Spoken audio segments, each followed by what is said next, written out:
Hello and welcome, folks, to the 2021 Fall Invitational Playoffs.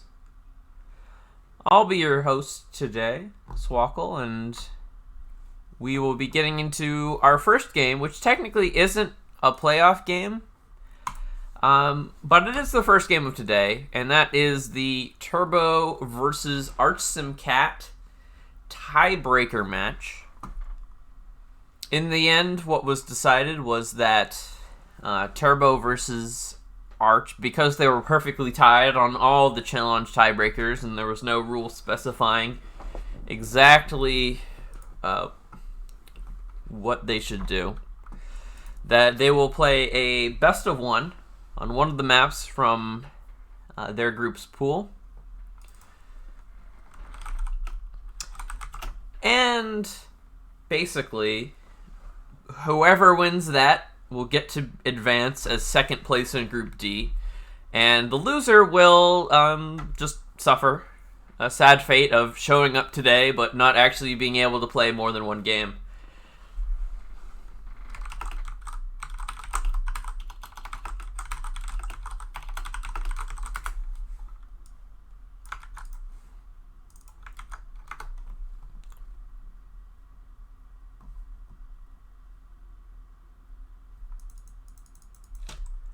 Well, Arch, sometimes you have to do things for the VoD. Sometimes you gotta do things for the VoD. Like reference chat. That's a very important thing to do.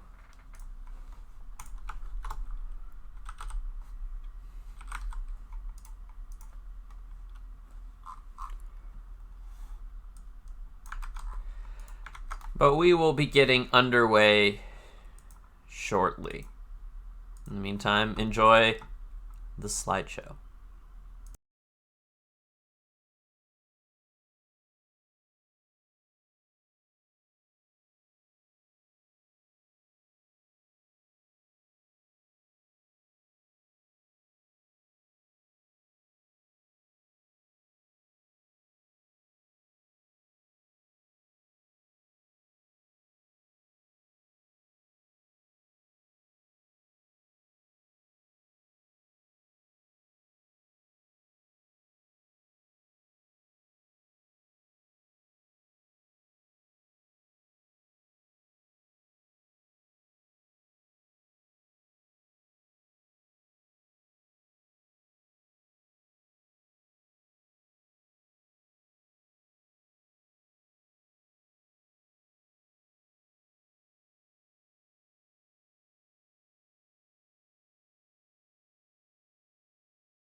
Alright, the vetoing is underway, as both these players are going to veto down the map pool from Group D down to exactly one map, and then they will send their faction vetoes to me, and then Game 1 will proceed. And then after that, we're going to do something a bit unusual on this channel. We're going to have a pre-game show hosted by Jip, along with some other prominent FAF commentators. I believe FTX and ArchSimCat and Tagada will be there.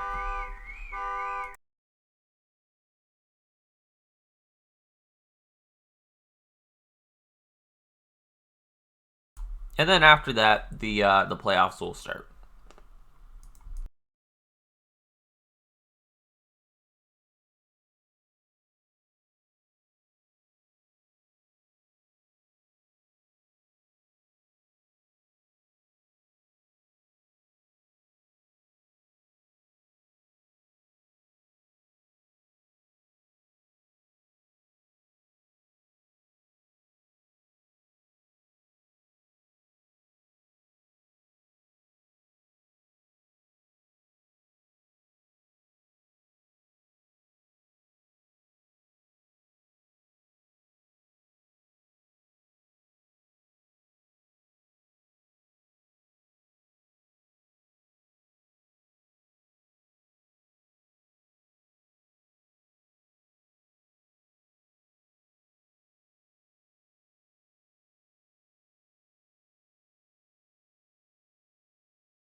I've gone ahead and set up the betting for 10 minutes because it should be a minute or two before this match actually gets underway, as it is an 11 map pool in Group D that they are going to have to veto down to 1 map, so that's 5 vetoes each, which should take a while.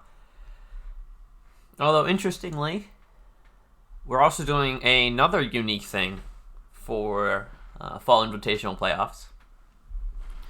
If you go to the challenge by typing either !challenge or it's !bracket, if you go to that challenge that I posted a minute ago because there's stream delay, you can fill out a prediction for the bracket.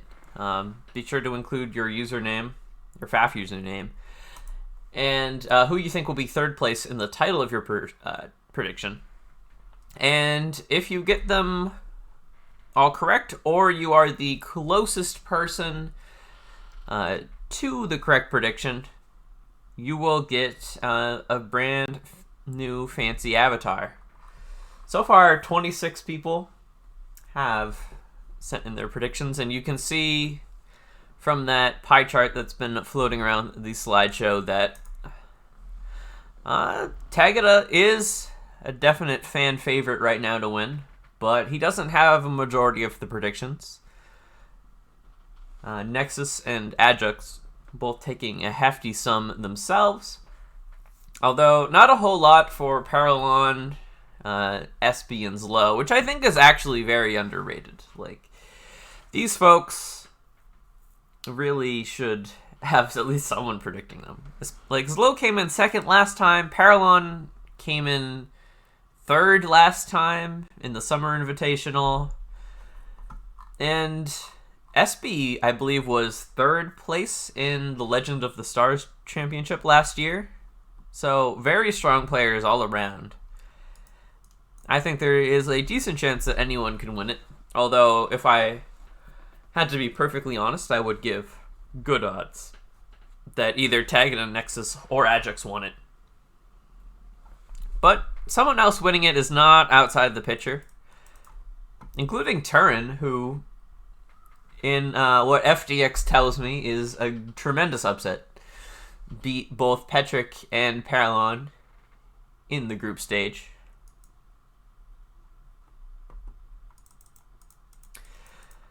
Turin, no, Petric has not given me any player cards. I think he said he would do those for lots. And thank you, Morex, for the compliments. All right, let's see who's brave enough to bet on Artisan Cat. It currently has 7% odds. I've seen worse odds.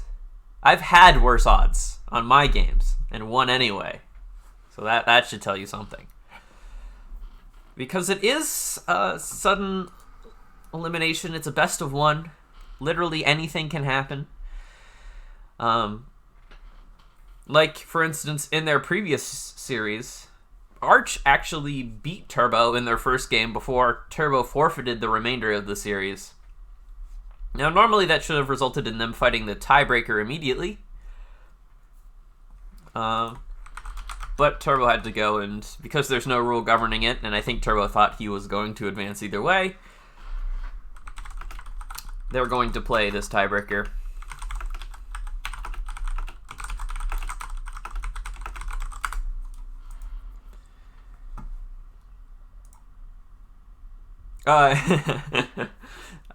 Bully, I don't know if Zlo's most recent game versus Blast proves anything.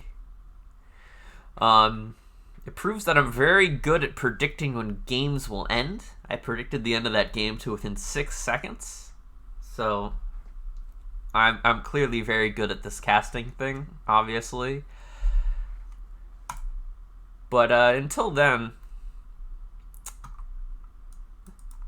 I don't know, Zlo is perhaps the most chaotic person in this bracket. If we go ahead and swap over to the challenge. But he fights SB, which is perhaps the 2nd most chaotic person in the bracket. So today's lineups, we're going to talk about them a lot in the pre-show, but while we're killing time, Tagada versus the winner of this match is going to be very hard for anyone who's not Tagada. Turbo, I'd give decent shot. Like, Turbo has come in very high places in these invitationals in the past. Turbo actually won the first fall invitational qualifier last year, 2020. And he is the avatar to show for it. Unfortunately, this year's qualifier winner, Bully, couldn't make it due to illness, which is very unfortunate. Because previously, the qualifier winner has always made it to the playoffs. But now we are stuck with the caveat that all the qualifier winners who played the group stage have made it to the playoffs. Previous qualifier winners, Turbo, SB, Tex, and I'm forgetting someone. Turbo, SB, and Tex are the previous qualifier winners for sure. And there is definitely a fourth one, because this is the 5th seasonal invitational.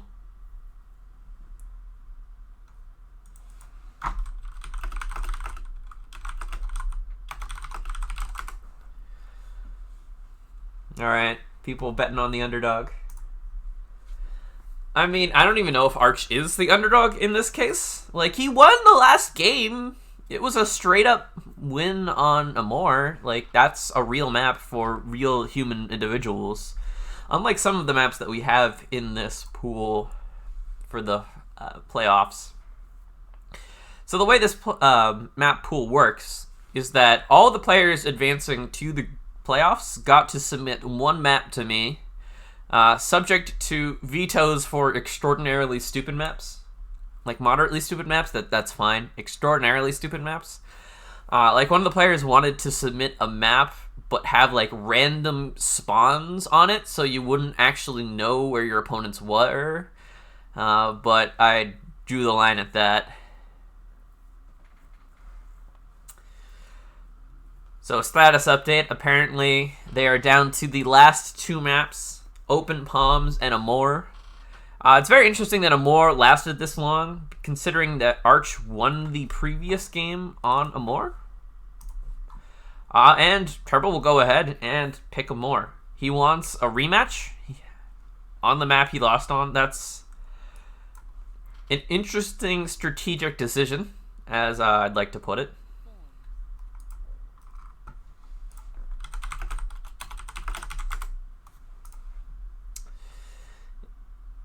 Many things are interesting strategic decisions, but picking the map where you specifically lost to your opponent previously, that is a particularly strategic decision.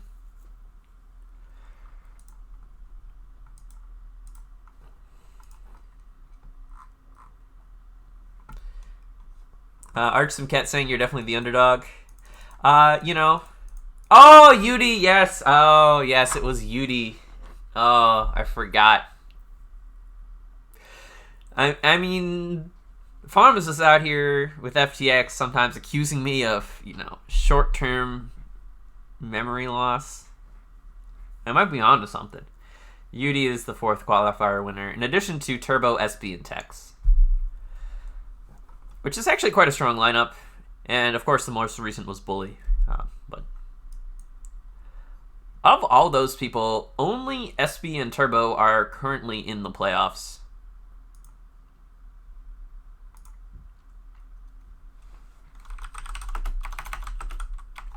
And the players have sent me their faction vetoes.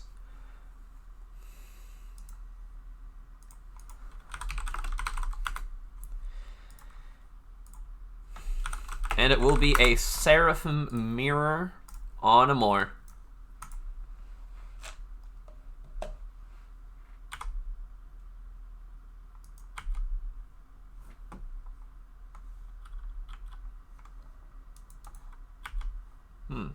Where are my things working? There we go. Archsimcat, of course, being the only top-level player from, I'd like to say all of Asia, if we exclude the Russian parts of like Siberia and such. And definitely the only top player from Hong Kong, that's for sure. Turbo, on the other hand, one of the best Americans. But there are a lot of good Americans. Tex, Nexus. On a good day myself. They're discussing the cheat multiplier required to win this game. It will certainly be interesting.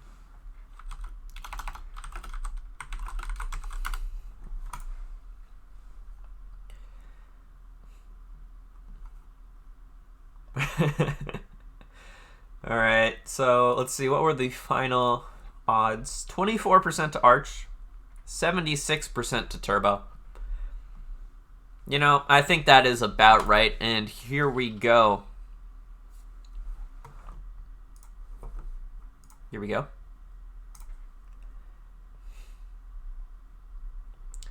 Yes, Farms will be joining me later, after the round of 8 show.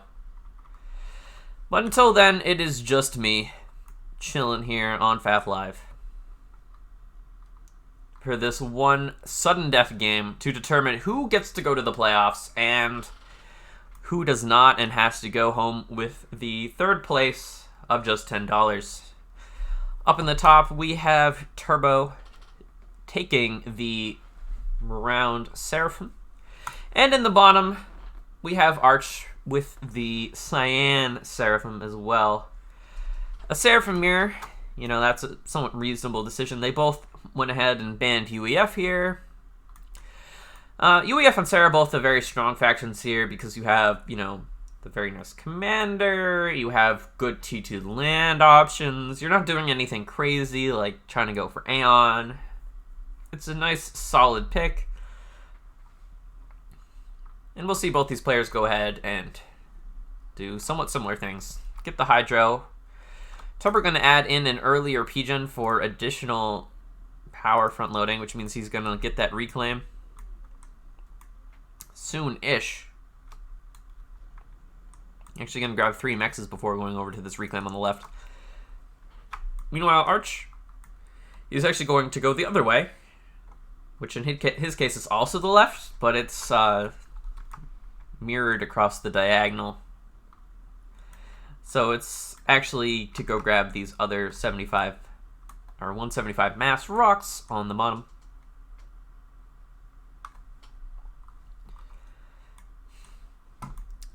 But other than that, we're seeing pretty standard openings. Looks like both players will go for second air. Will they? Actually, it's somewhat hard to tell because of how these P-Gens are lined up. I think this is second air. We'll find out. Of course, both these players hailing from the SA clan for somewhat active players.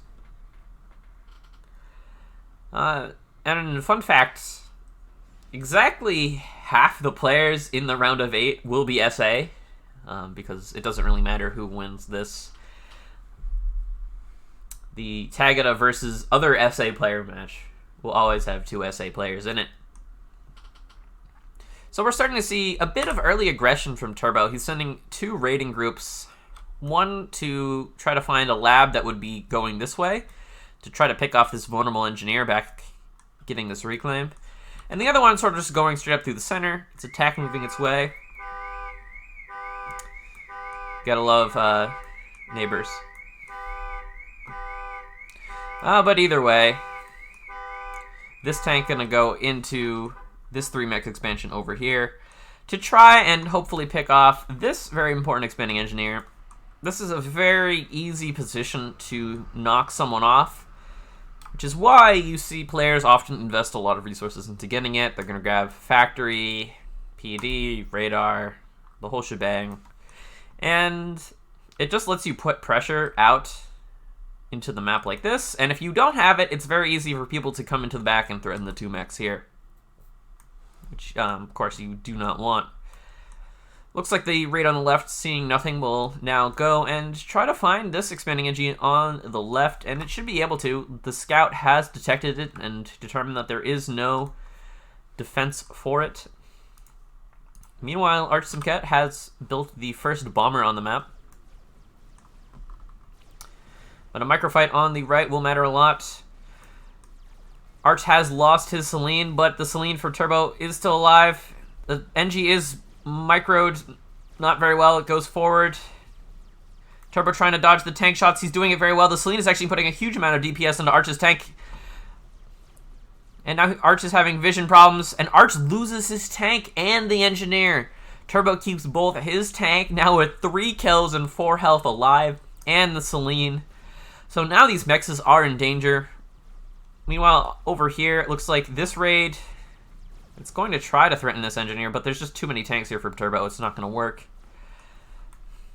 But thankfully for Arch, that this NG seems to have gotten away. The mexes in the back will remain vulnerable for the meanwhile, though, but Arch does have a bomber, and there is really no air to counter this.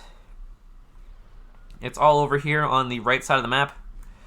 1 bomb, 1 kill, denies the engineer going to the expansion, and now it's going to get into the back. It's actually going to scout this other bomber, and because there's an NT escorting this bomber, it just automatically locks on, and that is the end of that. Meanwhile, Arch is going to try to take care of Turbo's only other engineer on the left side of the map. Interceptors are coming over, but Turbo has a nice series of dodge commands paired up. And yeah, and with this dodging and the inchies being brought in, that NG should live. And then down the bomber goes.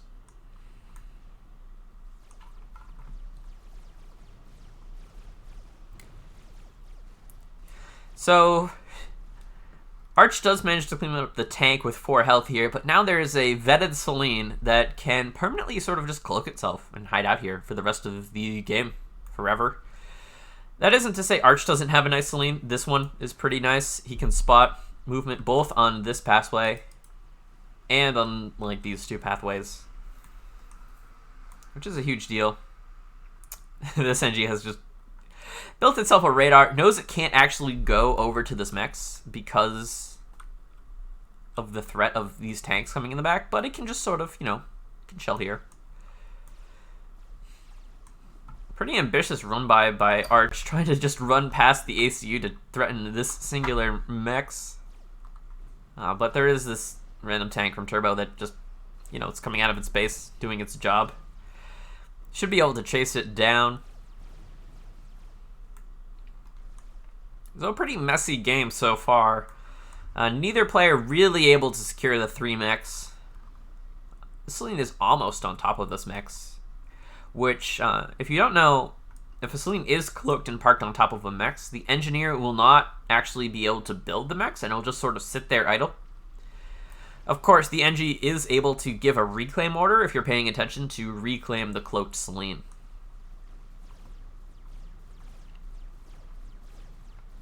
But slight miss micro here from... Wait, actually, the Selene has just been doing huge DPS this whole time. It doesn't even matter that one of the tanks wasn't firing. Turbo is going to push Arch off this position even more, and because of this beautiful Selene, Turbo knows exactly what's going on. Like, he knows exactly how many units here, and he can just sort of deny this for as long as he'd like. But of course, Turbo now going to go ahead and secure his own side. And we're seeing typical ACU things. Both ACUs brought to the center. Arch going to get the forward hydrocarbon. And Turbo going to sort of hang out a bit more conservatively behind this PD and factory. Now the interesting thing is, after this hydro is done... Oh, actually, Arch is having huge mass issues because, you know, he hasn't been able to secure this. He's losing this. He doesn't have either of these 4 mex expansions.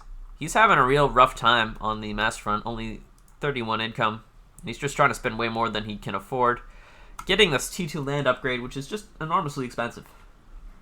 Meanwhile, Turbo, he's also having some mass issues, but they're balanced out by his power issues at least. So he's at least not wasting power. This is actually quite nice power balance, if it wasn't for the fact that it only exists because of a ridiculous mass stall. And Turbo actually going to deny this Hydro. 2 Zoobies just brought forward.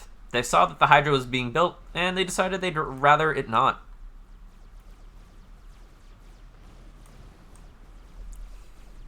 Yes, someone has definitely stolen my car. It's very sad.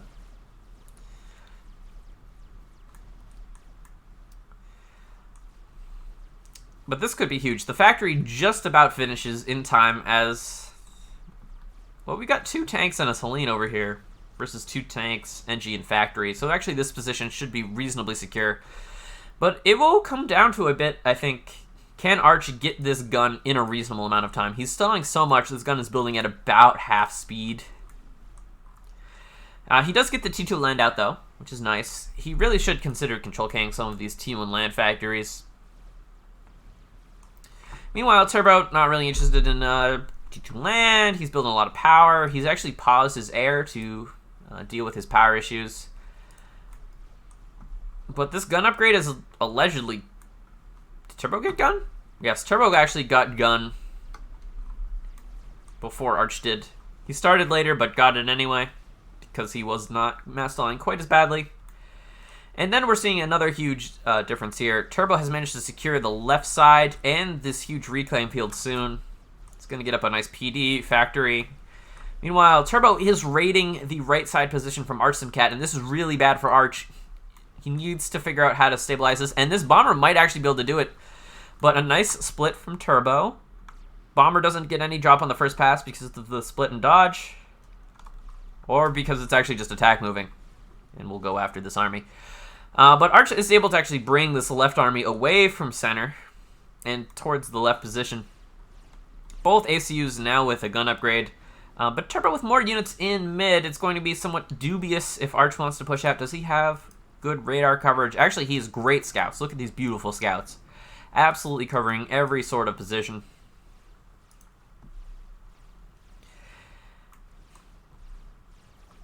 But the PD does get up before the army arrives on the left. Looks like one of the NGs will go down. Perhaps the second one will go down. But the fact is the PD is here to clean up the straggler tanks. Arch has pulled his main force back to mid as he is getting pushed heavily by Turbo. Turbo's just going all in at this point.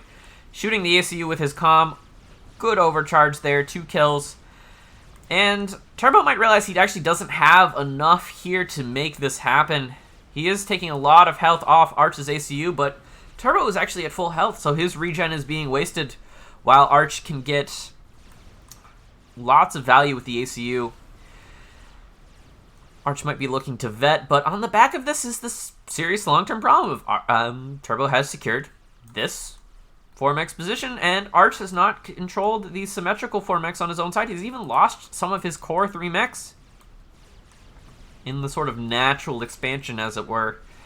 Arch does get his first vet, and he's going to continue pushing Turbo back.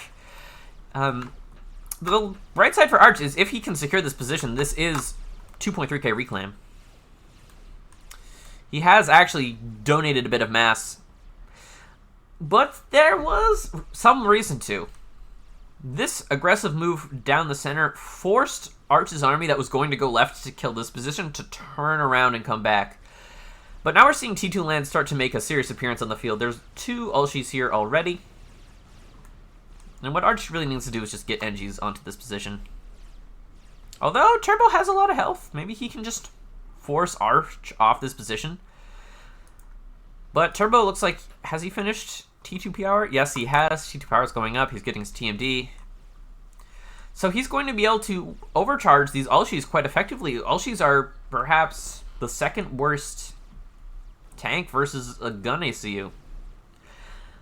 Obsidian's arguably worse because of their short range, but at least then you can build Blazes as an alternative.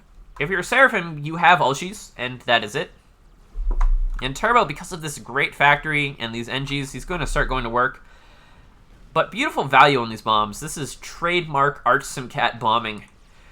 Just having these bombers out, they're not incredible, they're not super focused, but they're just here, and they're getting value. They're paying for themselves, they're being chaotic, and actually this is a huge amount of bombers. This army is getting absolutely deleted.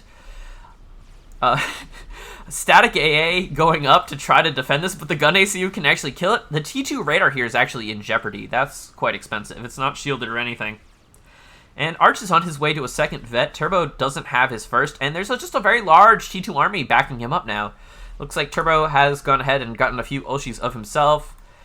But now the bombers can just sort of go to left side as an interesting air fight. Arch moves in, but sort of missed micros and is now fighting under multiple T2 flaks, but Turbo actually doesn't have that much air. He's actually going to remedy this with a huge increase in production. But Arch is just going to keep pushing. He's gotten that second vet. He's moving forward. And this is what he needs to do. He needs to find a way back into this game because he has serious long-term problems. Like, this raid is about to just make its way into the base. But again, it might be a mass donation if he's not careful. The question is, does Arch try to push this position down? Does he try to contain Turbo here? He's got this great Zooey just perfectly picking away at this PD on the left. But again, like, look, he doesn't have this expansion over here on the right. There's units getting into the back. Yeah, this gets cleaned up. And there are a few NGs behind this for Arch that are cleaning up stuff. But now Arch is actually getting pushed really hard. Yeah, he's got 2 vets, but he's only got 2,000 HP. He's going to the red. Turbo's going to throw stuff again forward. But gun ACUs plus overcharges, that's just a potent combo. He can just sort of sit behind his army. Needs to be careful not to clump these Ulshis too much. Or really donate. He's actually throwing a lot of stuff very far forward here. Going to pick off this T2 flak. But there is the second one if Arch was thinking about going for a snipe. Arch really needs to pull this army back along with his ACU. Turbo going to pick up his first vet. But look, this is a 4K mass reclaim field, and there's just a factory here. It's just here. Like, Turbo built this factory early, and it just gets to build all the reclaim NGs immediately on top of the mass reclaim field. That's just huge. That is just huge. Arch may be concerned about a bit of a snipe there, actually going to decide against building the static AA, and it's just going to fall back even further into this pond. Maybe he's thinking about getting an upgrade or just trying to hold the line, but the fact is, I don't think he can win the game if he just gives this up. Like, alright, fine, you're going to reclaim this. Eventually, you've got tanks here. Maybe this assault here works. Like, you did good work killing this PD, but you didn't capitalize on it. And 4K mass is just enough for Turbo to say, alright, I have a T2 mix. Let's get some more. Let's get T2 air. We can afford that. We're going to get a second T2 P-Gen. And we can just be casually aggressive with the ACU. There's T2 flak, multiple Ulshis, plenty of Zooies. And you can just sort of force him off this position. And turn the tables. Now you can start thinking about containing Arch in his main base. And once you do that, you can just apply pressure along this side, and then what is Arch supposed to do? He can't do much. So he has to think of another strategy, and he really wants to fall all the way back with the ACU. Maybe he's going to try to get Nano on 35 mass income. A man can dream. Maybe T2 would be much more reasonable. Regen field. Or maybe he just wants his ACU safe for the time being. But the problem is, if his ACU is safe, Turbo has a full health, 1 vet, almost 2 vet gun ACU with plenty of support, just in the middle of the map, ready to control the situation. And that is a huge advantage. Okay, Turbo, alright there, okay. You're building torque bombers. Just to make sure that Arch can't actually hide in this pond, because that's kind of a reasonable place for Arch to hide. Oh, he's actually going to do the Nano. That was kind of a joke, but he can actually do it. Alright, he can actually sort of afford this. Like, he has 1K power income. He's... I guess he's reclaiming really well. Like, a lot of his income is just reclaim income. And he has sort of secured this on the right. Funnily, Turbo actually got the opposite 3 mechs, but Arch should be able to clean that up. And finally, Arch is going to be able to turn the tides. For the first time in this game, Turbo won't have the left side, but Arch will. But the problem is Turbo just says, alright, cool. I'm going to build gunships. and Nothas, and Torp Bombers, and then you will die. Does Arch have T2 flak? No. He's got 5 T1AA, but a decent amount, 16 inties versus 23 inties. If he takes a good, like a really good air fight, he can win that. The thing is, Arch is actually way back in the base. It's somewhat difficult to snipe him in this position, even if he doesn't have AA. And he's actually just flying all the AA away, or all the inties away. But there's nothing here to actually retreat to. There's no flak. So Turbo just gets in. He takes a great turn. He's got all his inties bunched up really nice. Arch is pretty split, and he's just taking great trades.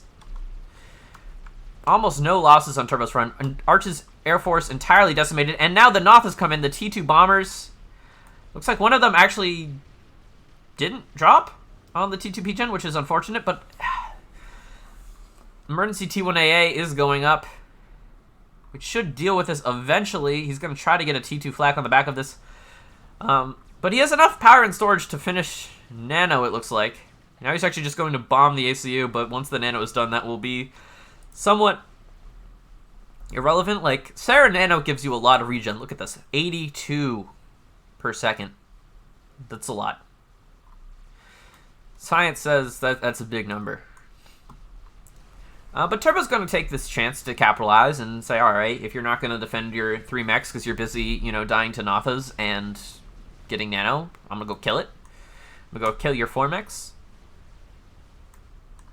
And I think Arch just wants to just run at this guy. Just run at Turbo and try to kill him. But Turbo's on the other side of this map, and he's just going to go ahead and it looks like get T2 on his ACU, which is actually a much more reasonable thing to do. But T2 into Nano, because boy does he have power. He has 1.7k power income. That's a lot. That's a lot of power. So we can just afford this. It's fine. Turbo, you know, he's chilling.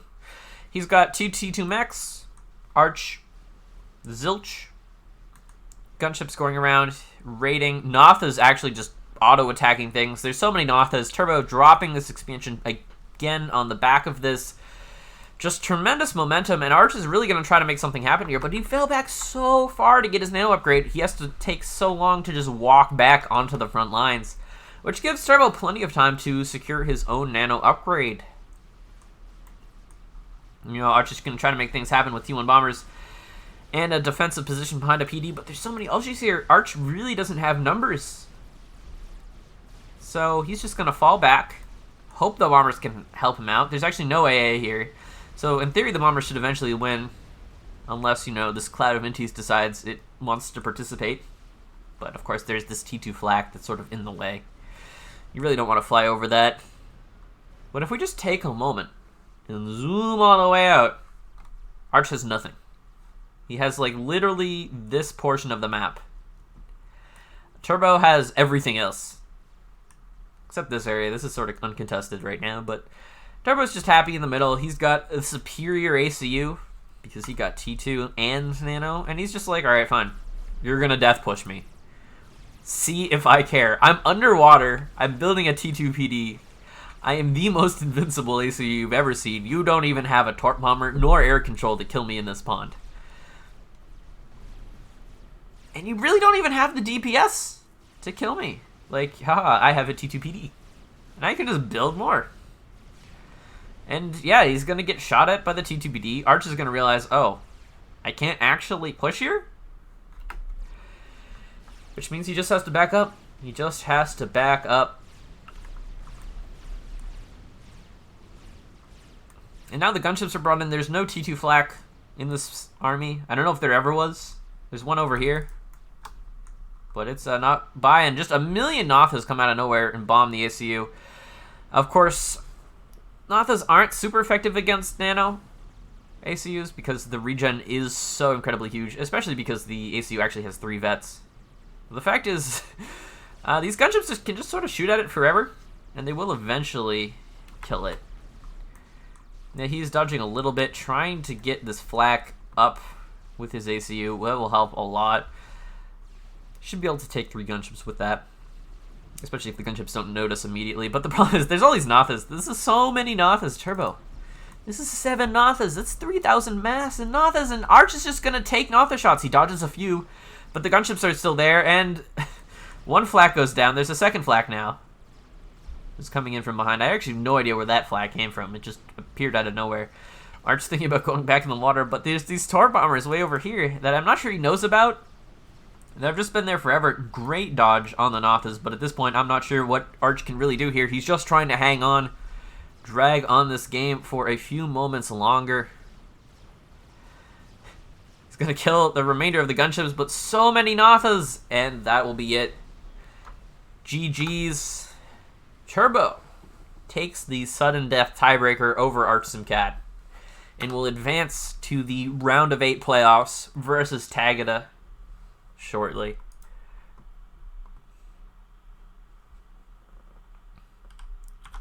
Shout out to all the people who went ahead and bet on Turbo. Well done. But just a really solid game from Turbo. He got the map control early, he snowballed on the back of it, and Arch did a really dubious air fight that, you know, it didn't really work out. Turbo overextended in the middle, but Arch, you know, he didn't really capitalize on that too much. Yeah, he got some momentum, but he really didn't get the mass, and then he just donated 4,000 mass reclaim as his ACU was forced to be completely routed once its health dropped sufficiently low.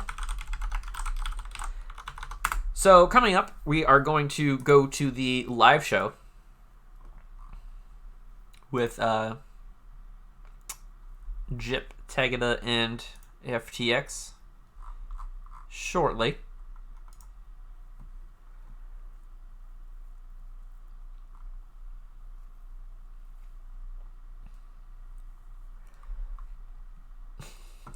People pointing out that Taro GG first, offensive GG.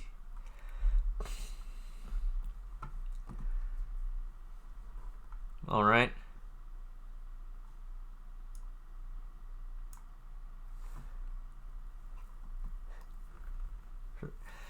So before I turn this over to the panel, I'd just like to remind people that there is still time to predict the bracket on Challenge if they want a chance to win the avatar. Just go to the Challenge bracket for the tournament and go ahead and put your username and third place prediction into the title. Closest person wins an avatar. After the show, I will be back with farms to cast the round of 8 and semifinals. So I will see you all then.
All right.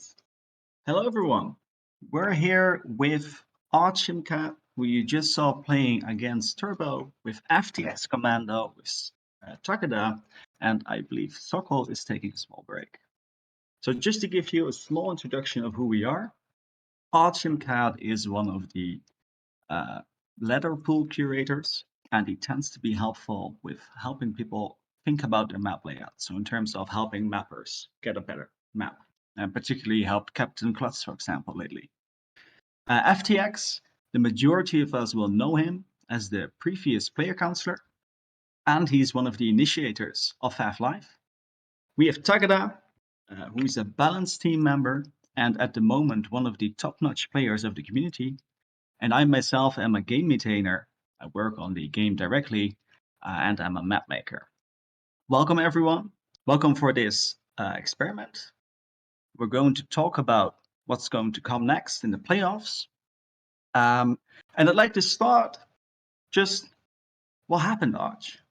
Could you tell us about what happened? Yeah, so well, in terms of what happened, why am I playing Turbo today? It's because we were tied last week. Hmm. There was no tiebreaker specified, so we just had to play a best of one. We couldn't figure out a time to do it, so the only time that worked for both of us was the same time next week. That's what we did. In terms of the game, well, Yeah. I'm quite disappointed. I definitely didn't play my best. There were a lot of crucial errors. I think the starting build was decent, but then I lost a lot of small trades. Um, I I had a good fight mid, but then I overextended myself, and then I donated too much reclaim. And then I just ended up losing air, and from there, the game was basically over. So it was kind of unfortunate. Congrats to Turbo, he played well, but Yeah, it not was my a best great showing. game. It was a great game to watch too. At the start, you were ahead, even though Turbo was raiding you from sides. Your score was ahead. You had more presence, and then at some point, it turned around. And I'm not really sure what happened there. Do you know what the turning point was? What do you think it was? Well, there was the push mid where I donated. Like I almost died with my ACU, so I had Hmm. to push my army in front to save my ACU. And then I donated like what 4 Ilshis, you know, like 20, maybe 10 Yeah, Thams. it So was yeah, about that's it's like 2K, 2K 3K and a half. mass. Yeah, Yeah, and from then on, like with that advantage, you could make like T2 mechs for free, basically. Two T2 mechs for free, and then he just had more units and yeah, more air as a result. and then it just goes downhill from that point onwards. But it was a Yep. great game. Well, Um, thanks. Appreciate it. I'd like to talk about player styles, and in particular, I'd like to talk about what type of different player styles are there. And for this, I'd like to introduce FTX. Hi, Jip. Hi, everybody else. Um, uh, do you have anything in particular about player styles, or just want me to kind of express my opinion? Just express your opinion, and then we'll talk about that.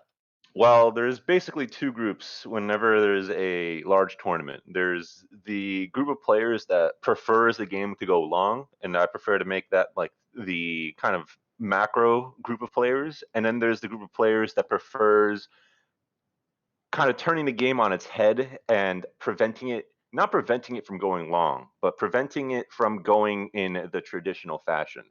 Sort of Hmm. players that thrive on the games turning into something that is unfamiliar and they want that level of chaos in the game. And so when it comes to that latter group, obviously Zlow's probably the penultimate example because he's just always been the sort of guy that will try to put you in a situation where you feel like you aren't prepared or you're being attacked in ways you didn't really expect it, whether it's him rallying 30 bombers at you and not having any idea of how to deal with it or how many are coming. And then when it comes to macro players, pretty clearly, probably the two strongest in that form are Tagada and Nexus. Both have played for a long time and are familiar with a lot of the potential ways to throw games off, and both also put a lot of effort into preparing themselves for maps and trying to get themselves in a situation where they have a comfortable lead in the mid game, which they can translate into a late game kind of crush, I guess. And if I recall correct, Slow also made a series about all the little tweaks and bugs and glitches in Supreme Commander. If you know what you're doing with it, am I correct with that on YouTube? Yes, he actually made he's made several he's made, I don't know if there was a series on bugs, but I know he's made a series built on basically trying to test your game knowledge and figure Hmm. out a puzzle. Like he Yeah. would he'd give you a set amount of resources. You have a hive, a land factory, and a wreck, and you have to Hmm. figure out how to build another land factory, even though you only have, let's say, half the resources in your in your resource bars to actually build it. And so you have to do stuff like that. And yeah, like if Zlo's been playing the game for who knows how long, like he's been playing it since at least 2012, at least on FAF. I don't know about GPG. He's got one of the oldest accounts, the oldest account in the tournament for sure. And he's been part of the balance team. He knows the game in and out, without a doubt. And that's part of the reason why he's so good at creating the chaos. It's because he knows what will work, even if it sounds stupid in your head. Yeah, I can quite imagine. It's indeed a series about challenges, so not necessarily about bugs and glitches. That's my mistake right there. But with that said, Cat, if you look at yourself from a macro or a chaotic perspective, where would you put yourself? So I'm definitely more of the chaotic type of player. Like my biggest issue is actually tech transitioning properly. I've had I can recall a lot of games against Tagada, for example, when we practiced. It's just like I have a window to try and win the game, but if I don't, then my weaker tech transitions will eventually lose me the game. So that's kind of my play style. I'll try and find windows where I can invest a lot into something quite risky and try and win the game. Whether it's T2 air snipe or gun ACU drop or something like. Yeah, I go for the more chaotic playstyle for sure. The more unexpected events. Nice. Sorry, what was that?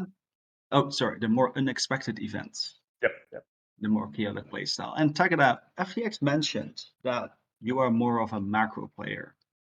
What do you Yeah. think about that? Well, definitely I fall into that category. I think you can also distinguish myself and Nexus a bit, mostly because of the fact that Nexus likes to eco more, while I go usually for a safe opener to avoid possible risks, but then try to basically build as many units and get just a unit advantage and then take map control. Mhm. And I think that was very visible in my series versus Nexus during our show matches and also the Spring Invitational, where we both played 2 best-of-7 series.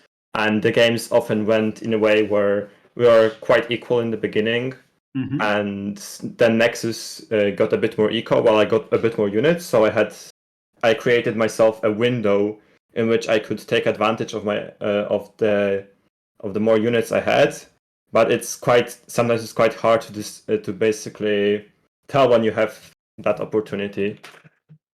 And in terms of the chaotic players, I would say that definitely another example would be Parlon, and I think he's quite scary in terms of that he really likes to create chaos in the beginning and he has some idea for how the game should go that would throw you off.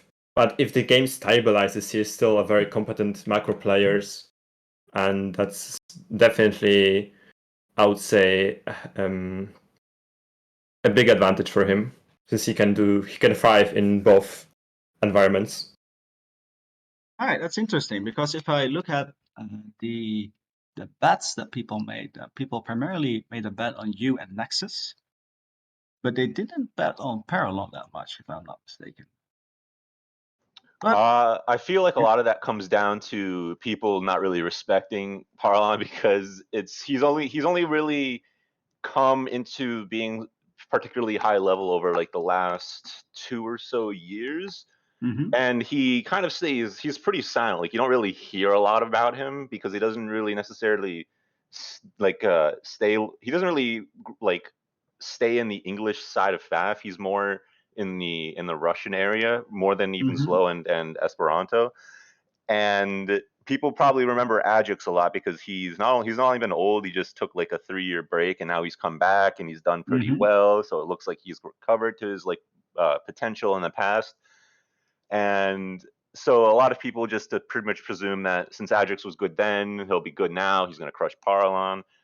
But I feel like if you assume Paralon is also at he's prepped enough to be at his peak levels whenever during the last couple of years, I would say Ajax and Paralon is probably the closest matchup of the round of 8 in my opinion. I would maybe put odds at 60-40 in Ajax's favor, but there's no reason to assume that Paralon would actually have no chance at all of winning. Like I expect that to go it's a best of 5, I believe. So I would expect either a 1-3 or a 2-3 for one of the two players.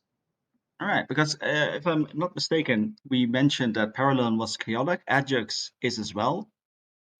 What can we expect from a game like that? I don't know if I would consider like, it's hard because I don't know if you would consider either of them to fall into these traditional categories in that sense, like Tagada said. Mainly because they're both these sort of players when it comes to tournaments that want to rely heavily on their build order prep. The thing is, Ajax's build order prep is focused more on trying to get himself into a secure position and grinding out a victory from safety. So it is in that sense, he's definitely the more macro of the two, but he's also able to get a build order that's going to put him in a crazy situation that you wouldn't expect. But I'd say most of the time his build orders are more focused on getting that extra tank or getting that extra factory out early and grinding out that win. While Parlon, on the other hand, is the type that wants to throw everything off the table and do a build order that gets him, let's say, a bomber and early labs out, and then he completely suffocates you early on, and then just hopes to win before the game even gets to the late stage game. All And right. so, to me, it'll come down to who's going to have those build orders better prepped, and what maps are going to be better for whichever person. All right, I hope we get to see them play.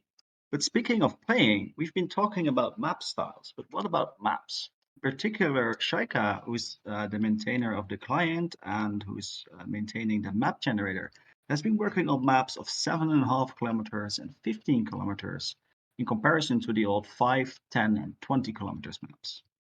Ottenka, what is your opinion about that? I think it's a fantastic venture. Just having more options in terms of map sizes is really good. I think 15 by 15 is a great map size that like there's just not enough maps for that map size.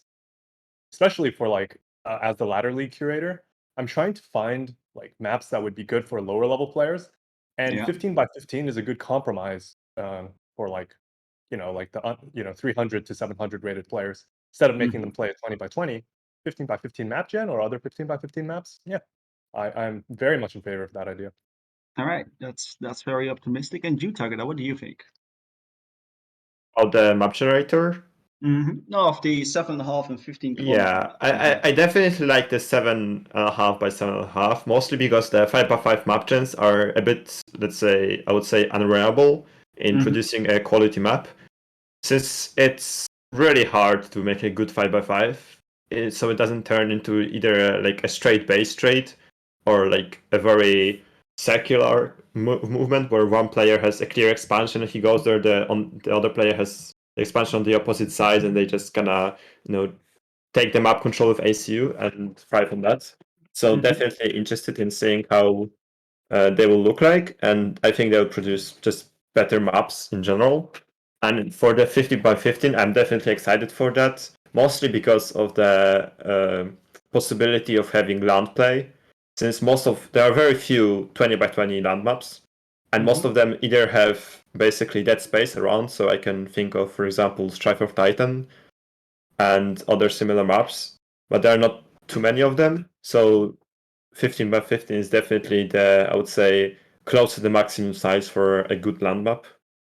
All right, all right. I can't wait really to see what it means, because if I'm not mistaken, this is the first tournament where these type of maps are actually being actively played.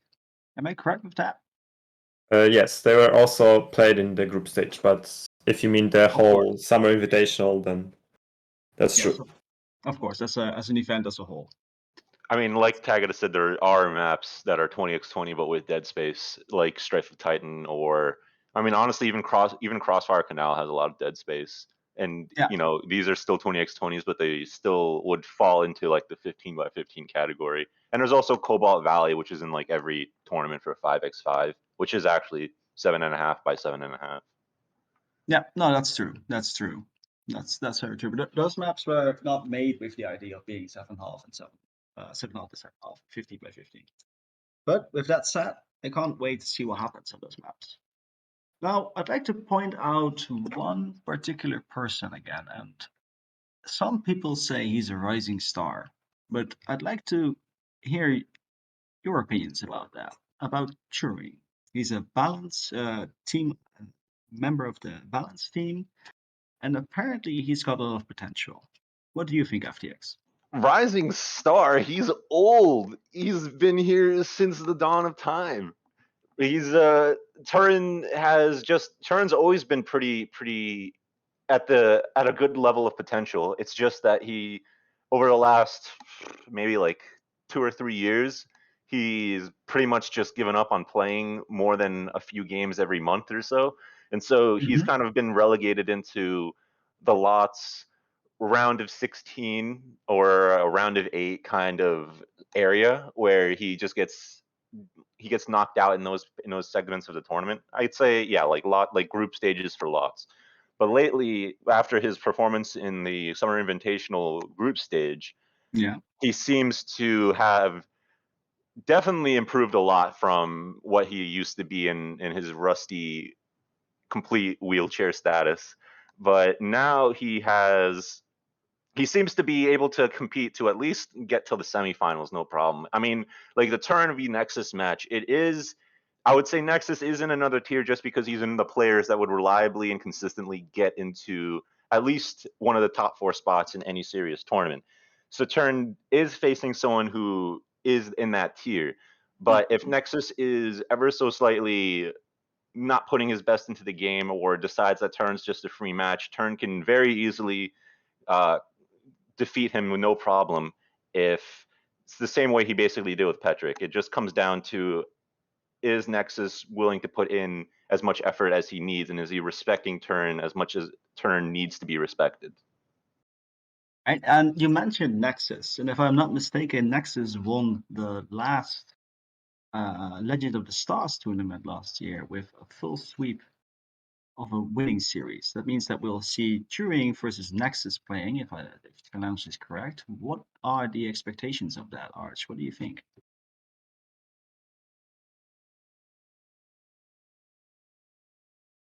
Arch, Wait, sorry. Could you ask that again? your expectations of Turing versus Nexus. Well, I would say Nexus is definitely favored. It mostly depends on how much prep Nexus does. I've seen Nexus perform poorly, like in the show match versus Tagada, like relatively speaking, when he prepared less. But I expect that Nexus is massively favored in this matchup. It's just that, All right. yeah, there's definitely maps that Turin would be good on, right? Like I know Turin, for example, is very good on Eye of the Storm. It just fits his playstyle. He's played there a bunch back in the day as well. So he just has a lot of experience on specific maps. But in general, I favor Nexus. All right. And Tagada, with the assumption that you're going to win from Turbo, who do you fear the most? Yeah, that's quite a bold assumption considering last fall invitational. We had a similar situation, let's say.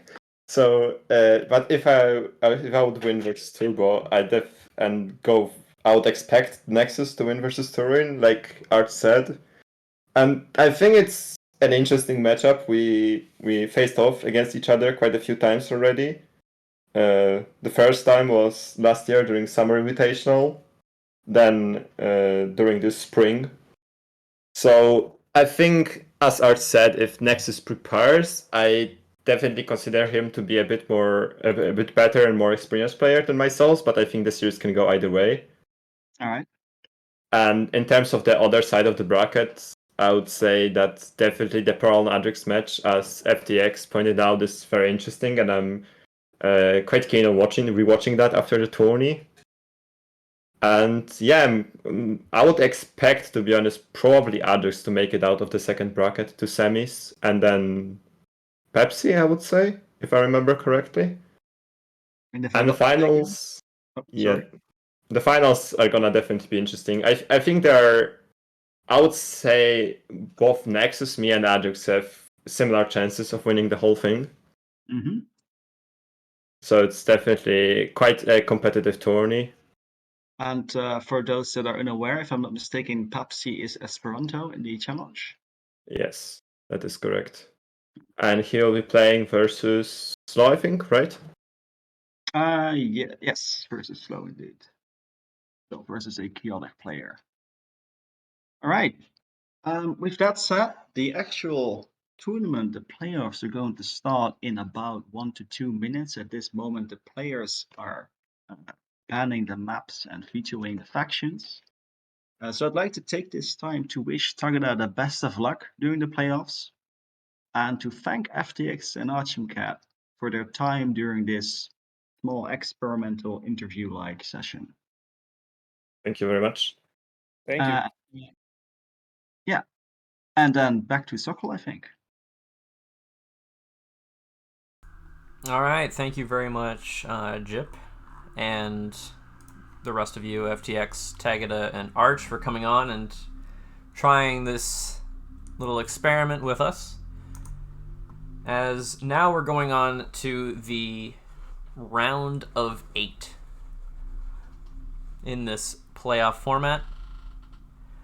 Farms will be joining me shortly as we're ready to go on and get into some actual games.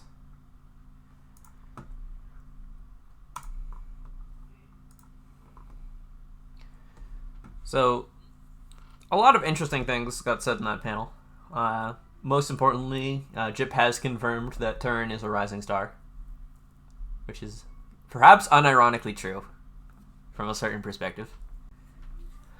2-0ing Nexus, well, actually not 2-0ing Nexus, 2-1ing Patrick. That was pretty good.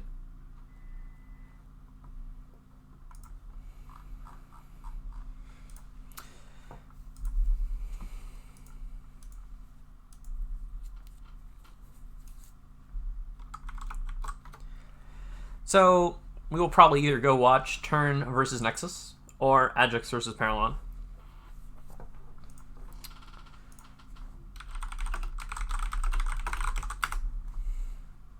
And then we'll go on and see what happens there.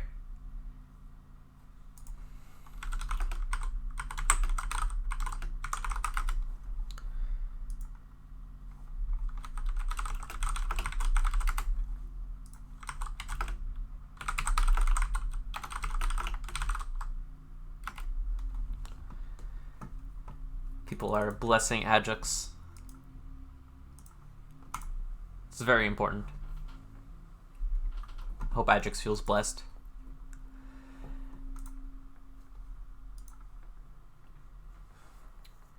Once again, this is your last chance to predict the bracket. I'm going to close it momentarily for predictions and actually start the final stage. In other news, I have also gone ahead and tried to give the tournament donator avatar to everyone who is currently subscribed to this Twitch channel. If you have not received your tournament donator avatar, please ping me, preferably on Discord, so it doesn't get lost, with your FAF name and your Twitch name, so I can give you the avatar. Because all the donations and subscriptions that happen on FAFLive go to fund events like this. $350 of the $735 prize pool came from donations to FAF and FAFLive.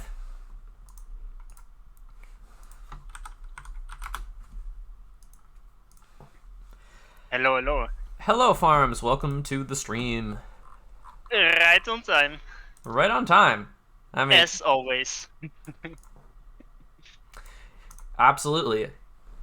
You've actually been very timely recently, Farms. You are sure that's not going to hurt your reputation? Yeah, I'm a bit sad about it, but I guess it's what I have to do. Yeah, so how was the last hour of well, the talk, the discussion? I don't exactly know what it was. The discussion was pretty good. We had some interesting background information about who the heck these dudes are. But otherwise, we also saw Turo take a reasonably clean victory over Archimcat on Amor. Okay. Yeah, I already saw that Turbo got through. It is. I mean, it was possible for Arch to make an upset, but let's say he was the underdog in the match.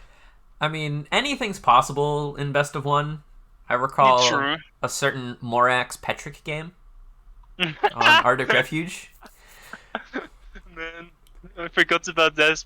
That was truly quite beautiful. Yes. For those who aren't aware, I believe it was like maybe 2 years ago. But it happened over 1 year ago, so it doesn't matter. Oh yes, it basically doesn't happen. I believe Yeah. Patrick was playing Arctic Refuge versus Morax, but accidentally started, I believe it was a T2 land upgrade really early and just didn't notice for several minutes. And even if you're Patrick, you can't win the game. I think he started it like minute 3 or something, like his second Lance Factory or something like that. And it's you basically stall mess for the entire game and have no units.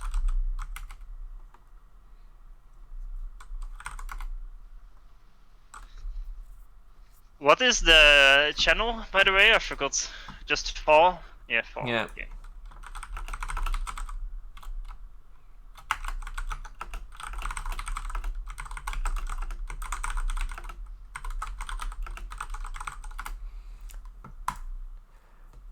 Players are going ahead and doing their picks and vetoes. Oh yeah, it's true. Let's see. So today will be the round 1 and the semi-finals, and then tomorrow will be the bronze match and the finals. Am I correct? That's the plan. Okay. At least FAF is working. I saw that a few hours ago. It was it went off. Yeah, I was having a minor heart attack because FAF went down about 2 a.m. Eastern time and only came up like 30 minutes before this tournament was supposed to start. So I was like, oh no, am I going to have to cancel this? I'm having flashbacks to the time we had a game patch in the middle of a tournament. Yeah, that's literally the first thought in my head as well. Don't tell me they did some random patch or something. It's like, not again. I have PTSD yeah. already. Like, damn. No. Exactly.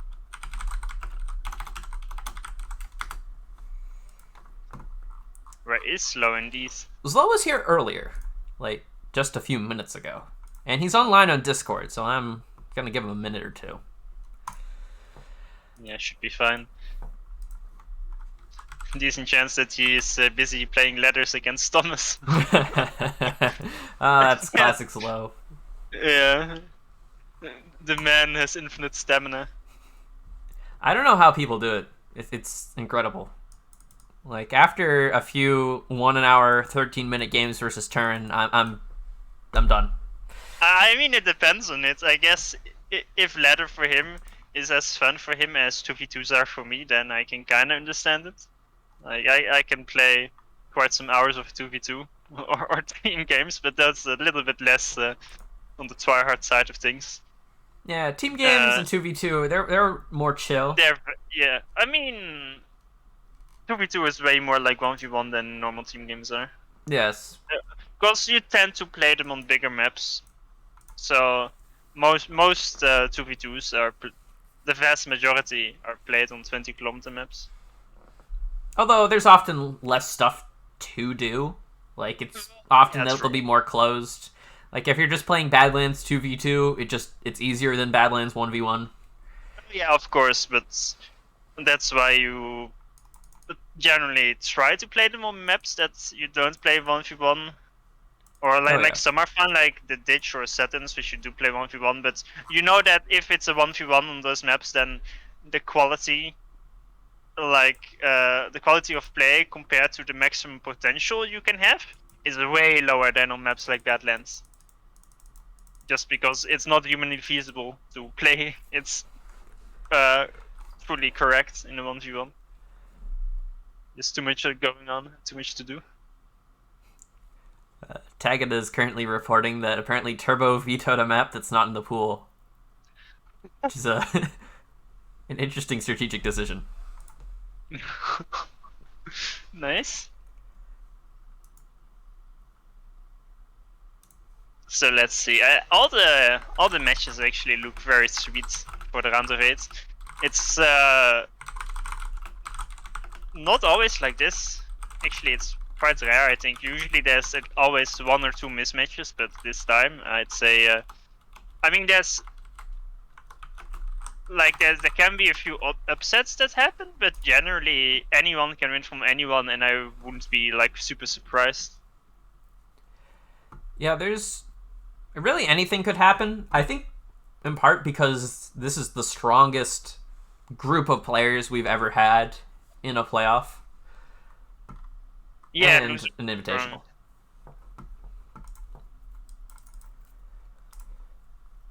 So, do you want to watch Nexus versus Turn or Ajax versus Paralon?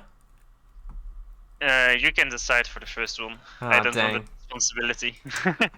Well, Nexus and Turn are hosted, and I kind of want to see how this is going to go. Okay, we will join that one then.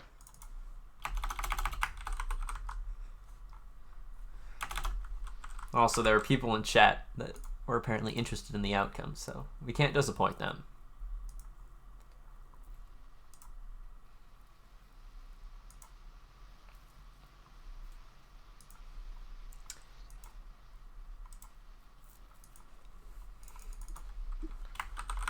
So first map, Open Palms with Turn versus Nexus. That's a classic, and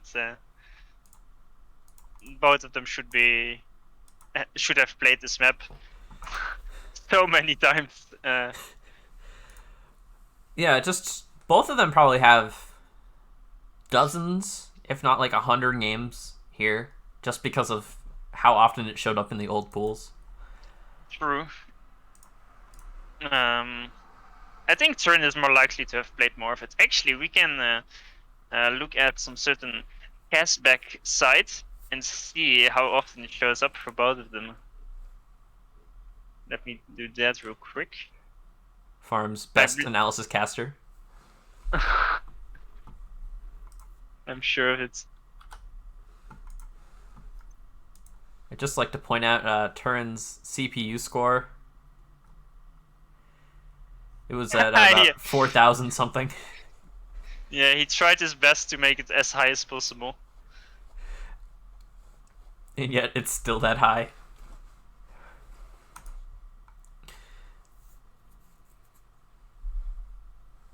I'm fine. So Turin has a grand total of 166 games played on Open Palms. 166 games. Yes, 166. Oh no. Alright, there we go. I've fixed the bracket.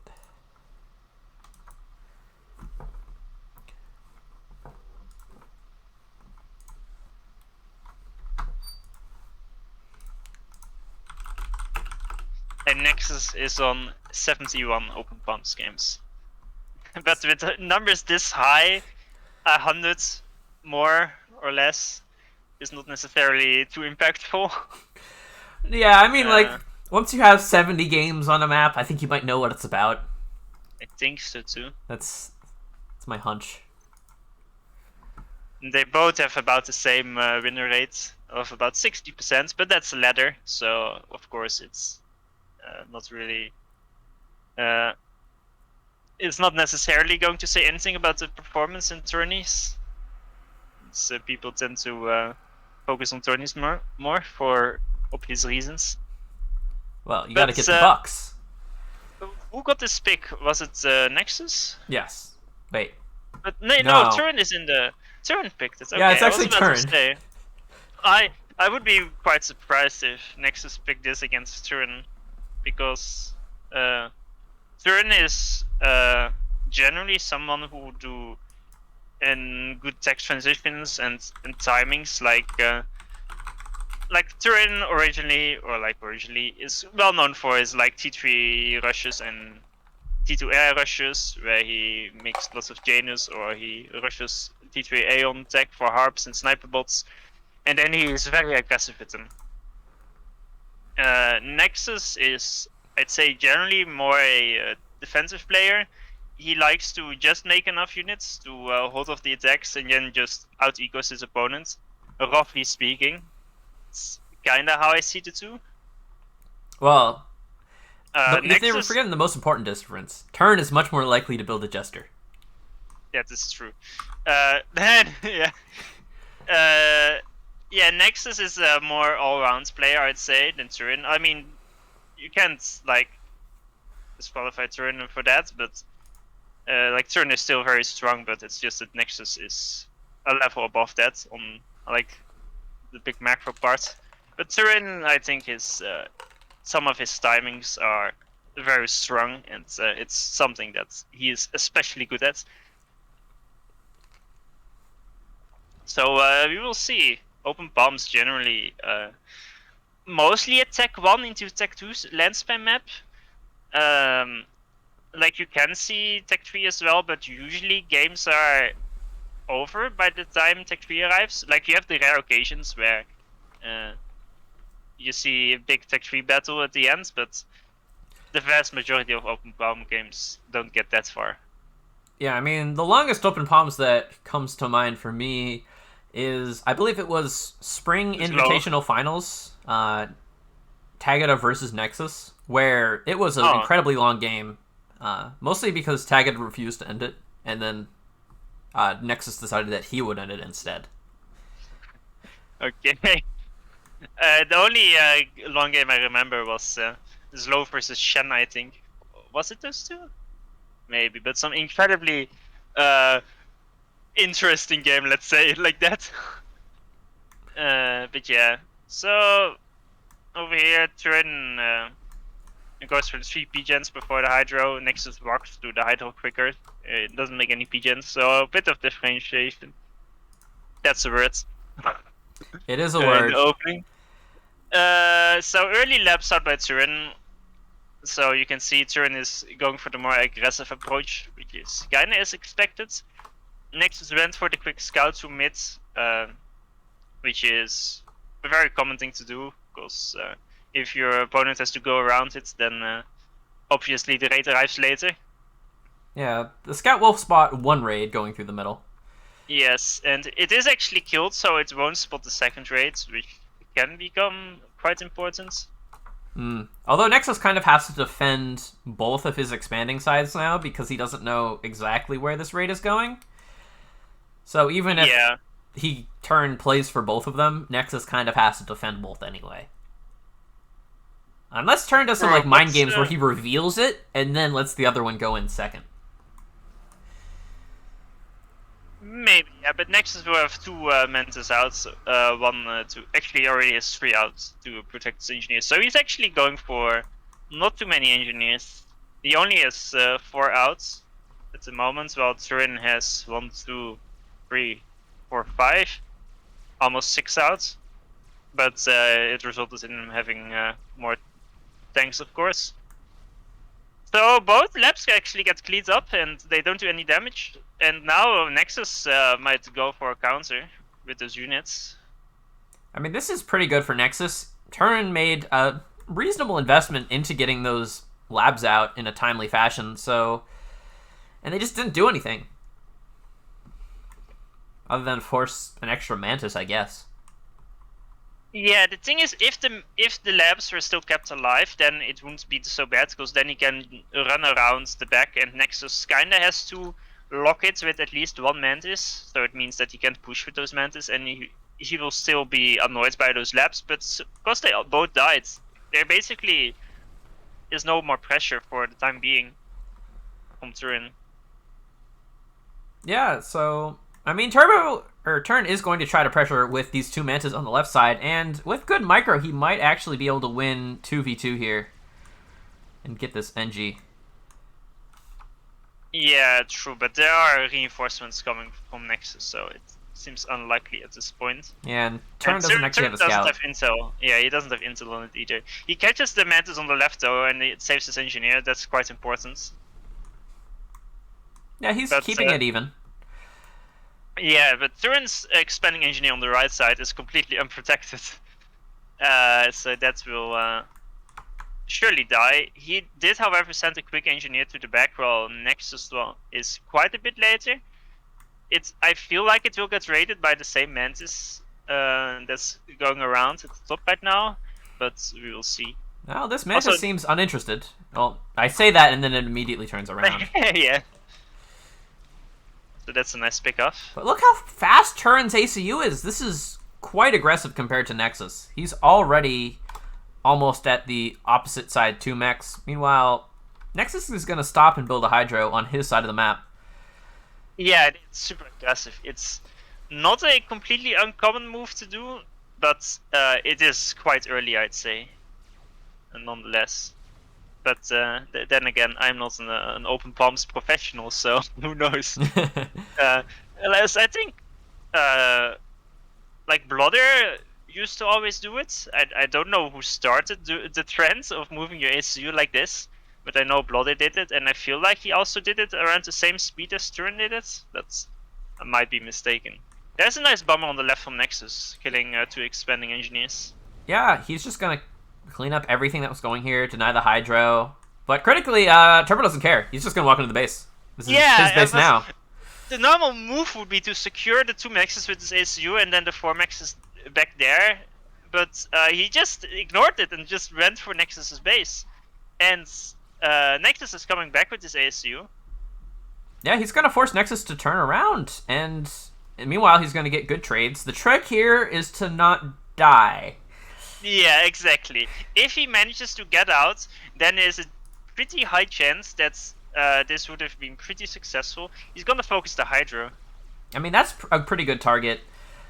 Like, yes. If you can just take the Hydro out and then just back up... Oh, a gesture. Alright, I was wrong. Looks like Nexus will be the one building it today. Yes. But Turin really has to run to the left now, because Nexus ACU is approaching. And I think he's dead. Yeah, he's... Like, he didn't scout Nexus's ACU here, and now, guess what? He's in the enemy base with a Jester, like, 20 enemy Mantis. And his reinforcements are too far away. If he had an ally and it was full share, it would have been a decent move, because he got nice map control, but yeah, sadly, it's a 1v1, so that doesn't work. So yeah, it's... Honestly, it could have been a decent move where if he just retreated to the left in time, because then Nexus's ACU wouldn't have been pushing into his 4 maxes. Meanwhile, Turin got the back. He got generally more map control, more maxes. It's just that his ACU was completely out of position, because he didn't scout Nexus's ACU. Yeah, I mean, the trick is to not die, and Turin wasn't following that advice, I'm afraid. Yeah, exactly. Like, if he had run to the left immediately after killing Hydro, I think he would have been mostly fine. I just looked at the factory count, and Turin was also 2 land factories up, so he was ahead in that game. Yeah. He threw it. I mean, it wasn't a 1 game, but he was definitely ahead.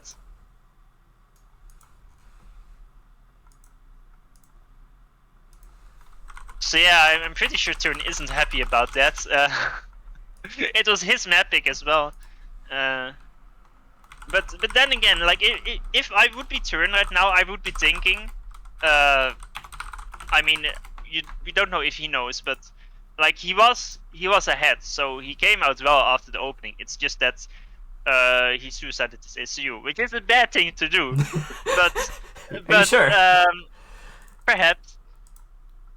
But sometimes, like, it's just a single mistake. It's a big mistake, but it is a single mistake that he made, which is like the bad ACU movement. But aside from that, his game went fine.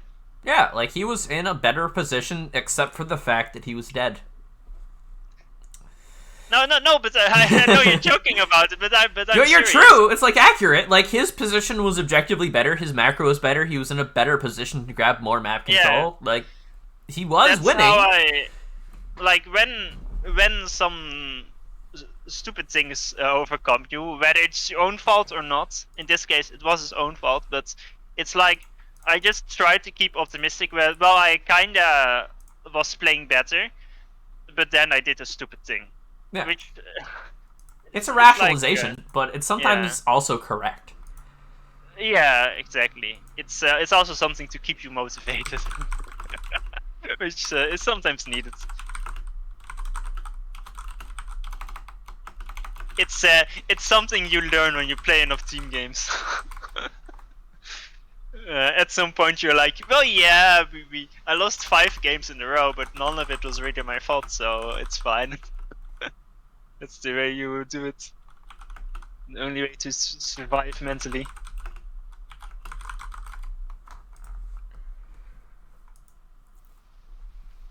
Sometimes you have to survive, and then go play a game under roses.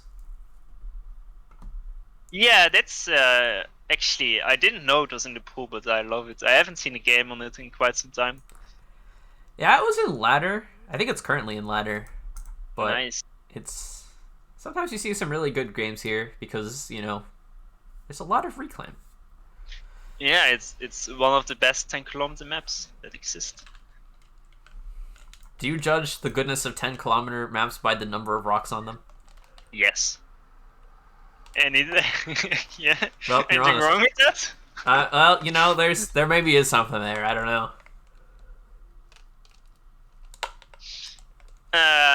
So yeah, it's. I'm curious which factions they will ban. Do you know what's they're vetoing or? I do not. More X is handling that. Okay.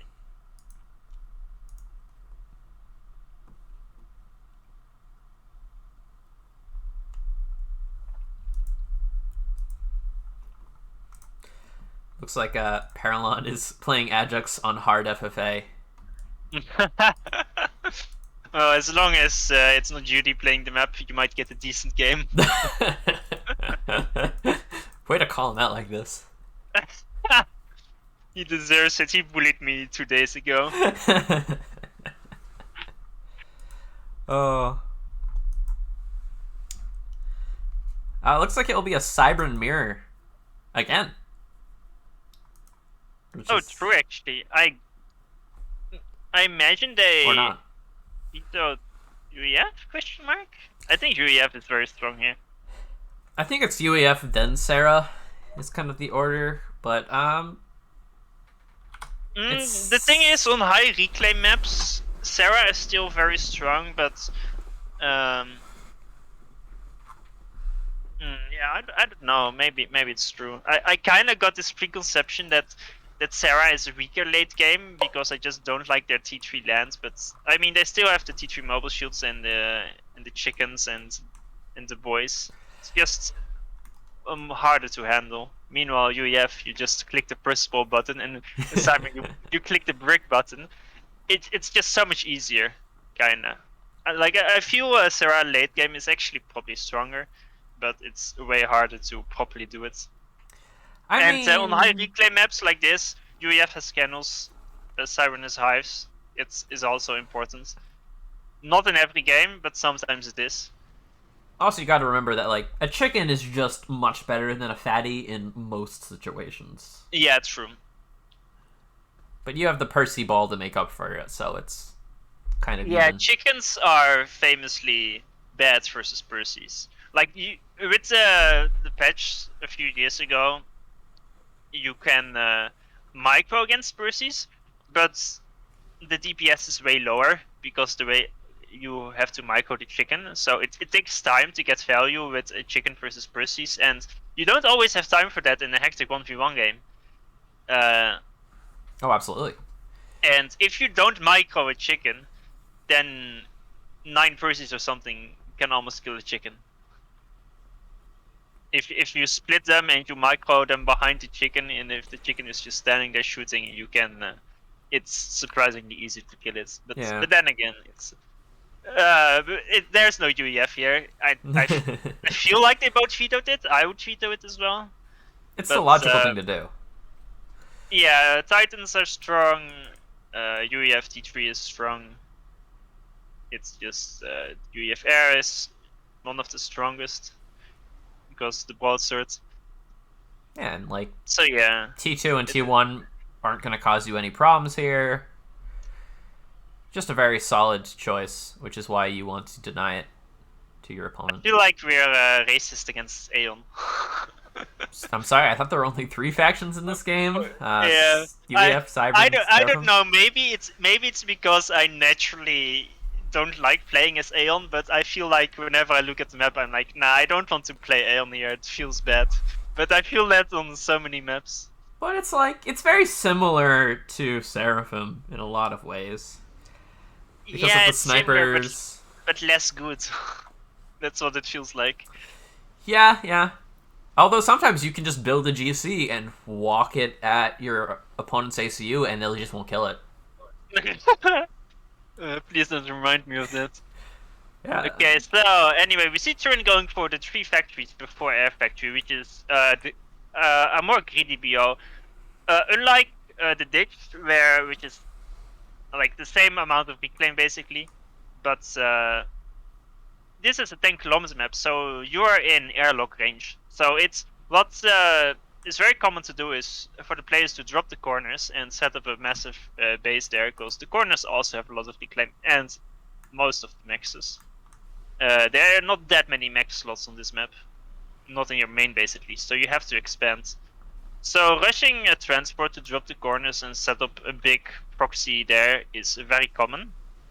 But Turin chose to go for the quick 3 factories to scale build power in his main base, which for the initial start will boost him a lot more than Nexus will.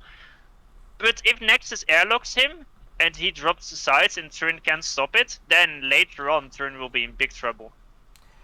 Yeah, I mean, if we're looking at the power difference, like, Turin's already about 100 power income more, but he has the transport almost to the bottom left corner, and Turin hasn't even started his. Yeah, he did win air though, so he should be making a transport right now. He has 3 inties versus 1 of Nexus that's there. They just died, 4 inties now, so he will have air. He already started a line of land factories in his base to rally them to the top right, to make sure that he has units when he will be dropping there.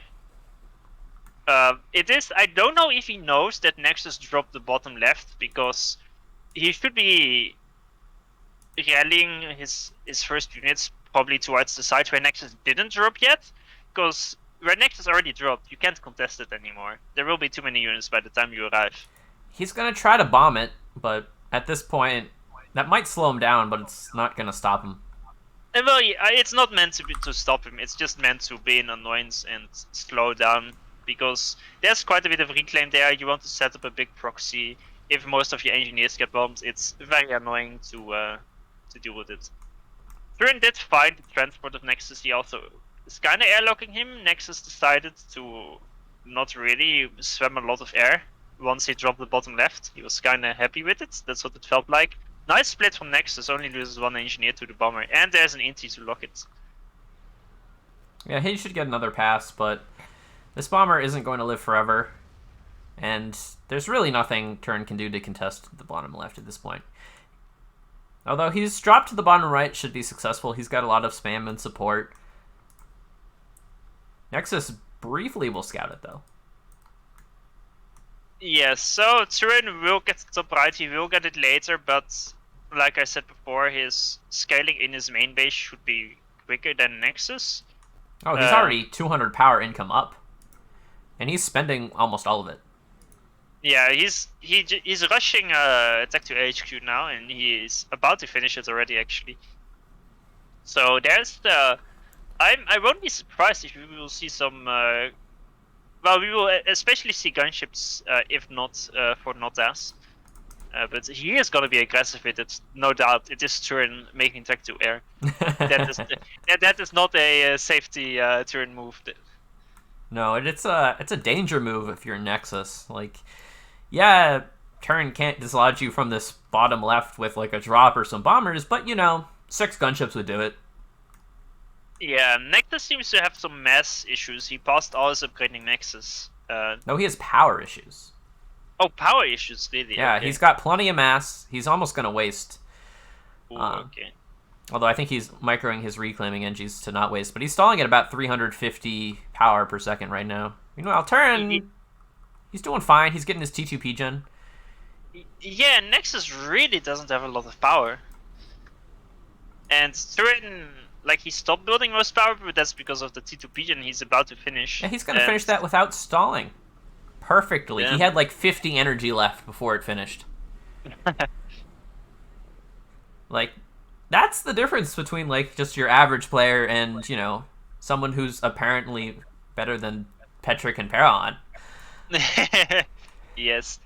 So I like how in this map the mid is untouched for so long. It's minute 7 and now the first units moved through mid. I think it kind of makes, yeah. Did Nexus like forget to build an army bottom left? Like, there's a giant army coming from Turin's main base to this position, and there's like 2 Mantis here. Nexus is making engineers for most factories, and a few other factories are idle. So those units, if they don't get stuck on the rock by pathfinding like they are right now, oh no, he's a move order there. He's a move order on top of the cliff. Well, but he can raid squads. That's actually PD in a good position. That will buy enough time. Yeah, there's only 3 RD here. But he's gonna force a response from Nexus, which is the bare minimum you need. Yeah, it's true. Nothas. The only thing, not as okay. It's many Nothas. Many Nothas. He's queued up 13 Nothas. He is probably planning to snipe all the eco and stack buildings in Nexus base and demoralize him. Yeah, he's scouting. He doesn't see a shield on the T2 power. He sees undefended T2 mechs. There's a scout from Nexus incoming that should be able to see at least the HQ. Yeah, he sees the Nothos. I mean, he had to be looking right at that moment to see them. It's so easy to send a scout and forget about you sending the scout. Oh, easily. But Turin will take that as his cue to send the Nothas in.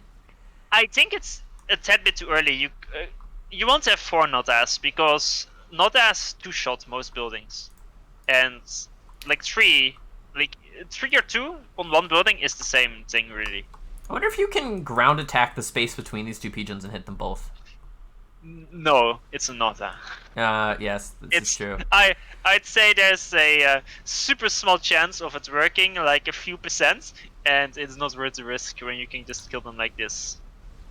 Alright, first pigeon does go down pretty cleanly. Emergency AA is being forced up. I feel like Turin should already be switching to gunships. Once you not as in high numbers, they don't accomplish that much more than not as in lower numbers. And he went for the power, but Nexus already has another pigeon almost done. Yeah, this kind of hurts. This is actually very painful for him. He's stalling like minus 1,000. Even after the pigeon's done, he's relying on like the reclaim from this other pigeon. Oh, and he will snipe this one pigeon actually with this last 2 Notas. No! One of the bomb impacted on the scout, so he didn't kill it. All right, emergency backup, Natha. Where are you at? Oh, that was the last. No, wait. There's like 4 more. It's fine. But shield. That's insanely important. That might save Nexus's life here. The shield isn't actually under the pigeon, or the pigeon isn't under the shield. Yeah, but if the Notas come from the bottom, then the shields will probably block it anyway. Yes, and he's got a second one now. And Nexus is kind of actually way ahead on eco. Yeah, the thing is, if you try to snipe power, if you don't get the critical power killed, it's actually not that bad. Oh, this one might actually hit it. Yes, it did. What a sniper. Okay. So yeah, Turin, he's actually going for the maxes at the bottom left. So Nexus should lose all those maxes. Although Turin is going for the support factory actually. Nexus is trying to get T3 land on the back of this, but still has enormous power issues. Yeah, Turin is mass T2 gunship spamming now to deal with all the spam, which makes sense. I feel like Turin should pay a bit more attention on all the bottom parts left of the map. Like Nexus is just taking the middle with 1 engineer, and the top right in front of his expansion, Nexus is taking that all. The Nothas have discovered a new target. Bottom left. Yes. 2 and T2 mexes. There were 4 Tacti mexes there. There was a support factory that's already dead. So Turin should probably just put it not as on max priority, which he probably did. They all die, but they killed enough to be worth it. They overkilled the Rex as well, so there's no reclaim there. Yeah, that's always very good when you don't let the reclaim fall into enemy hands. Turin did transition into T3 lands, and Nexus has not started his yet. Oh, he did, and then he canceled it. Oh. Because he couldn't afford it. Because of the power issues. Yeah, maybe the power snipes were good enough after all. Like, Turin's eco is still bad, but he has the top right corner, and the gunships are getting a lot of value. And if he sends the autumns to the bottom left, and he can overwhelm that with the tech 3 lands, then Nexus is just on his own corner. Yeah. And Nexus doesn't have great eco either, because how chaotic the game has been. Like, he actually has 40% T3 maxes. Which isn't uncommon because you got so much reclaim, but like he's not really allowed to get any of the reclaim because Turin has the map control, and so he can't finish them. And now these gunships are going to be brought into the back of the base to try to snipe T2 max. And what, is there even any mobile flak? There's a static flak. Yeah, there's one static flak, but those 3 maxes around the outside, they can be killed. This is huge for Turin's economy. Like, he's just going to catch up, and Nexus is going to be suffering unless, like, somehow all this air dies. Yeah, it's actually, I feel like Nexus might control K at any point. It seems very over, unless he makes some miracle defense recovery. But it's, the longer this goes on, the harder it will be. That's another 3 tech 2 Nexus down, so Nexus is just on... He finished 1 tech 3 max in his main base. That's what he has. Oh wait, can he just die to gunships here?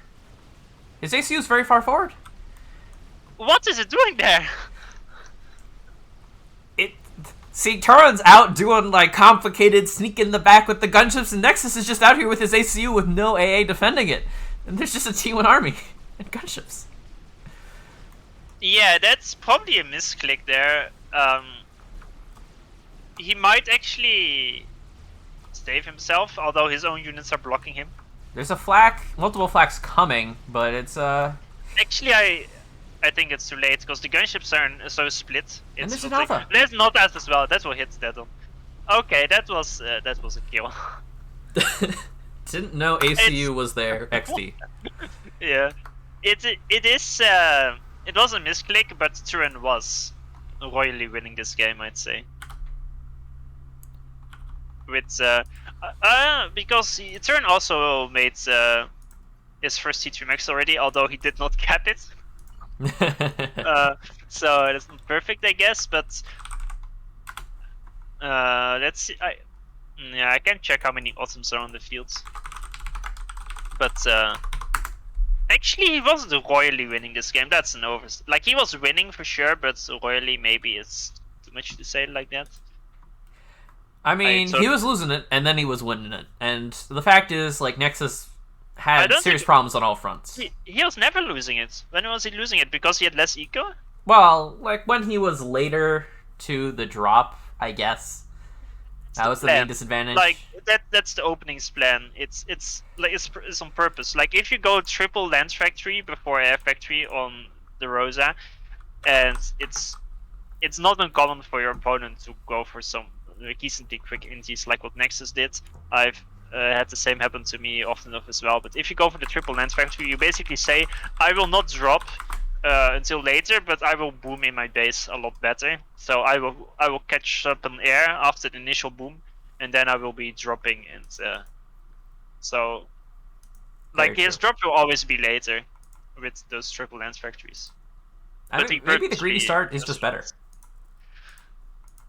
Not necessarily. It depends really, because you know, I've had situations where it didn't really work out well. It's a lot harder to play the greedy starts because the thing is, because you're not dropping very quickly. Well, you really have to be careful with your reclaim, because if you reclaim your base runs out, then instantly you have no mass at all. And with the triple lens factory, you have insane build power to really spend your mass quickly. So you really have to be careful to not stall. It's like maybe it's better. I don't know for sure. It's a form of greedy, I think, because you're kind of hoping that you get this one of the corners anyway. Yeah, But like it's very risky, I would say, because it's very hard, or it's a lot harder to balance your ecoing. maybe this is somewhat of a best case scenario for that opening. Like, Turin executed it very well, was very efficient with all his power, and he managed to secure a corner despite being a solid minute and a half later. Yeah, I think partially of this. Once Nexus dropped the bottom left, he didn't really invest a lot in more air. He just had one air factory unassisted, and then he kind of lost there over turn space. But if Nexus went for it, and he could have probably managed to drop the top right before turn drop there, and if the thing is, if in Nexus position, if you manage to secure both the corners, then you're in an amazing position.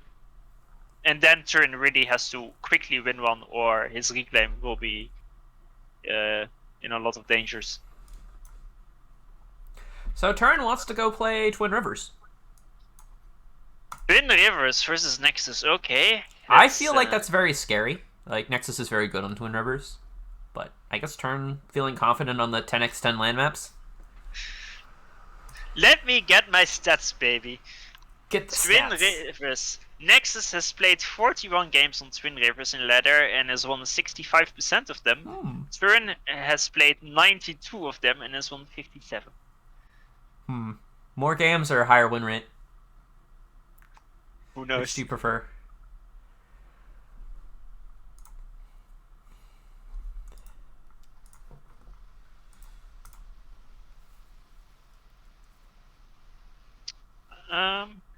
Yeah, I'm not sure. Wait, let me actually look at the map pool, because I'm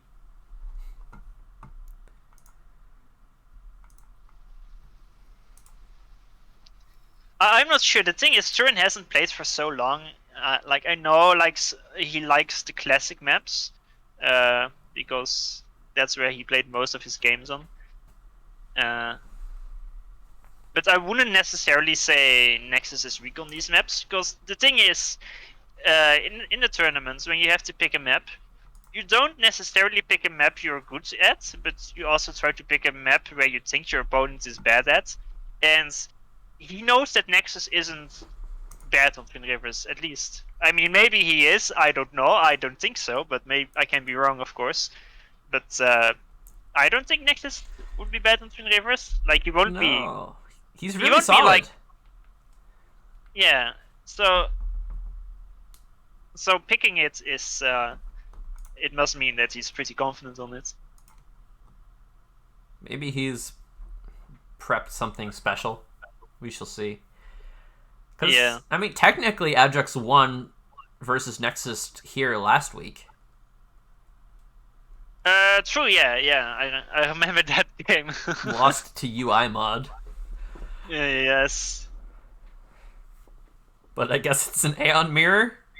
Also, last game in the Rosas, where you saw Nexus die, the moment he died, his entire base transferred to the AI. So if the same situations happens again, it just is a repeat, because he didn't disable it. Yeah, I hope Nexus has gone into his like UI mods and is like, this one, I'm turning it off. The thing is, I think it's part of Eco Manager or another big mod, and so you have to find the settings where you just disable that one feature. Presumably you can do that. I mean, even if you can't disable it, you can look into the actual mod and just remove the part where it does that. Yeah, and I feel like if a UI mod loses you a tourney game, that's probably something you should move aside. Perhaps, yeah. Although, who knows what would have happened on the rematch, like in the best case where that was a draw instead of a loss. It's true. So Twin Rivers, last week we had 2 amazing games here. One was Blast versus Slow, which will haunt me for at least a few more weeks. And also Nexus versus Ajax, which ended in a beautiful win, not a draw at all. Not a draw, but a win. Look, you gotta take your wins as they come. Even if they're due to UI mods. So yeah, both are Aeon actually. Curiously enough, what I did see was Turin's win rate with any faction on Twins is 57, but with Aeon it's 72. Ooh. And I mean, Nexus's win rate with Aeon is 100%, but it's only 3 games, so. Alright, it's impossible for Nexus to lose, is what I'm hearing? Yes. Impossible. But look at this. This is third and fourth flare from Turin. Plus a scout. That's some serious aggression. True. And Nexus is going to scout it. Yeah, both flares are sent to the same sites, probably because he wants to use them together so he can, if there is a tank, he can micro them and they can like kill the Aurora. Both of them together. But you don't really need 2 versus Aeon as much as you need 2 versus any other faction. True. I guess flares versus Auroras is a bit awkward of a fight. Nexus is making his own flares to counter Turin's flares. So yeah, with the last lab change, it's quite a while ago already, but flares were kind of buffed to, and they were supposed to be like the early game units for Aeon to stand a chance against other tanks, so they were made super strong. They're also more expensive than other labs. But they build really fast. Yes, they build really fast too. And they are fast. So both Turin is not microing his flare, so he will lose the first fight. Now he's microing him now. Oh, it's quite even. It's because Nexus's flare was shooting at Turin's scouts. It's a really awkward fight. The thing is, the flash shot, it's so wide that it's hard to see how accurate it is. But the scouts are gonna kill the labs. the DPS. Oh my gosh. Wow. It's a 1 HP. Oh, it actually dodges the scout. Oh. And now into the back. Oh, double kill. Okay, that was way close. But there's more. And that's gonna kill them. There's 2 more actually. Yeah, Turn invested into microing that flare to the last possible breath it had, and then he's just like, yeah, I'm just gonna kill the NG with this other one. Yeah, but I mean, it was worth it, because if that would have died, then like, you can kind of snowball the fence if you lose the first lab fights. And now he's losing more. Like, these flares can actually just kill the NG in the back if... I mean, they will. Yeah, like, what's stopping them? This flare's winning because it has a scout, and... Yeah, no. Oh, there's a bomber from Nexus, that's nice, but okay, turn dodges, that's a very nice dodge. Good awareness as well. The thing is, Aeon bombers, maybe it's me personally, I find them the hardest to micro out of any bombers possible. They do weird stuff. They flip. Yeah, they like to become acrobatic and stuff. So Turin made the bomber. Sadly, there's nothing for him to bomb because the labs killed everything, so he's just going for a tackle next. I guess he can kill it and remove 2 more mass income. The bomber at the back is actually killing all the labs of Turin. The issue is, Nexus doesn't really need to micro it. The thing is, Turin needs to pay a lot of attention to that one lab to kill those maxes, and that means his macro will be a bit worse. However, Turin has both his expansions because he's under no pressure at all, so he basically has the time of his life at home. Yeah, like, he's grabbing the mid reclaim, he's got his bomber, literally all the map control he needs. The flare is still alive and has 2 vets. Alright, never mind. It's dead, but it did its job, and now... Another bomber from Turin, and then a 3rd bomber from Turin, and a 4th bomber from Turin. It's making a 5th one. Are there other air units? I don't think so. Yeah, sometimes you make a scout to accompany your bombers. But yeah, these bombers, they are quite a big mistake, I think. Well, I mean, if this bomb can kill 2 NGs, no. No, it's this is just silly. It's air control is way more important in if your opponent is Aeon, or if you yourself are Aeon? Is Aeon? Mm-hmm. If there is Aeon. Yeah, if there's any Aeons, air control is way more important, because bombers one-shots labs and auroras. So yeah. So now Nexus is going on the offensive, and now he's making his own bombers after he kills Turin's bombers with his intis. And he knows he probably is air. Turin does have some MAAs actually on the right army, which is quite nice, but yeah, nice lab rate on the right. Turin actually has a factory on those 2 max location. It's quite weird. I mean, Turin is halfway to a T2 max. He's already at 7 land factories versus 4, 5. Count a 5th one. So he's up 2 land factories, half a T2 max. And he's not hurting. He's not hurting. Yeah, he's having a bit of an inefficient fight on the right side. He lost all his units for free.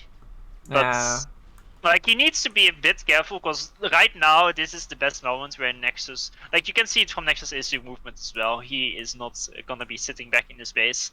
He knows how far behind he is, so he is gonna at least act like he's gonna pressure, because situations like this, Turin knows he's ahead, and he knows that Nexus knows that he's ahead. So what will happen is, if you're ahead, you expect your opponent to be more suicidal, in a way that, well, like, way more aggressive with ACU, because at least that's and not everybody tends to play like that, but a decent amount of players. There's some like, you game have theory to there. You have to get back into the game somehow, and that's why you want to use your ACU more. So when you're ahead, you kind of tend to overinvest into defense, or like defending against attacks. And if then the attack never comes, then the opponent can get back a bit. Things like that. It's a bit of mind games, but maybe I make it sound more complicated than it is. And maybe they're like, well, I build units and I build tank to max. Yeah, it's just build tank, build gun, shoot guy. But meanwhile, Nexus has finally secured all his stuff, and he got more of the middle reclaim than Turin did, or he's about to. Yeah, Turin sent his engineer to mid to the side where Nexus, where his ACU is basically now. But that's where there were a few tanks of Nexus, and the other side was undefended, but like, he could have grabbed most of that reclaim, sadly. I mean, he had no intel, so he didn't know. So Meanwhile, Nexus drops the bottom right. Yeah, Turin hasn't dropped anything yet. He has the transport, but he has not used it. He'll just load it up now. Yeah, and there's a very nice bomber from Nexus at the top left waiting for a transport as well. Alright, but Turin is up about 15 tanks, which is kind of a big deal. Yes. And he's having a good engagement on the left as well. I think he can try to just take the left side expansion if he wants. Nexus... I feel like... is Yeah, just chilling. Turin is... look at the factories he's queued up in his base. He wants to keep it on T1 land. Yeah, it doesn't seem like he wants to transition at all. But he also has to not die here. This is very scary. He doesn't have radar seeing this coming. All his units are on the other side of the map, and Nexus is just going to send his ACU directly in. Turin immediately retreats as soon as he sees the ACU in range, but there's so much stuff. He's alright. He's going to pull stuff from the left side, counterattack on the flank. But he's shooting the ACU and not the units. Yeah, he needs to focus the units. Why isn't he shooting the units? They're Aurora. They melt. Yeah, that's... Aeon is the worst faction for Shift G, just because Auroras melt. But if you're not shooting at the Auroras, I think Turin is fine, at least for draw, because actually it might not be, just because he's not microing his ACU. He's getting stuck, and you need to spam click to get out of it. He's still shooting Nexus's ACU. I don't know. This is kind of insane. Why isn't he shooting units? Like, he's gonna get down into the red before he can force Nexus off. Nexus can force the draw if he wants. The thing is, now Turin is shift-G'ing his Aurora, but that's exactly what he doesn't need to do, because he needed to play the efficient game. He's even if he survives, which I don't think he will. Oh my god, this friendly firebomb! He will lose his entire army. All the He's units blocking died! He himself, killed them it's all so himself! No, don't do this! Did he bomb himself? He bombed himself! He killed like 9 Aurora with his own bomber! Oh, and because of that, friendly firebomb, like, and a few other things, Nexus does survive and doesn't even have to force a draw. Like, look at this. Nexus doesn't have an expansion. Yeah! This. Oh my god. Nexus. Turn. No. What's with that? Oh, Javi's not happy. Javi's not happy. I'm not happy. I'm spiritually challenged by that game. It was something. Why? Like the thing, it's he was ahead like in every game. Yes, all of them. Not winning, but ahead. And there has been an ACU suicide in every game as well. Yes, all the games had suicides. One time it was from Nexus, but yeah. Oh. That's honestly. If your turn, that's not gonna feel good. Like, you really need that game. Now, one more loss and you're just out of the tournament. Is it? I thought it was a best of 3. Is it the best of 5? It's a best of 5. Okay. Yeah. So there's still 2 more games. I thought it was over. No. But it's not good. It's not good. It's not good, no. Because now Nexus gets to have the next map pick.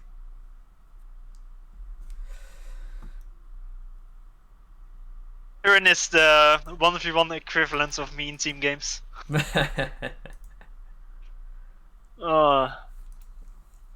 Yeah, so they both won each other's map picks so far. All of it is suicides. Classic. So yeah.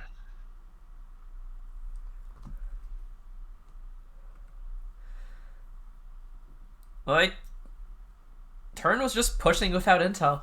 And he thought he was far enough ahead that he could get away with that. But he was not. You know what could have fixed his intel? Making Intis and Tech1 air scouts instead of bombers only. Well, if you think about it, a bomber has radar, therefore it is a type of scout. Yes. Technically speaking. Technically speaking.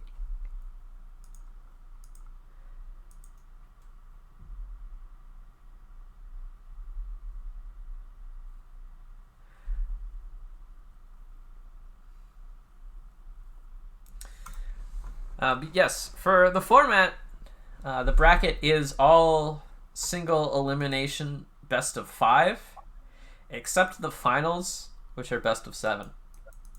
And the bronze match? No, bronze match also best of 5. Okay. It's only for 3rd place, like, eh. Who cares? Yeah, who cares? It's like, I mean, 3rd place, what? That's like $100-ish. Yeah, it's $100. 1st place, that's $310. Oh. So big money. The largest prize pool for any seasonal invitational. Were actually some nice donations were given. Yes. Oh, quite a lot of people actually. I think we might have the greatest number of donors too, but I haven't checked that. I think Lots last year had a lot as well. Lots excluded. Like I'm not comparing any Lots. Lots has more money. Yeah, always. Yeah, then definitely.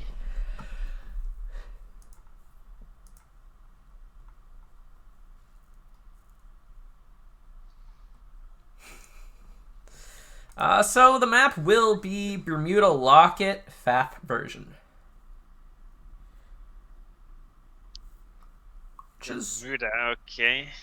Sure, why not? Group formed. It's a pick. Yes, Nexus picked this one, right? Nexus did pick this, and yes. I think that's reasonable to pick versus turn. Just some nice big, safe macro E map. it's not really for a 20 kilometers map. It's not that macro heavy. Like, of course, you need a macro, but it's like aggression and like tech to air rushes, tech to navy rushes, or some massive land spam. If you're some players do, Pepsi.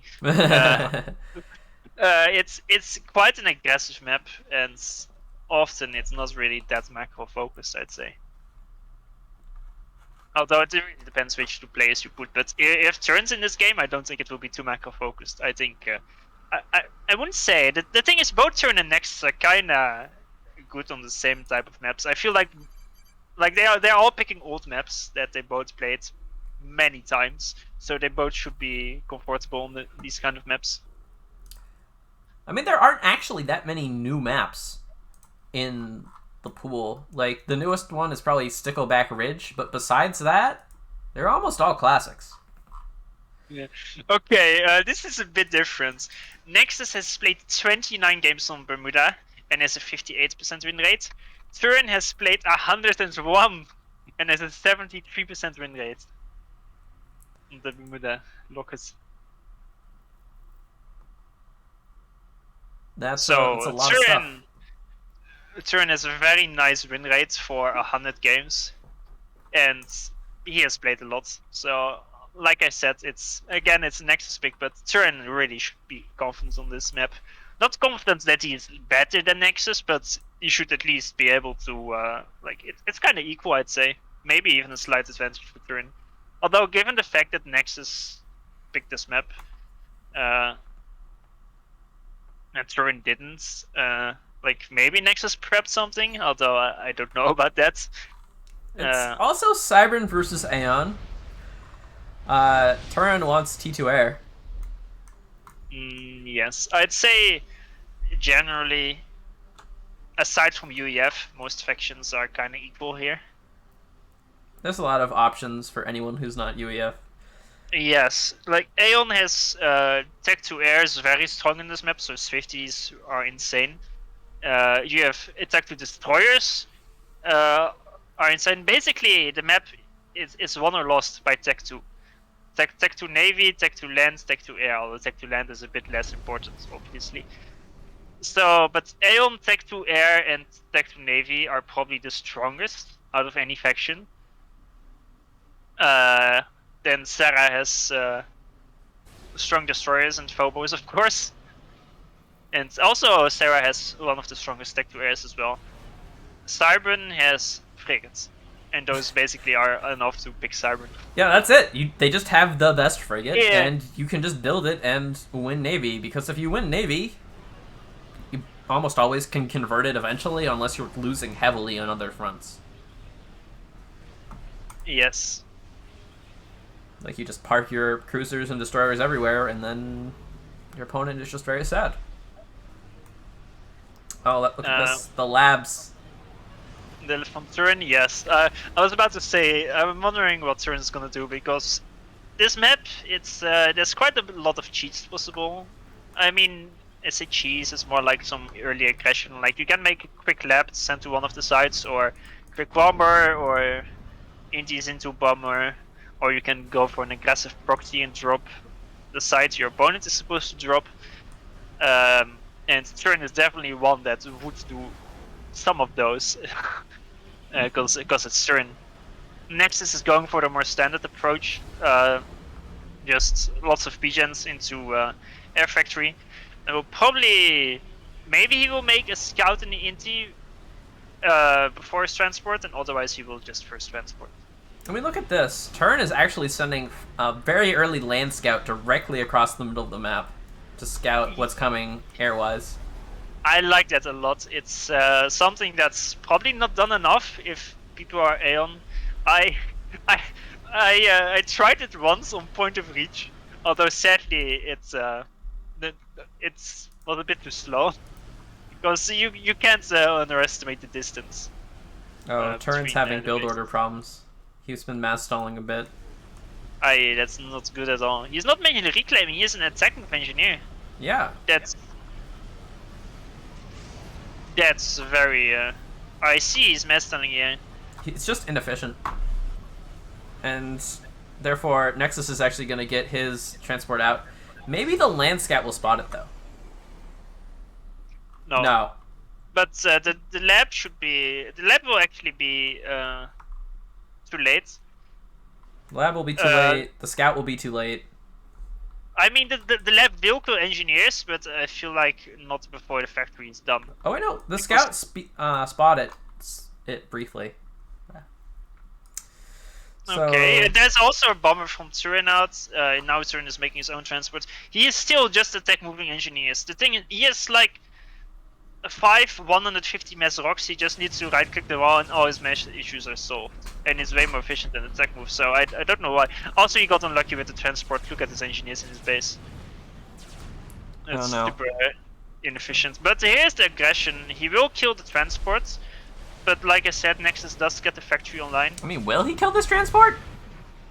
No, actually, there's a repair order. And he instantly rushes a... Oh, but the bomber might get the... Okay, nice splits from Nexus. No, the bomber dropped an empty! Oh, no, wait, it didn't. No, the bomber killed 4 of the NGs. The lab gets the 5th. Okay. And now he's just microing the flare to try to kill the last NG. But the bomber's still alive. It just kills it. Alright, this is huge. Every single NG is dead. There is just a factory and 2 Mantis on the left side. Meanwhile, yes, Turin is going to drop left, right? Like, the moment the bomb dropped, there was an air unit that died right with the path of where the bomb was going. So I was thinking that it happened again, but I was just blind. Never mind me. So all in all, even though Turin loses the airfight in all his units there initially, it's still good damage because Nexus... There's an air scout preventing Nexus from building P-gens. Nexus was stalled on his power spam for like a solid 20 seconds at least, just because Turin parked an air scout where his P-gens were supposed to go. Really? Oh, yes. Wow. It's incredible. That is the biggest brain maneuver I've seen in my life. I'm sure it wasn't accidental. It's very intentional. All these players behave very intentionally, don't worry. So, still, if you look at Nexus expansion compared to Turin, Turin has not expanded at all, and his scaling in his base seems really lacking so far. He has been focused a lot on the aggression, and he did damage, but his ecoing in his main base or scaling of power and production and build power, it's just been slow. Yeah, like why does he not have his left side yet? Like, we're in a position where Nexus is just gonna redrop left and send these Mantis forward. Yeah. Yeah, the only thing that Nexus got quicker than that Turin got quicker than Nexus is like the factories in on his side. He got 2 while Nexus got 1, but literally everything else Nexus is ahead, and now Nexus drops the bottom left 2 with the transports. And Turin is also still not grabbing his Nexus on the right side, or at least very slowly. He's not prepping any other factories as well, or well, just a few, but not a lot at all. He's not mass stalling anymore, so that's good. And now, actually, Turin's gonna take a great air fight. Or he would. But now his intis if are he kind wants of to run leaving. away. Yes. Turin's Tech 1 scout almost blocked the Navy factory. Turin has great scout placement. Confirmed. So Turin made a bomber. I feel like he should almost send a bomber to the Navy production. Because as Aeon, you want to keep the frigate spam on both sides as low as possible. Because you don't want to spam Aeon frigates versus Cyber frigates. It's just a losing proposition. Until T2 comes around. Exactly. Nice bomber from Turin on the left though, should kill quite some engineers. There's no defending ETC there. Yeah, just slowing down this process. Expansion. That factory is like 99% complete. Just won't finish though. Nexus though is rallying Mantis in Turin's right expansion, and Turin... okay, now he has some units finally. But one Mantis made it past. In theory, the ACU cleans that up eventually. Yeah, Turin is also very slow at grabbing the 4 Maxes north of his base. And still the left side, he's getting Mantis there. He still isn't grabbing it. Oh god, this bomber got 10 kills. Just now finally, but like he's doing nice damage with these bombers. But the important part is that his expansion is just too slow. That's way more important than the relatively small damage his bombers are doing. I don't understand why these mexes haven't been grabbed yet. It's minute 7.5. Usually these are grabbed by like minute 5 at the latest. It's the slow ditch playstyle. There's not enough mass for that, right? Am I crazy? No, there is not. Like, you're gonna need that reclaim later. So you might as well build the mexes instead.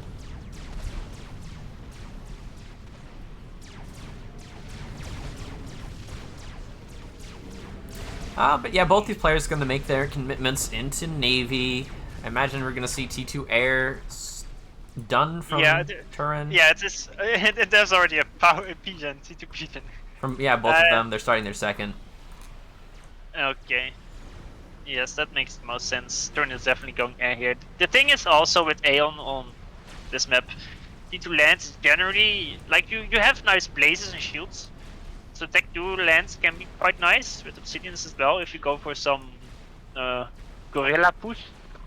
But Tech 1 is so weak, Auroras, because it's such a small choke points, a small range where they have to get through.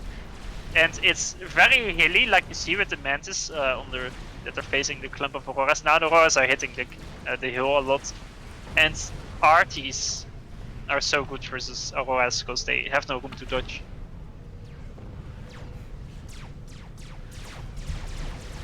Yeah, and yeah, Turin's not going to take map control. Like, Nexus is securing both of these 4 mechs expansions that are contestable for now. Now he has to try to push with these Aurora to equalize. Turin needs to be very careful with Navy. He's about to suicide a frigate and he has less production. Or he's already behind on frigates. Okay, he realized in time. Yeah, he can just try to kite, I guess. Turin should be able to deny the 4 mechs of Nexus though, the top left of his base, because Nexus is not making a single unit. I mean, if Nexus allows it, you know, sure, why not? Yeah. Turin be spamming Swifty, like expected. Nexus is going full indie spam. Nexus most definitely expects Turin's tech to air spam plan. But on the other hand, Turin has 3 gunships waiting in the wings. He's building Swifties. At some point, those gunships are going to make an appearance, and when they do, they could do a lot of damage. Yeah, finally Turin is about to finish his first tech 2 maxes. 3 are about to finish, and it should kind of even it out, unless Nexus is making a lot more. Yeah, Nexus is he's making more. A bunch. And he already has 4, so Nexus is basically 4, about to be 5 maxes ahead. So yeah, he's gonna need to make this air count for something and not suicide his Navy for no reason. Yeah, that's not great. He's locked on that low HP frigate. He'll get him, but at what cost? Maybe.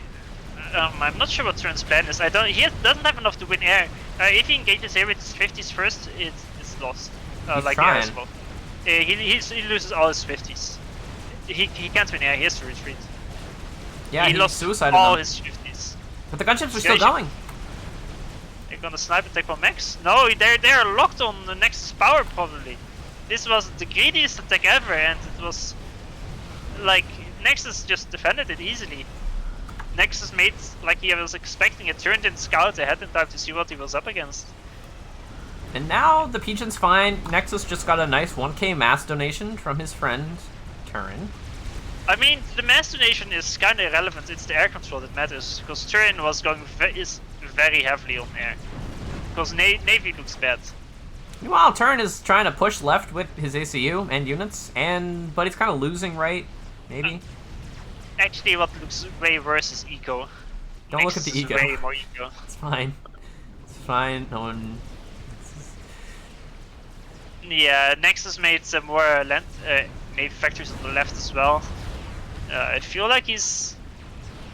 I mean, he doesn't really need tech to Navy yet. As long as you've secured the first Navy, then it's so hard for your opponent to get back in. And he already has the counter to Thor bombers, which is Indies and Cyber figures, of course. Exactly. The problem is Nexus is ahead in Eco, he's ahead in Air, he's ahead in Navy. He's not super ahead in Land, but that's kind of it.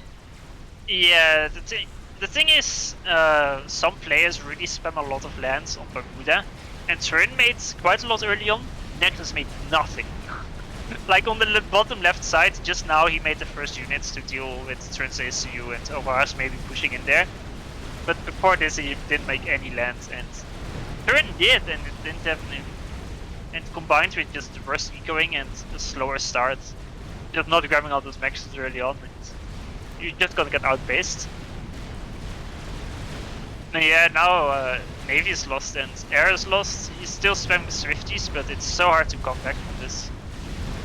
Actually, Turn is gonna die to gunships. Wait, He's getting sniped right now. Oh no. Yeah, he's got no AA, no air, no build power. Yeah. But I feel like trying this aggressive push is almost fine. Like, you're pretty far behind anyway. You gotta try something. Where's the aggressive push? Well, with the ACU, sending it to the left to try to break through. That was just to get those 2 Teklo maxes. Yes. I was kind of hoping he'd follow up and try to, like, spam into the left side and win it with the ACU, get an upgrade or something. He had no follow-up spam. Well, yeah, he just doesn't have... Wait, how does he have the same eco? Has he just been spending all his money on T2 mechs to catch up and then just lost everything? He did make a lot, actually, yeah. The thing is, that's not gonna matter. Well, he's trying to kill the gunships, but it's just not enough. I mean, maybe if he vetted, he could have survived the 2 remaining for a while. But then there's T2 Navy, and bad stuff's gonna happen to you. Yeah, I was about to say, what matters here is the Navy, and it's impossible to come back. And Nexus just started his HQ, and once enough destroyers are out, there's no possible counter. There's 31 Cyber frigates. Up all of those, and your torp bombers are basically gonna do nothing. Yeah, I'd say this was generally the most one-sided game of the series. Yeah. So, Nexus takes the series 3-1. It is 3-1, but it was a lot closer than it might sound in the scores. Like, those games, it could have been 3-1 for Turin as well. It could have. But unfortunately for Turn, it was not. Yes, it was not. So Nexus takes the victory and goes on to the semi-finals. While Turin has to go into the corner and cry for a little. No, but well played to both of them. It was actually quite nice.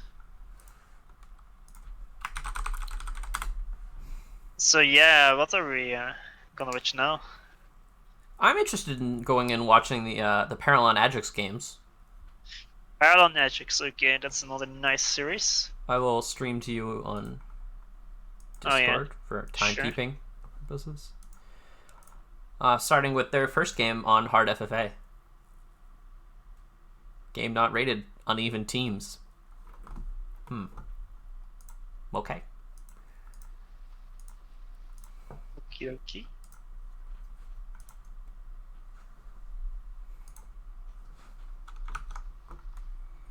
It's an interesting reason for something not to be rated. Yeah, actually, that's true.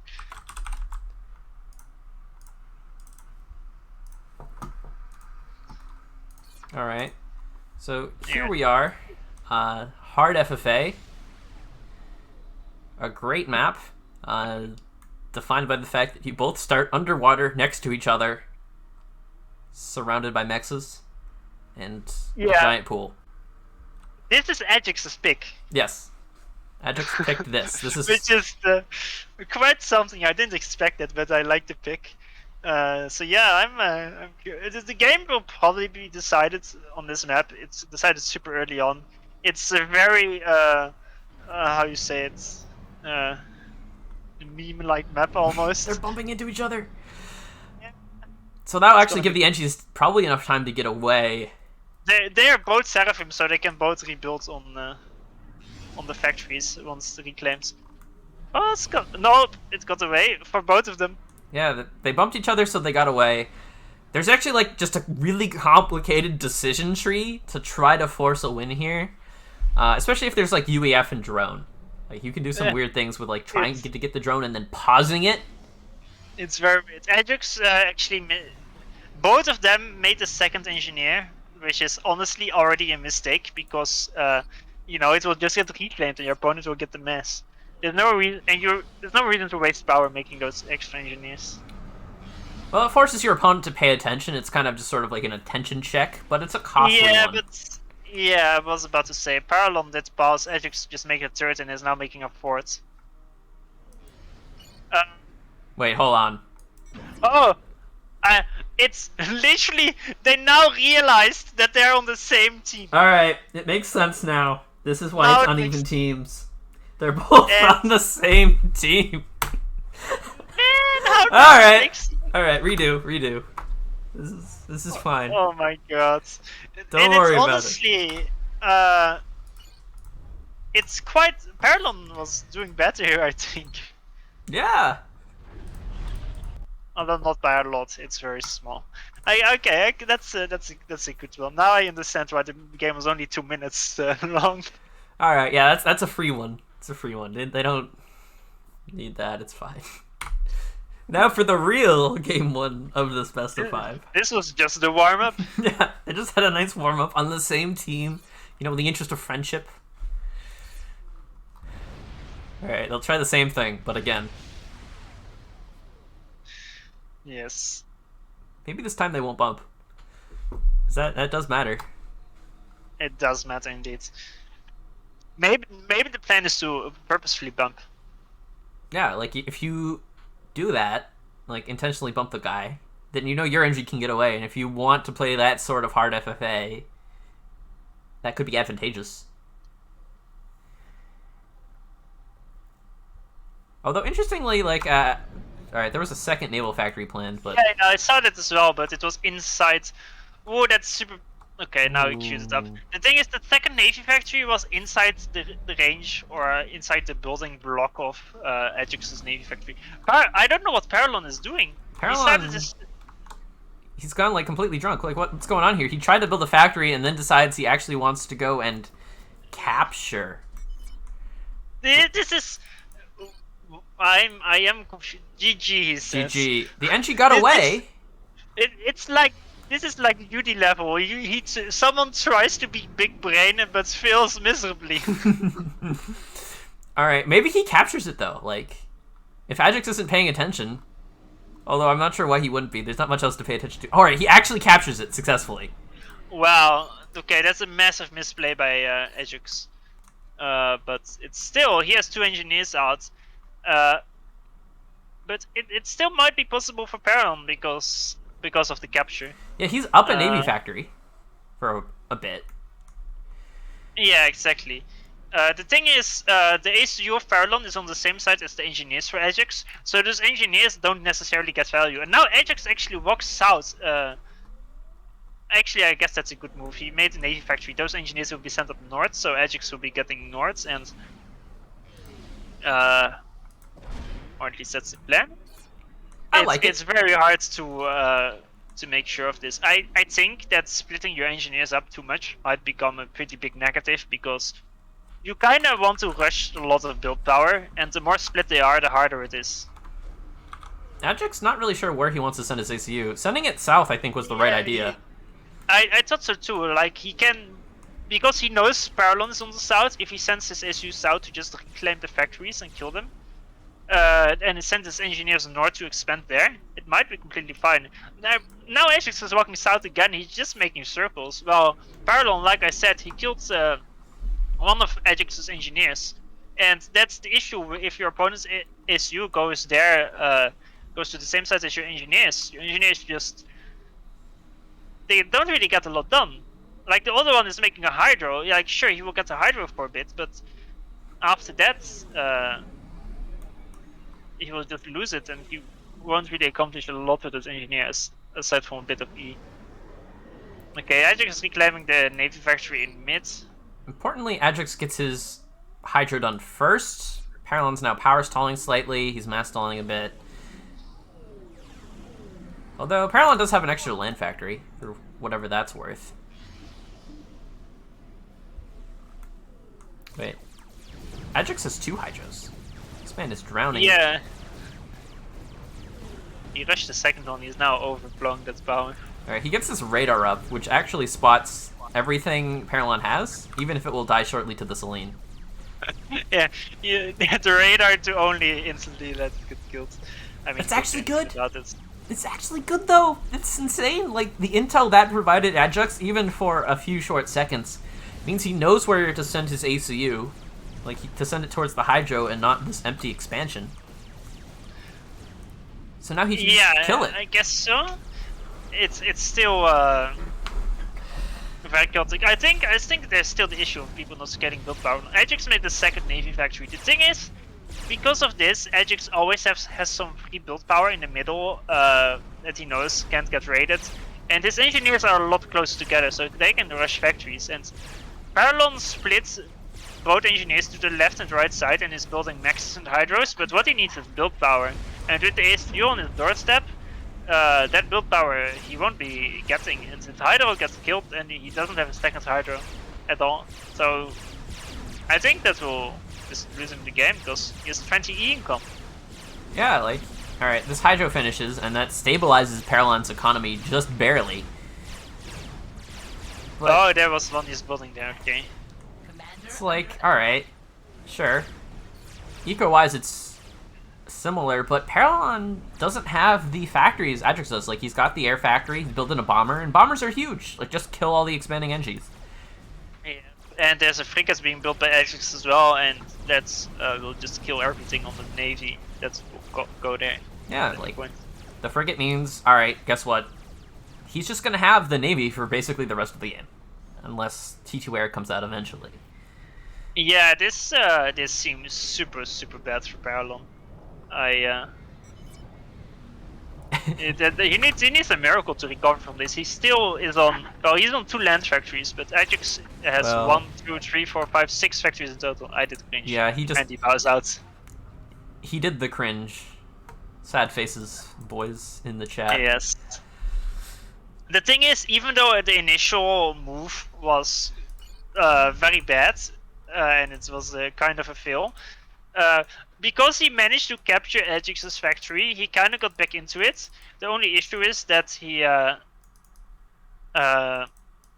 split his engineers out to the sides. If he sent those engineers to the bottom, because he knew Ajax's ASU was north of there, and if he just rushed quicker build power, I think he would have maybe had a chance.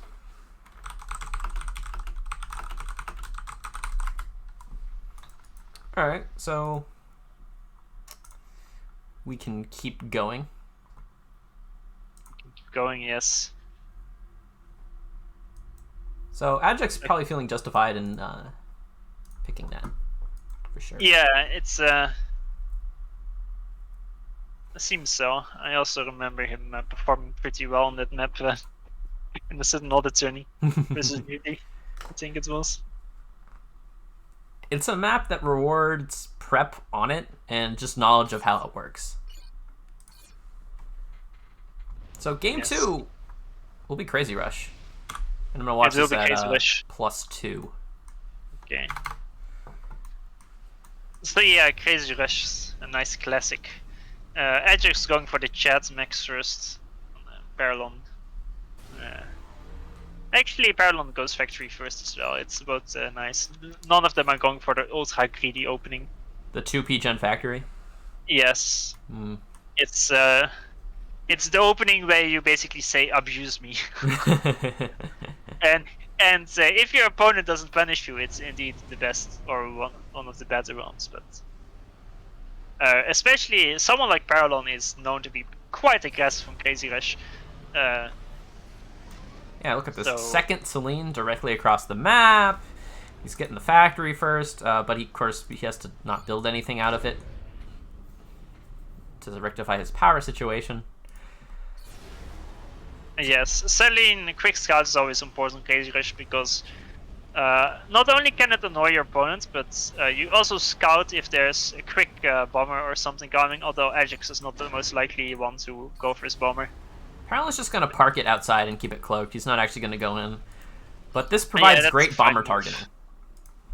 Yeah, that as well, yeah. And Parallon is, yeah, he already made the second air factory. He has some very, like, low power BO where he rushes a quick bomber and he stalls because of it. He only has 7 PGens and he made the second factory bomber. He gets the bomber out at 2:30. Ajax isn't even thinking about building a air factory for another minute or so. He's... Wait, how did he saw? He's splitting. He saw the bomber somehow. Well, I think the Selene started attacking, and then he got paranoid. But nice micro from Parallon there. The AA comes up. That was pretty nice micro, but bomb ruled and out. now the Selen is gonna try to kill another engineer. Yeah, AC is gonna have to go around. Okay, that's. But another bomber. Mistake. Not a bomber, yes, true. Like this opening from Parallon is meant to do a lot of early game damage. However, even the thing is, he kind of sacrifices his own ecoing and scaling. I mean, Parallon has one more NG at this point. Yes. Oh, is that engineer gonna get sniped? No, there's 13 HP. But it makes Ajax walk his ACU over and stop building things, which is just incredibly annoying. And another bomber coming around. Yeah, there's basically gonna be almost permanent bombers. And these bombers, they can be very demoralizing. Just getting your energy sniped again and again, but if you've played against Parallon, you know that he sacrificed a lot, and most people know nowadays how Parallon plays it. There's a counter bomber from Ajax. The problem is, Parallon saw it with the Selene, so he just pre-splits, pre-builds the static AA, and it kills one NG. Hooray. One engineer, yes. And now this NG is being made by both of them, actually. Now the Selene is still at it again. The ACU is going to have to walk over here and be like, alright, fine. It's going to kill another engineer, and these engineers, they aren't cheap. He really needs them. Oh, and he cloaks it. There's no attack order. It's hidden. Oh, it's got 2 vets, and it's just chilling. What I'm a bit scary about is that Ajax's base is kind of a mess. And at this point, it's irrelevant. But the longer the game goes on, the worse a messy base will be for you. Because we just don't have space for Tech 2 PGens, Tech 3 PGens, and it just becomes worse and worse. But I mean, for now, for the next 10 minutes, it's irrelevant. But after that, a messy base on Crazy Rush can really impact your gameplay. Yeah, for sure. Especially because all these wrecks are appearing on Ajax's side of the map, too. Yeah, I mean, just a few wrecks doesn't matter. It's just once, at some point, if both of the players have insane eco and both of them have insane production as well, if at some point you can just swarm your opponent's base, even if you don't trade efficiently, just dumping all that mass and then into a few hundred wrecks into the enemy base, it's almost worth it. It's just quite funny when you think about it.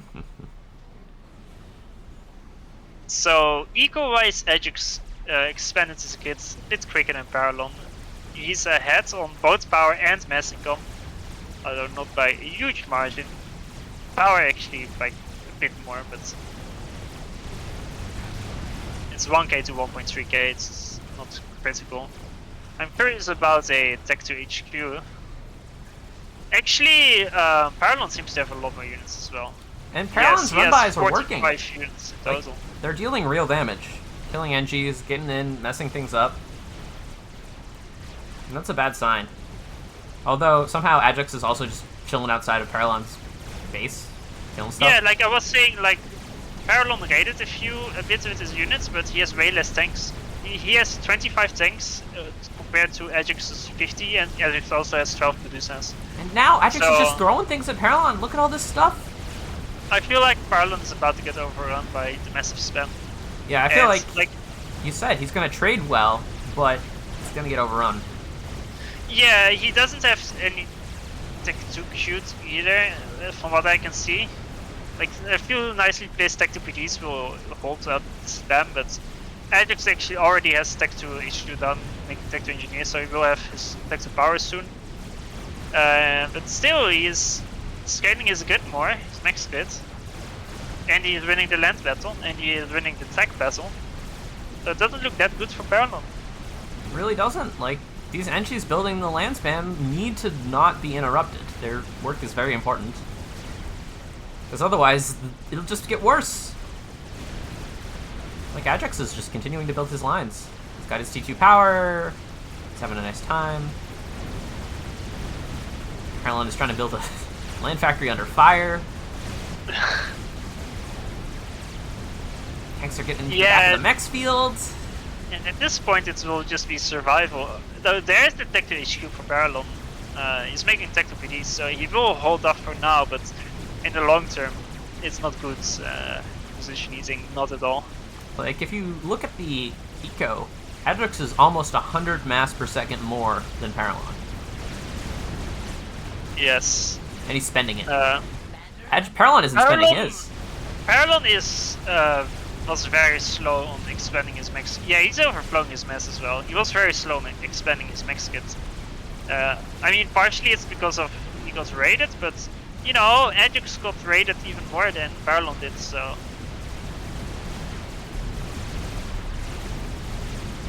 Yeah, and the Medusa, the Mantis, they're just coming in, they're killing stuff, and Parallel is just being kept in this little bubble.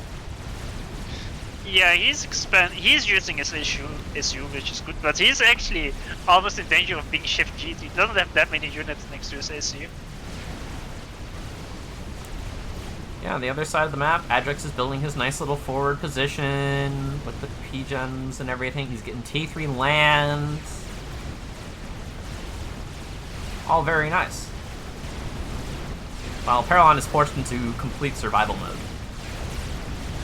Yes, and there are some players where complete survival mode might work against, but I don't think it's not gonna work for Ajax. Ajax will tech on the back of this and just scale his economy. Yes.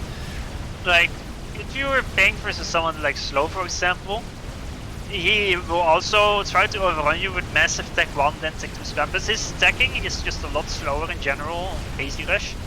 So you would know that if you just survive the spam, you might be able to make a comeback from a bad position. But Ajax is like, he already started the tech 2 Arctic mid. That's just gonna kill Parallel eventually. Parallel doesn't have the mass. And he's also getting overrun because there's now Rhino spam as well. And way more Medusa, it's all just so much. And the problem is, yeah, like you said, eventually the Artie will just sort of win the game. Yes. Artie is in range of the HQ and it seems like it's locked on it as well, so Parallel's HQ is already in the yellow. And there's the GG from Parallel, tapping out at 14 minutes. The bomber was really nice, but he sacrificed perhaps a bit too much to get it. Yeah, I checked his base later on, and I like maybe the bomber rush is nice, but he just didn't expand his maxes quickly enough. I looked a few times, and his SU was just idle next to like 8 stack 1 maxes, and he wasn't building more. It was just a scaling issue, I think. Which is the most important on Crazy Rush, of course. Okay, so it's 2 up for Parallel, so... for Ajax? For Ajax, sorry. Yes, Parallel has to win the remaining 3 games to advance. And Ajax only needs to win this one, and it is his map pick, for which he chooses Stickleback Ridge. Quite dangerous for Parallel. Yes, the newest map in the pool, and a pretty good one. But it has a few tricks. Only issue is that it's 5 kilometers, but aside from that, it's... Well, we all know your opinion on 5-kilometer maps, but, you know... I don't know what you're talking about. Wait, this series is entirely 5-kilometer maps. We've had 3. True actually. And you just pointed out now. Well, Crazy Rush is one of the only good ones. Crazy Rush, a hard FFA, and then probably missing something as well. Stickleback Ridge. Those are acceptable. Those 2. I'm gonna put this at +2 as well. Okay. So very similar UEF things. mirror match. It's okay. If you're not allowed to have Seraphim, UEF's fine. I mean, they might have both banned Aeon. That too. It's Zuis are very strong here though because of all the chokes.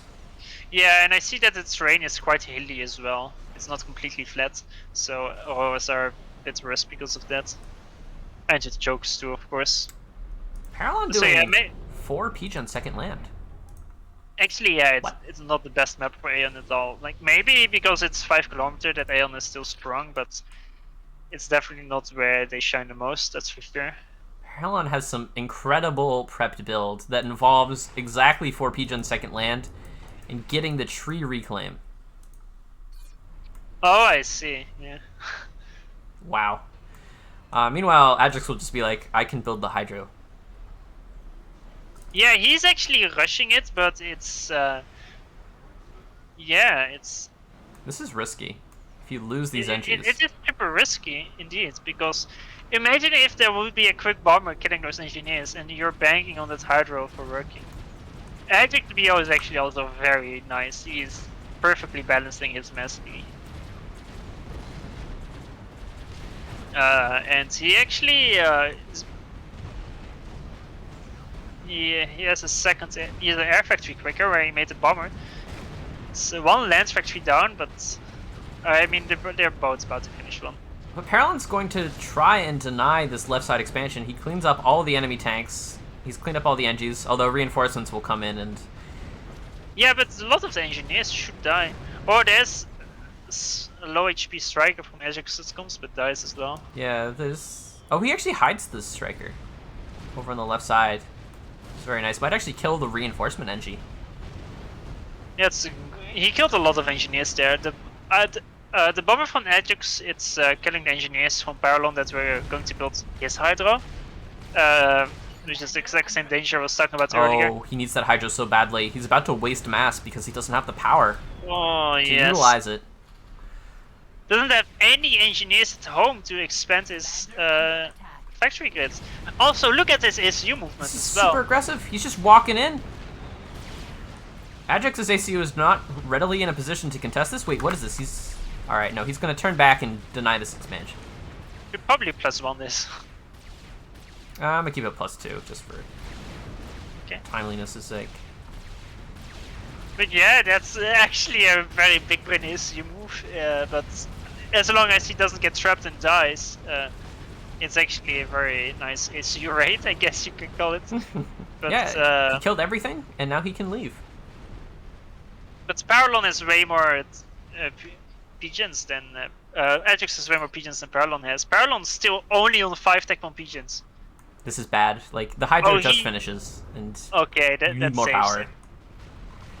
him. Even with the Hydro finished, he's like +10. Yeah, it's not enough. He's got 1,000 mass in storage that he literally can't spend. Oh.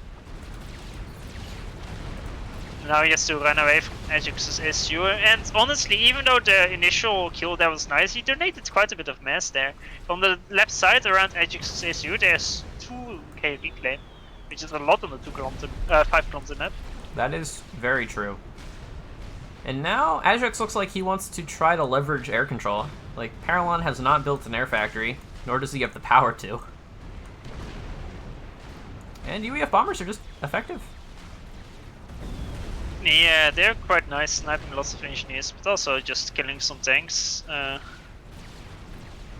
Forcing MAA as well. Parallon Parallon continues is to fall doing back. a big retreat, but Ajax can't overstay there. He's closer to Parallon's reinforcements now. Parallon actually has... It feels like he has more land spam. It's actually not true, but it's more clumped up. Although, how much land spam can you effectively use is another question, because of the narrowness of the chokes. Yeah, there were just quite a few units suicided in Paralon's SU. Paralon has 19 kills and is almost at the vet already. Wow. So he probably wants to get that vet, because extra regen is very nice over time, of course. Yeah, he's actually walling off the right side. Oh my gosh, this is incredibly big brain. Like, he just doesn't want to fight through here, ever. So he'll just build walls, and then he won't. The issue is right now, Ajax still has a lot of map control, maxes that is. Yeah, he has the mexes, although the map control is somewhat less secure. Yeah, it wasn't really map control. Though Ajax has this very nice radar up on the ledge that's letting him see basically everything that's going on. 2 nice radars, and he's just gonna get gun, which can win the game if he doesn't die here. Yeah. The thing is about the nice radar on the ledge is accessible from Paralon's side, so it's not necessarily... It's only accessible if he goes there. Yeah, but Paralon needs to scout this gun upgrade. He needs to upgrade. Snipes the engineer that's assisting, and he cancels it. Ajax cancels gun. It was halfway done. That's like 400 mass wasted. But he's actually going to send his army south to cut off the reinforcements, and then I guess do something. That's yeah. It is a decent fight with that army that he cut off, but he's not gonna get the reclaim. And if Paralon just gets the reclaim, he can use that to just rebuild the army and a little bit more probably. And he cancelled the upgrade as well. I think Ajax upgrade cancel was a bit premature. What he can do, because he wasn't focused yet and his ACU is shooting. If in that situation you just put target priority on the units on your SU and just pause the upgrade, if you're not sure whether you have to cancel or not, you can always just pause it and wait for a bit to see if you can continue it or not. But now Ajax just sort of crushes in. Parallel has to keep units with his ACU to not get shift G'd. But Ajax can just kill the Hydra. Rush ACU. There's pillars. Oh, he's got T2? Yes. Oh, dang. But does it even matter? He has no money. Like, he's got nothing. Mass. Got no mass. Well, yeah, but there's a big mass donation that's just being made in front of his base. And his ACU is getting mass donated as well. Yeah, but the second that runs out, he's got nothing. Well, he can use that mass to win but Ajax has lands gun. back. He can just... Parallon has no gun. Yes. Gun plus OC is equals dead pillar. Yes, sadly. I mean, you dodged the enemy SU with your pillars, but I think it's still too late. He lost too much map control. He lost the 3 max location with his Hydro, and there's a lot of reclaim there, and Ajax is actually getting that reclaim. And that's the big issue. Yeah, and or the biggest issue. He's denying it for a long time. He's getting the reclaim. The wall is doing a nice job preventing units from coming from that direction, but they don't care. Heller's eating Lobo shots. Ouch. Yeah, I mean, the thing is, the pillars over time they will get nice value, but it's already too late because he will just be swarmed. Ajax has 100 tanks plus RD. Yes. 7k mass in land units versus 4k from Paralon. Plus the fact that Ajax has a gun ACU that he can use to sort of force this fight. Yeah, the gun ACU is really the nail in the coffin, I feel. He can just OC the pillars as they come and keep Paralon walking back, and it's not like Paralon has the power to get his own gun. So he just kind of out of luck. The first pillar meets SU instantly dies. Yeah. Instant OC. People say auto OC is bad. It depends on the situation. Very true. If it's really important, then you manually OC, but otherwise, yeah. I mean, I use it often as well. The thing is, I wouldn't use it if the game wasn't so clunky with path finding, where if you stop to manually OC, your ACU has to he stops moving, slowly turns around, OCs, then you have to start walking again, and if you start walking, then the gun like swings in all different directions, and it's just so inefficient.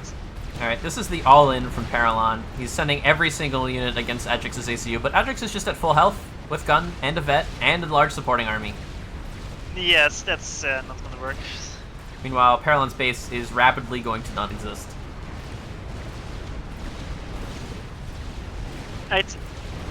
Yeah, Ajax noticed nicely that what Paralon's move was gonna be. The amount of value Ajax is getting here is quite insane.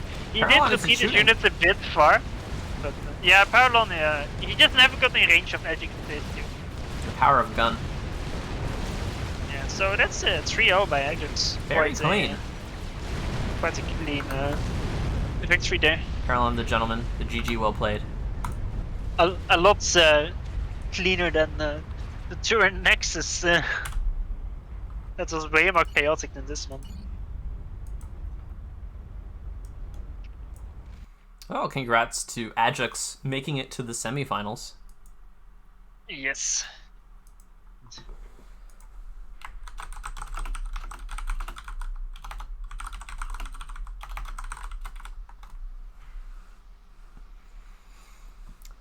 So let's see. Looks like Tagada has 3-0'd Turbo. Yes, I saw that just about now as well. Nexus beat Turin, Ajax beat Paralon, and Zlo and SB is still going. Yes, they're true actually. Manual what now? I'd like to cast Okay, Tagada versus Nexus. Yeah, that's a nice match. But we probably have enough time to also do the slow Pepsi one. Probably not the whole series, but we could go watch this live game. I mean, there's there's already 2 series we covered. The third one you already spoiled, Kappa. Well, and then there's the 2 semifinals and the one round of 8 remaining. I mean we're not that long in. Okay. No, I mean their series has gone for like a long time. Like go look at those game links. Yeah, I already saw. I mean I'm not sure. But because it's a long time, it means the series is gonna be good. True. But there's also the interest of not having this tournament go forever. Alright,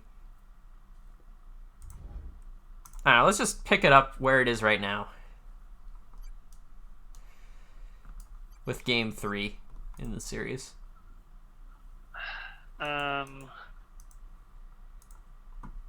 Really? Why? Well, because I imagine Tag of Nexus is going to start soon.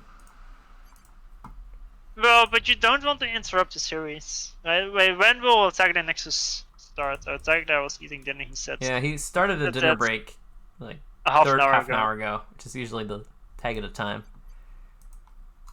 Yes. Which is the general motivation here. Like if we start this, then we can't watch the other games live.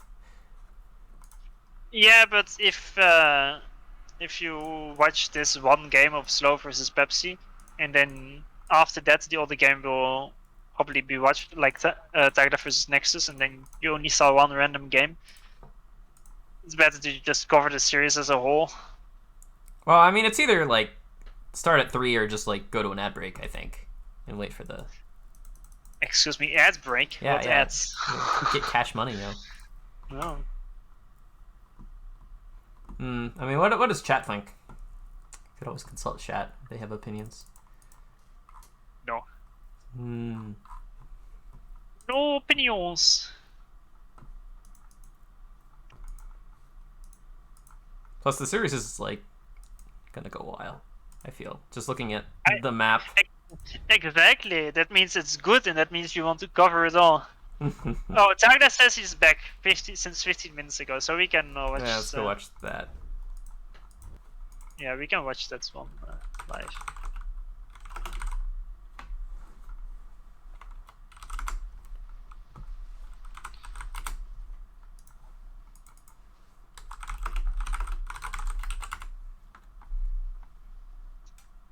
I love how we both basically said the same thing, but one was a bit more friendly.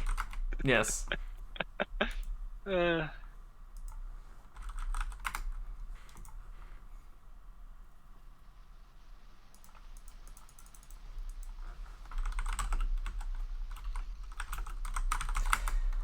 So this semifinal between Tagged and Nexus should be a rematch. Last time they had a series, I think, was their show match where, if I recall correctly, Nexus won 4-3. I don't remember. I don't think I was there to watch it, so I don't remember. Yeah, there's a lot of games. We need a database of all the pro games. Just get a dedicated FAF page on Liquipedia. We could try if they'd have us.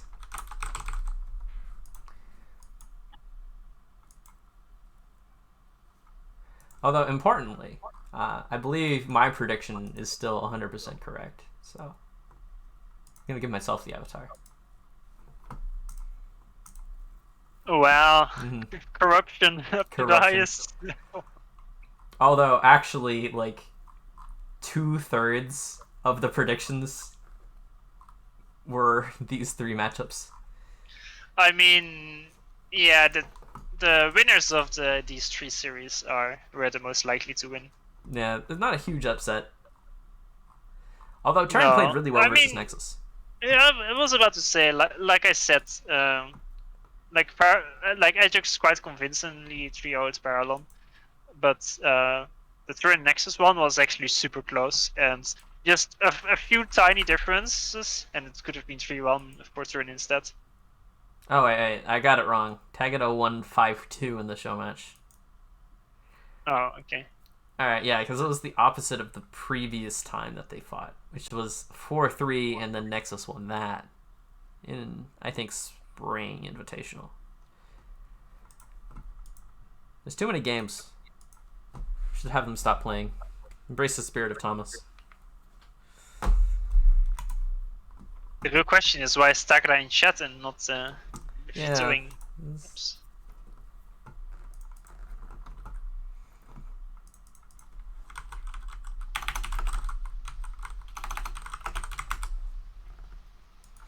I have not received vetoes from either of them, so I assume they're still doing the maps.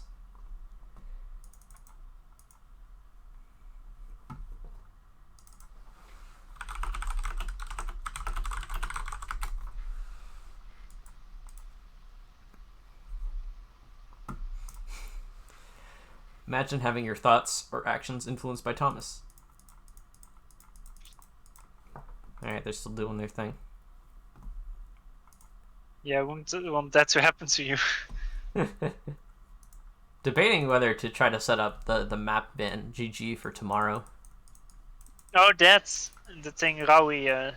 Yeah, although I don't think there's enough of the maps there. Yeah, I don't know. I know he did something with it, but I never actually looked at it. Well, you can only use the maps that they have in there, which is like a small percentage of the maps. And you have to set up individually, like all the maps, every pool, every time you want to have a single match. That sounds a bit weird.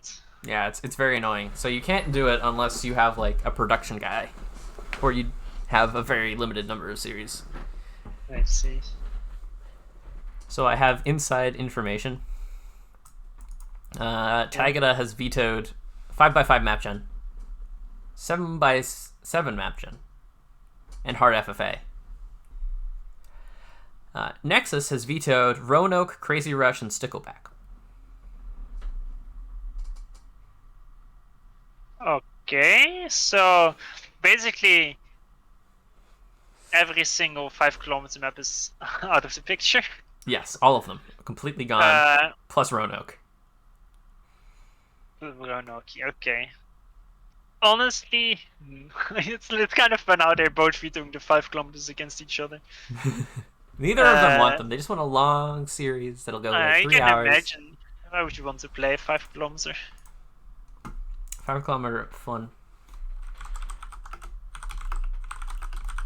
Yeah, I love clicking that tank button and rallying it into my enemy.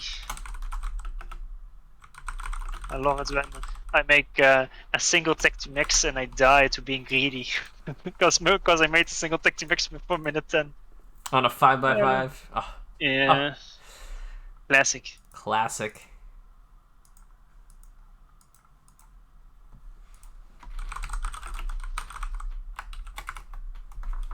According to Zagreb, it only takes 5 minutes to set it up on the site you mentioned. Sadly, it does take 15 minutes to pick the maps. Yeah, this is not accurate information based on what I tried to do. Nexus vetoed Crazy Rush really set. I mean, not that surprising. Like, maybe that he vetoed it, but I won't say that Nexus is especially good on Crazy Rush.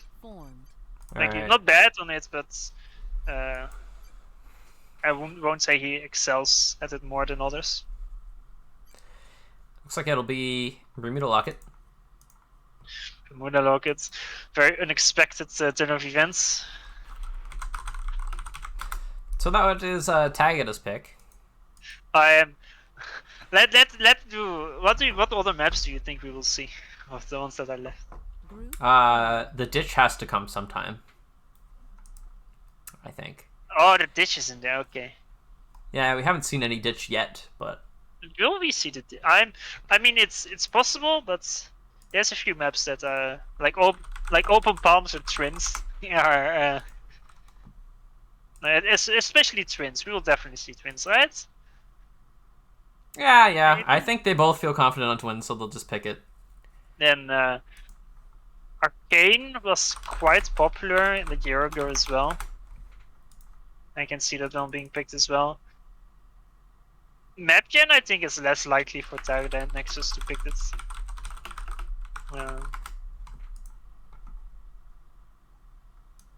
But yeah, maybe we'll see the ditch. It would be nice. Like, both Nexus and Target are very good on the ditch. It's, be right back. Wow. Abandoning me like this. Easy. Well, Tagada's abandoned us, so I'll abandon you. Unacceptable.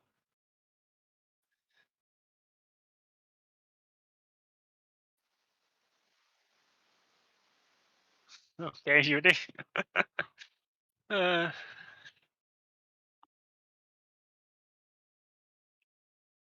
Should be happy that I didn't ban you yet for the bullying I received 2 days ago.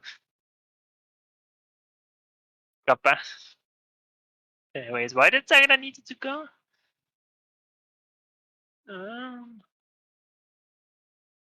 I guess he PM'd Swoggle? Because I don't see any chat anyway.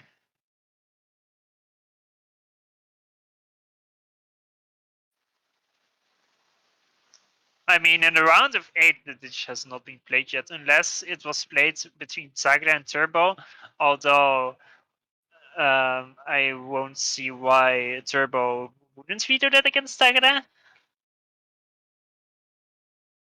Because it's not a map that I'd say Turbo has a great matchup against. It's Zagra that is. Actually, let me look at the games they played. Zagra has not. Zagra versus Turbo, they played on Stickleback Ridge, they played on Darosa, and they played on Arcane. Actually, that's the second Darosa game. That's a nice surprise. I didn't know the map was in there, and I'm like, a very welcome surprise. Such a nice map. There are some nice maps in here. Some. A few, perhaps. I mean, it's probably the most normal map pool we've ever seen for a seasonal invitational playoff. Yeah, it's very classic list of maps. There's like there's Stickleback Ridge in the. I mean, the map gens, I don't see them as classic, but they are also not really like some new weird fancy maps. But the non-map gen maps, there's only Stickleback Ridge and the 5 kilometer, and I guess Hard FFA, which is a bit weird, but then the Ditch, Roanoke, Bermuda, those are all classic 20 kilometer maps. And Twins, Open Palms, the Rosa, those as well. Aside from Arcane, it's So we all very have normal. 2 giants of FAF playing right now. Both of them combined have won every single seasonal invitational ever. And Nexus won Legend of the Stars last year. So I expect great things. Although Tagada already lost because of bad factory placement, so GG. They jump into a certain Badlands game. Well, unlike Tex, Nexus won't let him re. Yes. So yeah, Tagada Nexus both some of the top of the top players right now. Nexus is a little bit less active than Tagada recently. You could see it in some of the, like last week and the week before, that he didn't play at his top level. But he has played more in the last week, I think, and of course the last week qualifier also helps you be a little bit more active. So I'd say he will play better, but I think personally, I think Tagada has a slight edge here because I still think Nexus is a bit rusty. I know rusty is maybe a bit overused here, but yeah, but it's definitely going to be an exciting game, exciting series. So And Tagada gonna get his yeah. air factory faster. Yes, both of these players, they are not like they can be aggressive, but for the opening, I'd see them both just taking it easy and just dropping their own sides and is setting up their initial bases before they really try to do anything aggressive. There's not really much cheese that any of them might do, so you won't see any laps usually from both of them on the map like Bermuda, like we saw with Turin versus Tagada. Turin versus Nexus, sorry. There's Wow, look at this. Scout Inti from Nexus, and probably after the second Inti there's either a bomber or a transport. Tagada goes Scout NG out of his air factory. And actually just all NGs, all the time. He just used it to build a Scout, and that's it. Yeah, I remember Tagada talking about this with Bermuda BO, where you build a second air factory just for the scouts to see what your opponent is doing. He used that to see that Nexus was making Indies and being slightly aggressive, and then Tagada is... This is like a similar thing to what I said on Da Rosas, what Turin did with his 3 land factories. You basically give up air control for the start, but you scale a lot faster with all the build power you get, and because you're not dropping off the build power either. It's just that you know, if you don't eventually get the drop off, you're in deep trouble. So it is risky in some regard. He also loses the first air fight, 2 versus 1 Inti. Which is really not what you want if you're doing this sort of late macro thing. You're supposed to get more air than your opponent eventually, and then air fight. Yeah, Nexus is dropping his Tagada side, but he also has his Inti and bomber there, so Tagada he has his transports. He can in fact just drop the right side right now. And he is gonna do that because he scouted Nexus dropping the left. So I'd say this might be a mistake from Nexus, because with his bomber and Indies, he's already denying the left side. If Nexus actually dropped his own side, the right side, and he would have gotten there sooner than Tagada, he would have denied both sides for Tagada, at least for the near future. But now he denies the left side completely, but the right side is just free for Tagada to take.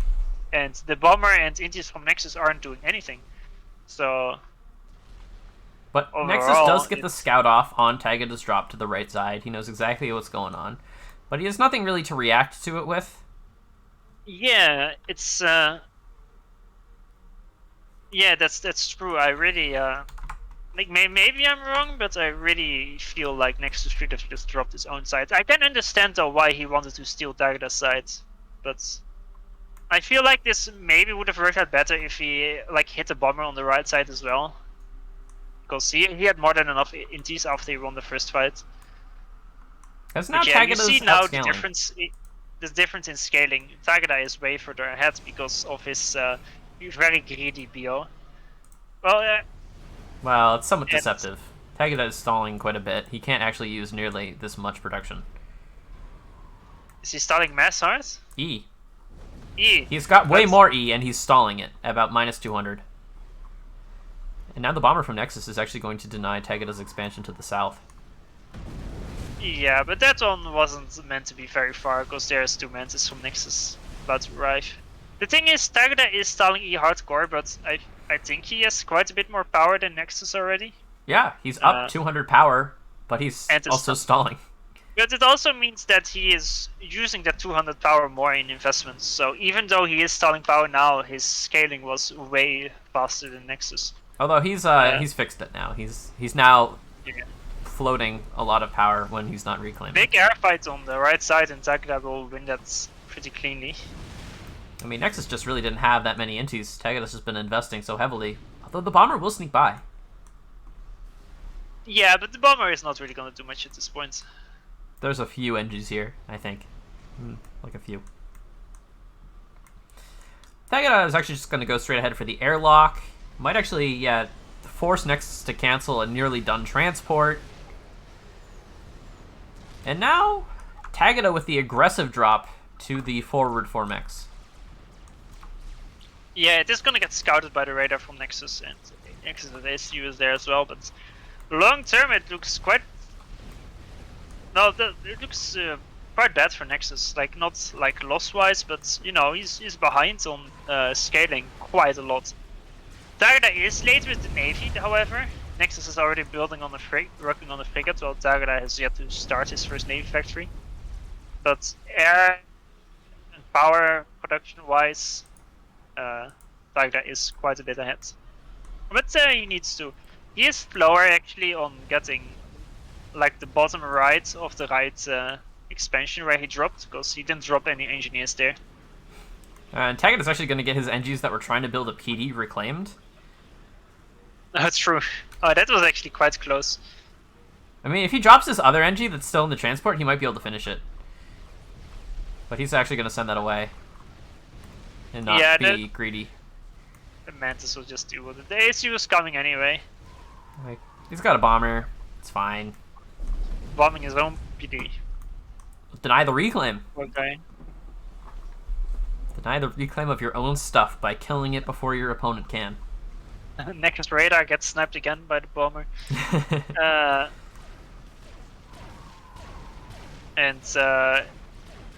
Oh, that's going after the Navy factory. I thought it was going after the engineer, maybe. That would have been beautiful. Deny the factory at 90%. Yeah. But the Nexus just doesn't have air, and it looks very bad for him. There's lots of tech bomb bombers actually coming out from Tagada. He's about to finish tech to air. Well, Nexus has not even started this. Tagada wants to push Nexus off this position? Well, I'm not sure he can manage that. I think he can, because Nexus has no other units. So even though Nexus can stay there, he doesn't know how much Tagada has, and he has no reinforcements, so he's afraid. So he retreats, which is the correct move. Tagada is also going to be forced to back up on the left side. Oh yeah, he just rallied a lot of units into Tagada's ASU, but Tagada does have reinforcements, so he can more confidently push. Yeah, he should be able to secure the reclaim. Although Nexus is investing quite heavily. Yeah, it's true. We shall see. These bombers are just being terribly annoying, and now looks like an Arty... Is this even Arty in here? Oh yeah, an Arty drop. Single Arty, single AA, 4 Mantis. Just right into the back of the base. It's a nice annoying drop. The thing is, normally it would do more damage, but in a situation like this, where like you kind of swapped the sides you're supposed to get, you have more land production in your main base, building tanks, to deal with the drop. Although they are just now sent away because the Nexus didn't see it yet. Taiga needs to be a bit concerned about his ACU here. Oh, he does. That actually seems super dangerous. Wait, is he, can like, die there. He's just getting completely overrun. Where's all his stuff? The XD in chat. No. Tagada! No. Send the Tech 1 bombers, the Tech 2 gunships to clean. He's making renegades, which is the counter to the Tech 1 spam, but will be on time. He did get the Vengeance now, so he gets the extra regen. And he is getting quite a bit of reinforcements. I actually think he will live. Yeah, he can just keep backing up. Yeah, he will live. The first renegade is on the field, and he has OC as well. Yes, he lives. He's gonna get a second vet sometime. Yeah, actually, it's quite far off, but... Meanwhile, there's just units pushing into Nexus's base. It's not working, but they're trying. Yeah, now there's... So Target does survive, but now the Tech 2 air should clean it up. The air will also kill most of the reclaim, sadly. Alright, Tagada just lost a lot of inties to Medusa there. Yeah, I saw it too. He lost 10 plus. Like, he has 18 total. Nexus is 12, actually, so a very low inti game from both of these guys. Meanwhile, drops continuing. It's back, gonna clear off some engineers. It just be an annoyance. I have to say that Tagada is slow on taking some of his maxes. Of the mid 4 max locations, the top right, he's just now grabbing it at minute 10.5. Alright, so big air fight. Trying to go after the gunships here. Nexus trying to force something to happen, but I think Tagada just has more. Yeah, there was also a bad turn from Tagada. Nexus is gonna clean up some of the gunships, but you know that if you lose the air fight and suicide your remaining antis to try and kill the gunships, you're not winning back anytime soon. Because your opponents will still have the air and just remake some gunships. I feel like Nexus might need some flak in this army, because Siren MAA is not gonna do it. I mean, this army is rapidly not going to exist if he doesn't. That's one Renegade already has 500 mass kills. 600. Like, they can just focus down the AA if they want to. Yeah, the value of these are insane. Like, Nexus is investing so much of its economy into making this happen. Meanwhile, Tagada is building torp bombers to keep the frigates at bay.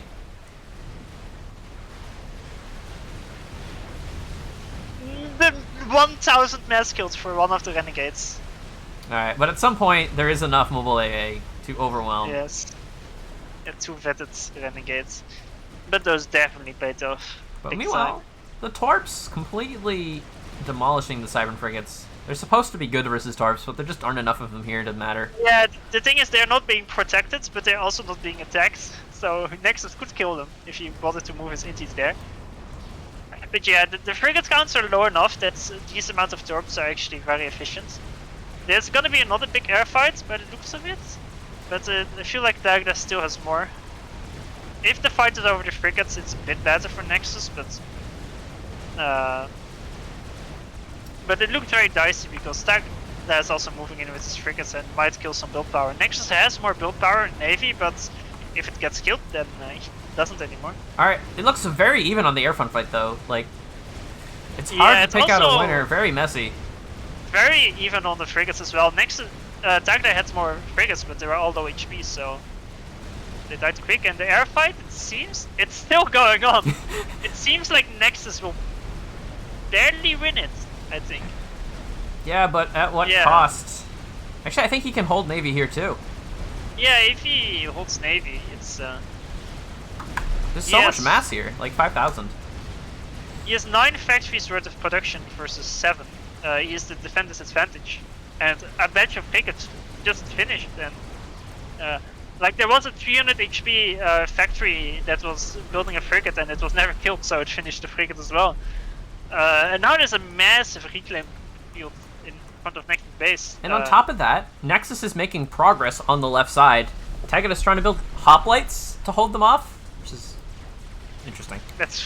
I like it. Although, you need to pay attention to them. The thing is, the big reclaim fields from when Nexus tried to shift you on Taggdart's ACU, Nexus is reclaiming all of it now. and that's 5k mass there, plus the mass he has from in front of his base. This is huge. Nexus is making torp bombers, which I think is a mistake, because even though he won air, it was such a small victory because it's so close that you don't have the luxury to make torp bombers, because then you'll instantly lose again. And that's what's happening. The torp bombers, they fly in to the anti-cloud, and then they die. Yeah. I've seen more cost-effective. Well, But I mean, yeah, it baits this air fight. Whoa. The anti-clouds are posturing. They're gonna auto aggro on each other probably. But Nexus gets a terrible engage out of this, the first turn that is, and I think the numbers were even, but with the first turn. Yeah, but I'm not he got a better second turn. And now, I mean, it's so hard to tell. Now, they're idle? Oh no. Oh, that's some miss micro there. He will lose air. The thing is, Nexus was also building Corsairs, so he's making his forwards, but those are not going to do anything. So, And Nexus might actually lose Navy, because Target built a lot more production on the right side, and also a few factories on the north. Yes. this is a terrible Navy fight for Tagada. Just look at it. He's throwing away all his frigates. He won air, kinda, but without the frigates. True. Doesn't matter if you have more production if you throw all your frigates away into the enemy frigate cloud. That's true. The Corsairs are being sent to kill attack on radar on the right and attack on next. That'll show him. That'll show him. Uh, Meanwhile, drop over on the left side. hey, it's Nexus is scouting a bit. It seems like he accidentally overbuilt some attack on scouts. But at least he will get nice vision of everything now. Yeah, there's actually just PD in this base with the ACU and bombers ready to go. This drop won't be very effective. Yeah, true. Probably not. Alright, another big Navy fight though. Yeah, Tarda is pushing Nexus back on the left with his tech to land actually. There's Rhinos and hoplites. Those are enough to crush the Mantis fight. Yeah, this is actually huge. The crush on the left. And if Tagada can turn this Navy fight with the help of a few torp bombers, like, he's still putting on pressure on the right side as well. True, although it shouldn't really. Nexus can just move his SU in and crush that. That's literally what he's doing right now. I mean, there's just so much stuff happening, and But it looks the like Navy Tagada fight, will win Nexus this fight on lose. the Navy. Yeah. The drops kill 2 tech to Nexus, maybe a turret. Oh, they actually dropped over the base. Yes, they did. They saw One of them the dropped PD. the deck on the 1 tech to max, and this other drop will actually kill 2 tech to maxes, so it's actually pretty good altogether. But there's another air fight. The Nexus is not watching his air. It's not moving. Oh Nexus, no! your air. It's an absolute That's massacre. terrible. This is the problem when you have your air sort of in front of your radar. Although maybe it's... No, this is pretty bad. It's pretty bad. Yeah, it took 5 seconds before Nexus shot. He already lost 10 plus intis before his inti started fighting. Meanwhile, Tagada is now trying to push Navy again, and oh my god, is Nexus dead? He needs to be very careful. He kind of overextended. He's still walking forward. is 30 He's not Mantis. pushing his SU. He is dead. If Tagada notices, he doesn't have. Where did the Corsairs go? I think they died. If he had Corsairs, He just GG's. It's done. yeah. I mean, that's reasonable. Tagada's ahead in Eco, Navy, and Air. Also, he was gonna die. I mean, it was before Nexus suicided Air 2 times, and the Navy. He was actually very slightly ahead. It's like he parked his air at locations, and then he just didn't watch, and then they auto engaged or Tagada engaged on them, and then he just lost it. And he also spent the mass on building those Corsairs and torp bombers, which did nothing. If those just built intis instead, then he wouldn't have gotten torped as much either. Plus, he suicided his navy, just like Tagada did before. Yeah, those were a few mistakes. He was losing on the top to the tech to army push, eventually, but you know, if he kept his air control and navy control, which he won a bit for the time being, he might have had something to do about it. For sure. Although, now Nexus gets his map pick and a chance to even up the series. What do you pick if you're Nexus? Twins? Let's see. I wouldn't. Versus Starda, I don't think I would.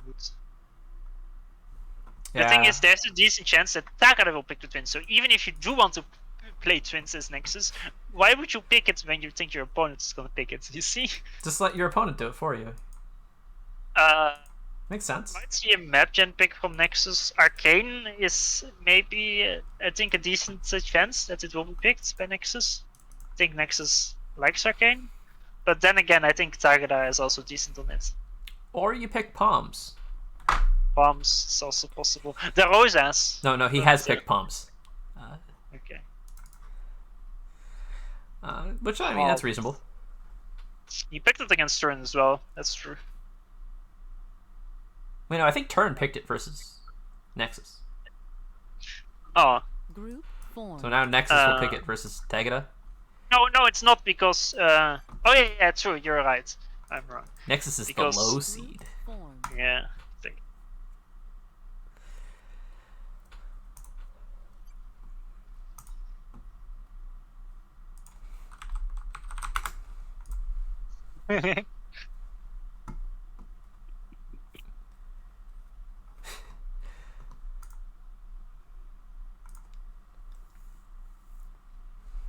So it's 1-up for Tagada.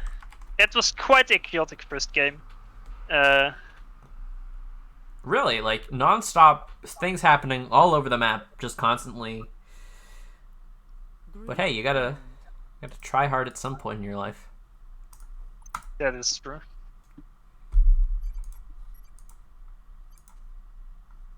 For me, that time will be when I finally convince FTX to play Terraria with me, but sadly, it will not happen for a long time.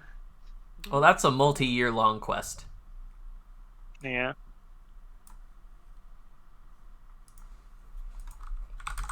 Tagada picked Bermuda, right?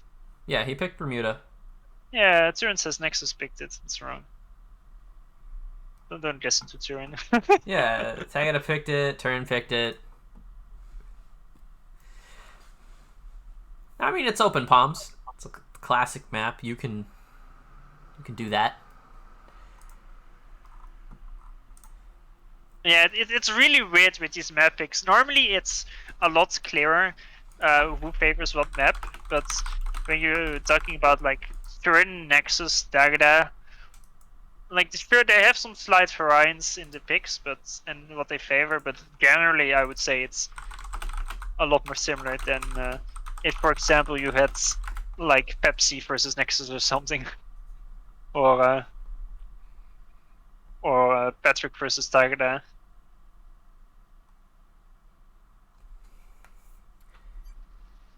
In other news, SB and Zlo are still going. Nice. And it's gonna be an excellent series. There will be no spoilage. No spoilers. I say that, but I mean, we're gonna spoil it. I remember FTX mentioning it, that you keep showing the brackets on the stream, so it will auto spoil it. I mean, we're gonna probably not cast it, at least not today. Yes, we will.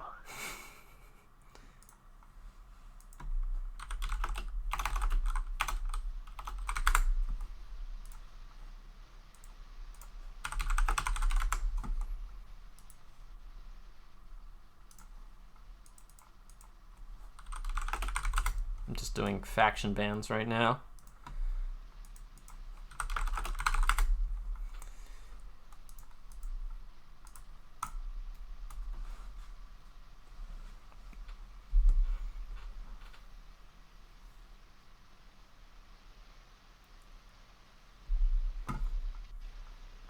So Nexus will play Aeon versus UEF.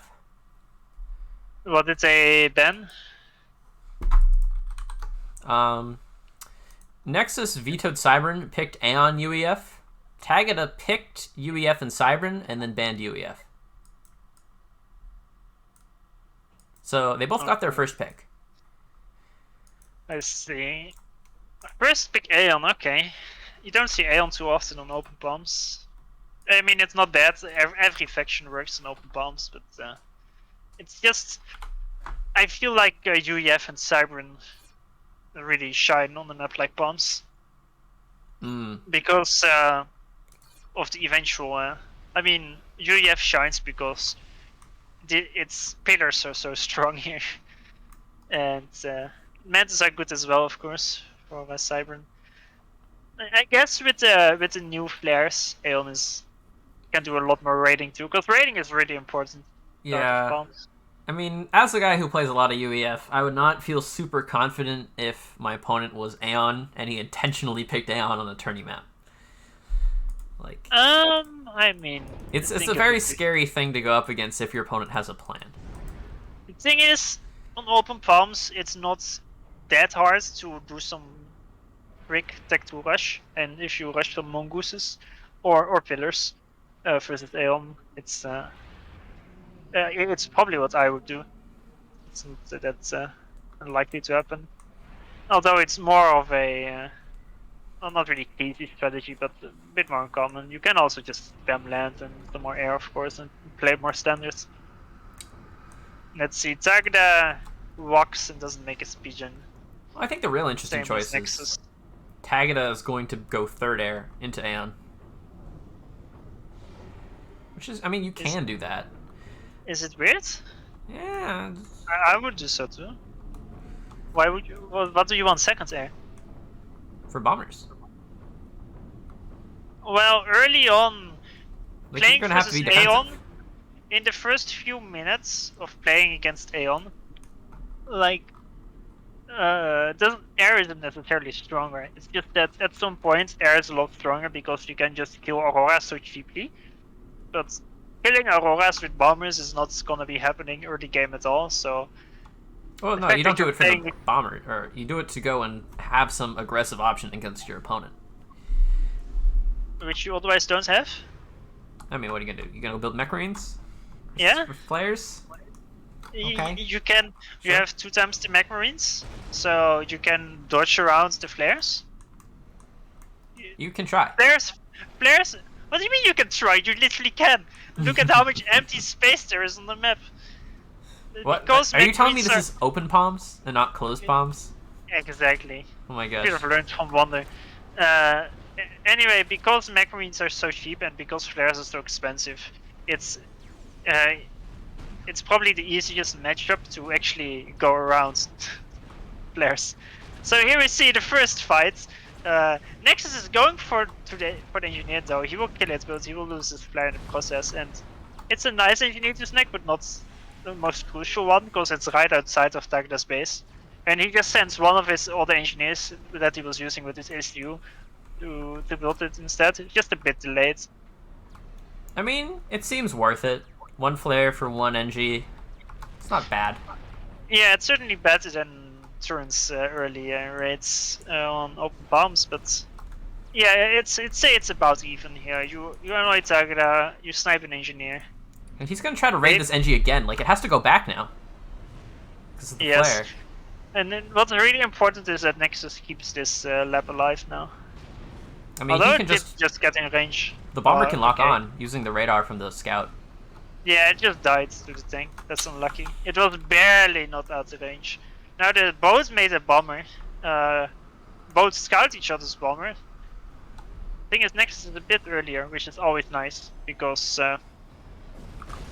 often now Tagda is focused on defending versus Nexus's bomber, and it means he can't like micro his own bomber as well as he otherwise would have.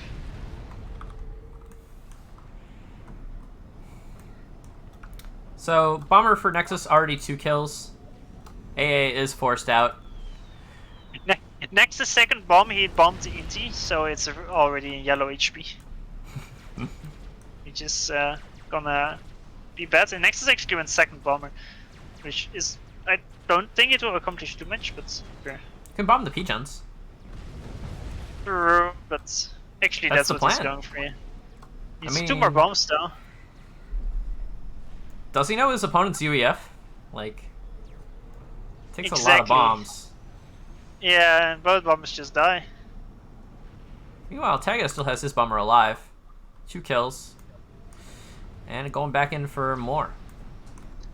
Yeah, he actually missed a big opportunity to do more damage. Nexus made first, second, third bomber. I think it's a mistake. That's why the because the thing is, Tagada hit his bomber after the first 1 or 2 passes. Just didn't kill more engineers, and there was absolutely nothing that could kill it. Alright, Nexus doesn't have engineers in his base except for 2. Yeah, even with that bomber killed 6 engineers. It's a lot. More labs on the bottom for Nexus raiding, but they meet 2 strikers and they die pretty quickly. It's just not gonna happen. Yeah, labs, flares can have a big potential. The issue is, if you don't micro them, they can accomplish nothing. Which is the case with all labs, basically. They are really... micro makes them a lot stronger.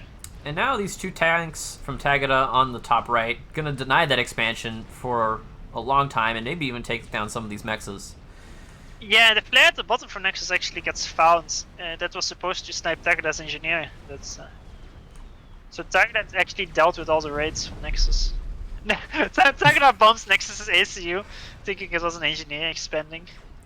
He's asserting dominance.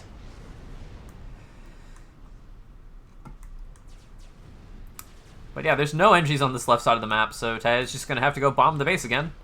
Actually, Nexus has no engineers outside of his base. And like, literally 6 NGs on this map total. That's... yeah. But he's gonna push directly through the middle with Aurora. Which is something you can try to do. But he's gonna have risks of counterattacks from Tagada on the left. True, and on the right. If he splits up his units, he can raid especially those 4 mexes that Nexus SU just made. They are so vulnerable. And at Tagada on the right side, that same thing is about to happen to him. Although he has a bomber, and now bombers with Auroras are amazing. And I think it's a small mistake for Tagada to rush that Hydro and not make a PD first. But I thought maybe he thought he was safe. Maybe he is safe. Like, the bombers should clean this up eventually. The Hydro will finish, which should give him power for gun if he wants it. Yeah, but his SU is not in position where he wants to build gun. He wants to build a Nexus and a factory there. This is true. Guess he could put more on air. But hey, what are you gonna do? But yeah, the Tagada's bombers are being insanely cost efficient. The one at the top already has 260 mass killed. The one at the bottom is getting some other raids. Already has 160 mass killed. And now Nexus finds his ACU without support in hostile territory. I think that's fine for now, as long as he sends in some reinforcements. The issue is he just doesn't have intel or engineers, like you said, expanding. He finally sent out a lot of engineers from his base, but it's so late that there's just so much mass down. Tagada has the back, Nexus doesn't. Tagada also has the 4 Nexus now at the top expansion, while Nexus doesn't have the bottom ones. So yeah, it looks very good for Tagada. Yeah, he just has so much map control, and Nexus has not much to show for it. He doesn't have air, doesn't really have land. I mean, looking at tank numbers, it's 36 to 29, with a lead for Tagada. Although this army on the left might actually just get eaten. Like, it's a nice map. Yeah, that army is actually trapped, but considering that he's versus Auroras, he actually gets a decent trade out of it. Yeah, he can just sort of just charge at them and hope they move out of the way. Yeah, like he actually traded evenly there, if not more efficiently.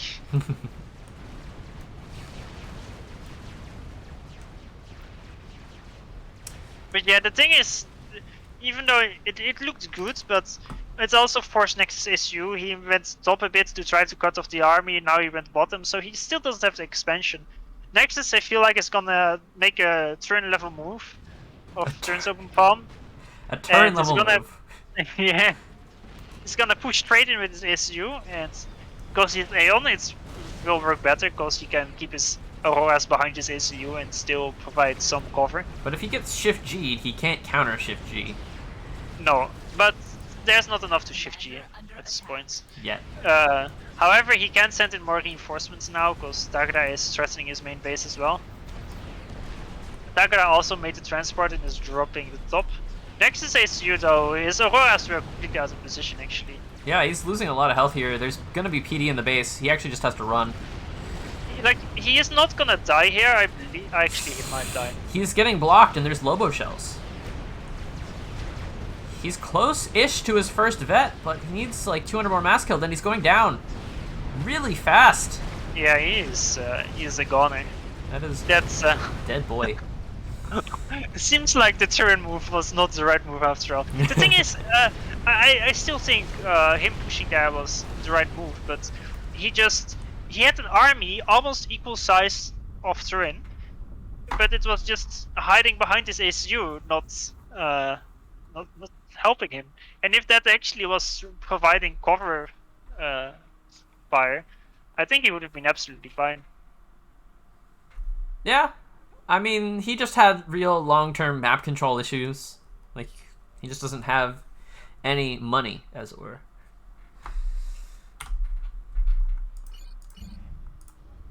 So, game 3. Nexus says in chat that he made 4 bombers in a row on accident forehead. Well, yeah, that's what I thought as well. But that was not what... I mean, it was important, but it didn't completely cost him the game.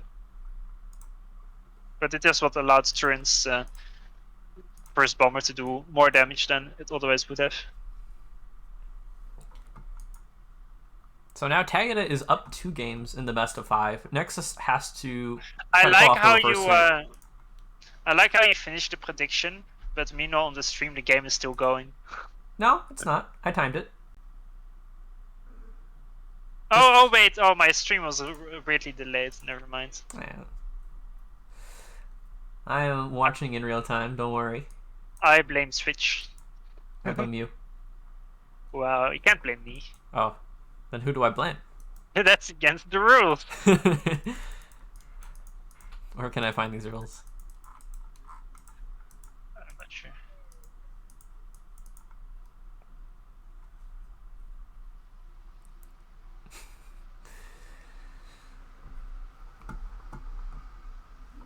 FDX hoping I lose all my money. Rude. You have no money in the first place. Yeah, I gave it all to the tournament. Duh. Oh. My last $150. No, not quite. It's like it's a consideration to make. It's like, do I have something to eat, or do I give it to Faf? Yes, that was the trade-off, and I was like, you know what, Faf, that's worth it. Definitely Faf.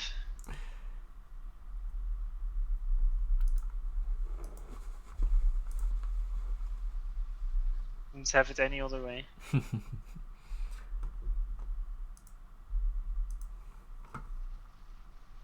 Espian's low still going. Oh, we really need to watch that one. Yeah, maybe we'll come around after, if there's time, and watch it.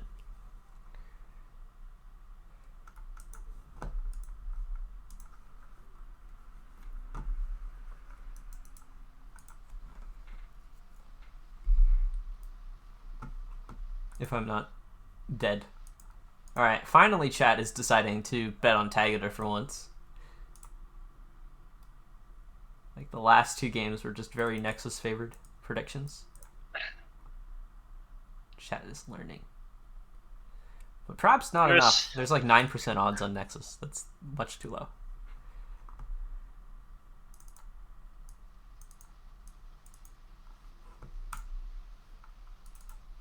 Ah, here is the twin reverse pick.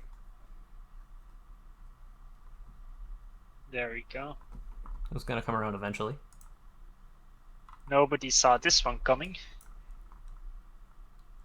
Group formed. No one at all. Where's the ditch, though? I want my ditch. Yeah, me too. We want ditch. We want ditch.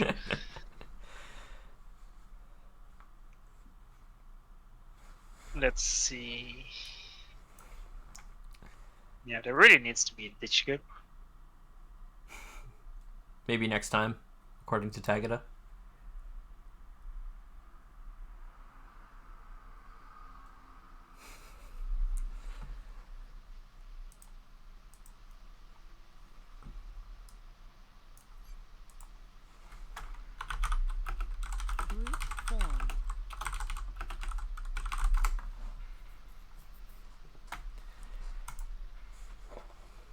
Tagada's saying he's not playing too well today, which is the greatest form of BM.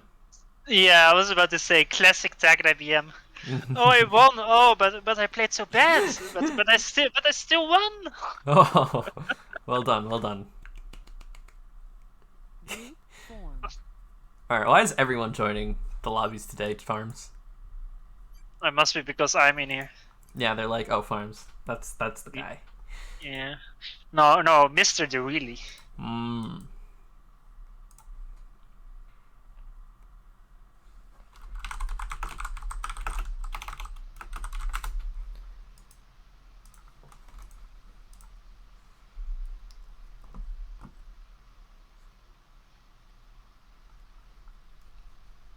Now, the poor countries that can't gamble. Tragic. You wouldn't know anything about that, Farms. Yes.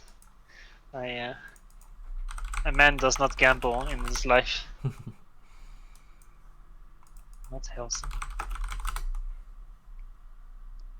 It's not good to gamble. Says who? Me. What you gonna do about it? The only gambling that's good is poker, and it's because it's less actual gambling. Is betting FAFLive points more or less actual gambling? It's compared to poker? Yeah, probably more gambling than poker. Yeah, I mean poker at least some skill is involved generally. Yeah, it's more about like, well, there's skill in trying to figure out what the actual odds are in like a sports game. Well, yeah, but yeah, I mean, I guess there's some logic to it. I guess the worst is just the lottery. Just take my money and just give me 1 in 1,000 odds. Oh no, I don't have a home. Patience. I don't let him stay. FAFLive advertising gambling. Well, we'd never endorse actual gambling. See, FAFLive is not gambling in my jurisdiction because you can't get money out. You can trade 10k channel points for 1 FTX coin. You can contact FTX for the trade. That's the thing, though. It's non-transferable. You can't even trade your channel points. Yeah. Or give them to other people. Is Swackle some Russian sleeper agent? Oh no. Yes. He's on to me.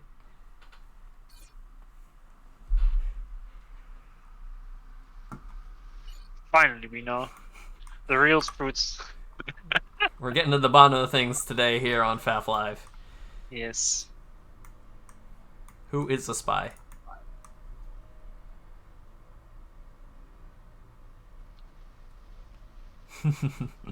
So here we are on Twin Rivers. Game 3 in the best of 5. Tagada up 2. And it's a UEF mirror. They both vetoed their opponent's faction. Nexus wanted Aeon, but it got it vetoed. And Tagada wanted Seraphim, but Nexus vetoed it. So their second pick was both UEF. Okay. So now we get to see the extent to which someone can prep a build on Twin Rivers. Spoiler, it's a lot. Yeah, Train Rivers is a map where build order is really important. And if you don't have a decent one, you can instantly say goodbye. Nexus planning 4 Mech Marines. 4 Mech Marines, nice. I like it. It's a nice aggressive place. And it's super strong on twins as well. Aggression. I feel like his first engineer and scouts are stuck at bumping each other. It's a bit painful to see. That's 4 Mech unfortunate. Marines you said after 2 engineers or 3? Yeah, 2 more NGs, and then 2 Mech Marines, Scout, 2 NGs, 2 Mech Marines, Scout. Oh, so I thought you were talking about him rushing it, but it's very late then. Yeah, it's actually quite unusual to get these Mech Marines so late. I mean, I guess he's going to try to Yeah. micro them versus tanks and win. Actually would have preferred it if it was a bit sooner, but I guess it's not to be the case. Yeah, because by the time they arrive, Tagada, maybe he will lose his engineers, but he will have already built a lot of the mechs. And then it's less painful to lose those engineers.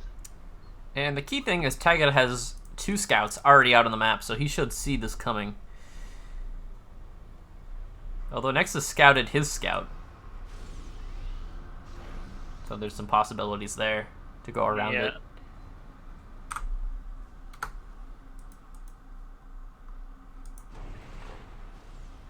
Actually, Nexus just wants to go for the enemy scout, I guess. So yeah, the scout should have seen those mech marines coming. And Tagada will dispatch a tank to go intercept. Yes, 2 mech marines can beat a tank if microed properly, but they need to be microed properly. And the mech marines are, one of them is ahead of the other, which is already a bit dangerous. It makes it a bit easier for the striker. Okay, they're both microing it. Nice. Actually, that's. Oh, he's actually microing the wounded one back, but Tagada's just gonna kite with his striker, and no progress can be made. Yeah, it's Nexus only microed the one that was being targeted, and the other one he just ran straight forward, but which was nice, but it's just not enough. He didn't get in close enough, and Tagada was on point with retreating the striker in time. Nexus, his third and fourth lap are also going into that direction, and he went for first bomber as well. Is he Aeon? Does he think he's Aeon? I mean, I don't see like mech marines there probably. With everybody thinking how strong players are, mech marines are probably a bit underrated. Here comes the micro though. Nope. Tank kills it, but not. the backup mech marines, they're here. The tank is killing them all. It's They were okay. not microed. They bought time for the NG to grab all of the reclaim. Or at least a lot. I guess that's kinda true, but funnily enough, the reclaim on Twin Rivers is dead mech marines. So Add a few more to the pile. yeah, exactly. So that actually went very bad for Nexus.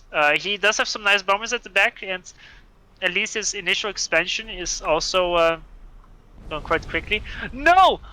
Wait, no, don't go back! No, oh my god! Dodging back thing into is- the napalm. I don't know if the initial dodge of the bomb was an auto dodge or if he intentionally did it. Because... No, that was intentional. Okay. Oh man, dodging back into the napalm, that's painful. That's the most important expanding engineer. Now there's... At least he has... Okay. All the NGs are dying. I can't keep track of them all. But there's NTs here now, and they should clean it up.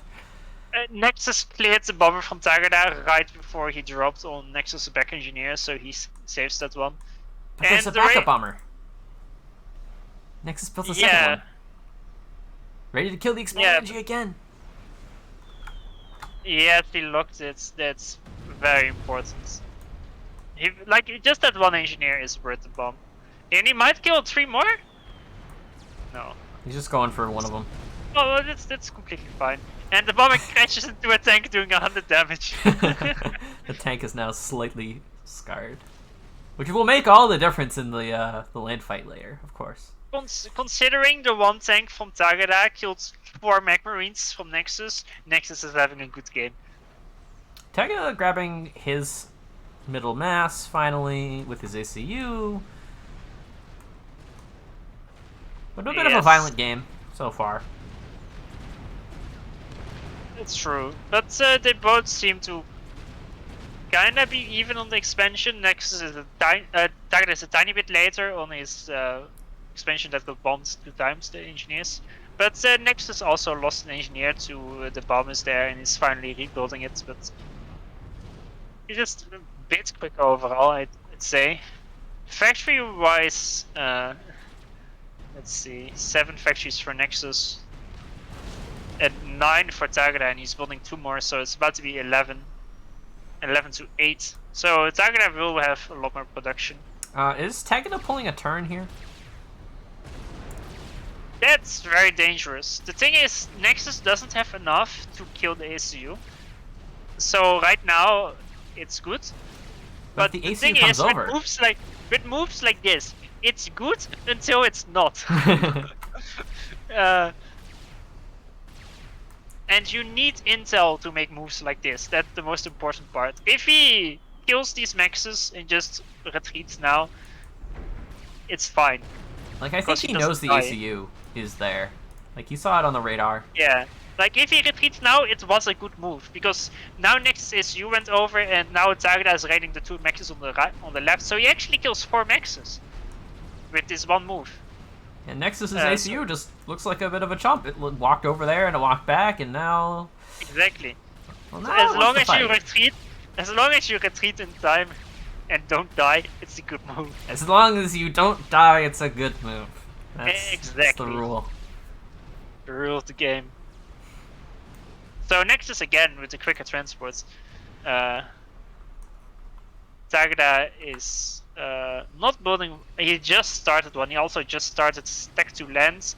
Nexus already has his first pillar out. Quite curious that he's making a pillar and not a mongoose.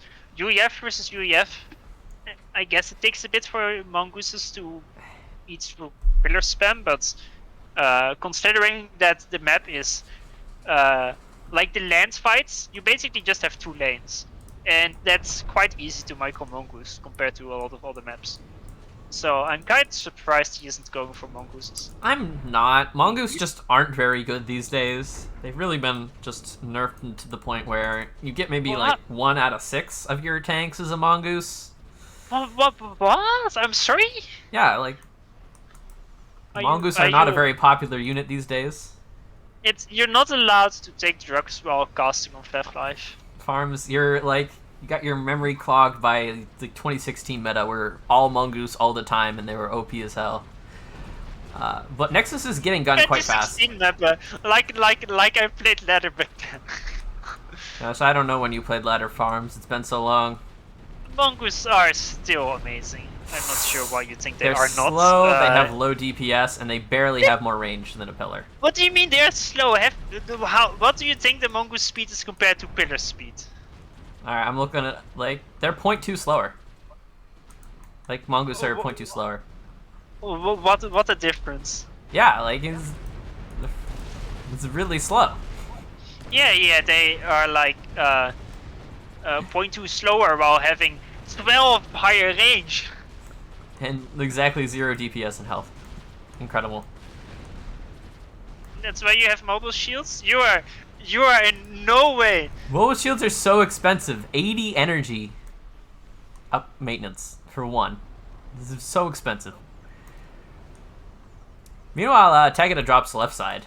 And he's just going to get his gun and try to put on pressure. Tagada's only halfway done on his gun. But he is assisting it out. He should get it. You are supposed to be a UEF player. Yeah, I know. That's why I know not to build mongoose. They're terrible. I will just stop arguing, I guess. Let's focus on the game. Yeah, that's a big fight going on. Yeah, that's Tagada finishes the gun just in time. I mean, he gets a bad trade. But he can actually just pull his units across because he's defending, and Nexus's pillars are kind of out of position up north. Yeah, he's not getting any free damage in because he didn't build mongooses, but aside from that,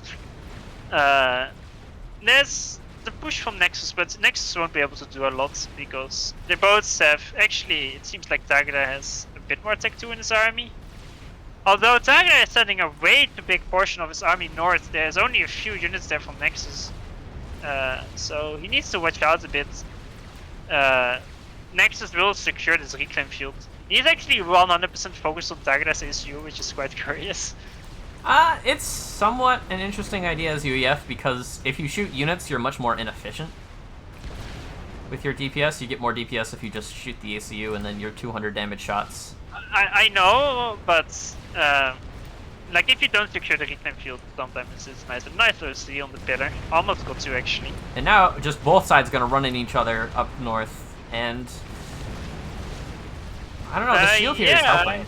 Tagada seems to be winning the top fight, but Nexus is... No, the bottom side seems about equal, because Tagada has way more pillars, I think, about to support him. Although, right now, he's getting shift G'd by Nexus, so he is actually... I think Nexus is gonna focus him, he's gonna all in on the kill, and I think he's gonna get the kill, and if he doesn't, it's gonna be a draw. But he's... Yeah, it's a kill. Yeah, he's got 6,000 HP up, a gun ACU. Well, actually, Nexus is falling really fast, and he's run out of... Yeah, it's super close! Oh my god, that's a few hundred HP. Yeah, that was really close, like, 100 HP. Tagada focused Nexus's issue a tad bit too late. So Nexus wins his first game. Bring the series to 2-1 for Tagada. This time, this should have been a draw, but Nexus made it not a draw. Made it a win, and the other time it should have been a loss, so it actually evens out. It is important to realize. Nexus actually was ahead. Like, without its push, he saw a weakness, that's why he shift G'd. But, like, I don't know if you noticed, but he raided the 4 Nexus south of their position, killed all of them, and he also dropped at the back of Tagada's base. So he was actually doing quite a lot of damage. Like, without this big push. Oh yeah. I mean, I guess he could have not done that push. Maybe it was a bit too risky, but it worked out. It worked out in the end, yeah, but that was... I'm not sure if it was a risk worth taking, but I guess it worked out in the end, so... If it works, it works. If you didn't die, it works. Exactly. As long as Peps, you're still playing. Man, you better not be spoiling the results on stream. That's not allowed. Well, I'm gonna spoil it anyway, but I haven't yet. No. Move the challenge link to the stream.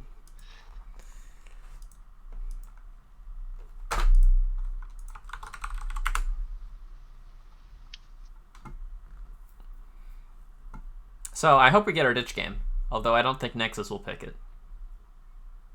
Yeah, I'm not sure. So this was the first Nexus win, which he needed because he was down 2-1. He still needs 2 more wins to get back into this game. Right now it is Nexus's pick, so let's see the map pool. They have the ditch left, 20 kilometer map gen, 15 kilometer map gen, 10 kilometer map gen, Also, and then Arcane and the Rosas. Spoil what? The series isn't even over. They're still fighting. Yeah. Yeah. There's no reason not to put the bracket up. Gosh. No. What do you mean? Oh, the challenge, you mean? Yeah. Yeah, right now. But the moment it's over, it's not anymore. Anyway, so I think Nexus will pick either Arcane or the Rosas. Unless I have Alzheimer's, which I do have. Nexus did pick the Rosa versus Turin. I'm not 100% confident. Yes, Nexus did pick the Rosas. Yes? That's a fact. Wow, I'm a god. Can't beat me. Okay, so there's, considering he picked it versus Turin, is a decent chance he might pick it versus Tagada. But I think we'll either see that one or Arcane. Maybe a map gen is also possible to show up. But my hopes are still on the ditch, yeah. I believe in the ditch. If only, if only. I'm gonna see if I can. Yes. Yes. Yes? Yes. Nice. Ooh. Nexus, my hero. You know, I'm gonna take credit for that one, even though I didn't do anything. Well, did you PM him host the ditch or else? I was going to, and then I saw he hosted the ditch, and I was like, yes. Group form. Group form. Group form. Pretty hyped for the ditch. Group form. People acting like there's some sort of score command, but there isn't. In the future, I should probably try to put like the score on the slideshow or something. I don't know. Yeah.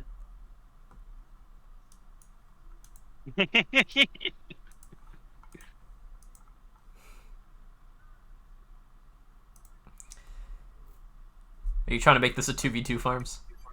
Oh. Achieved. Yeah, achieved is here. Yeah. Group formed.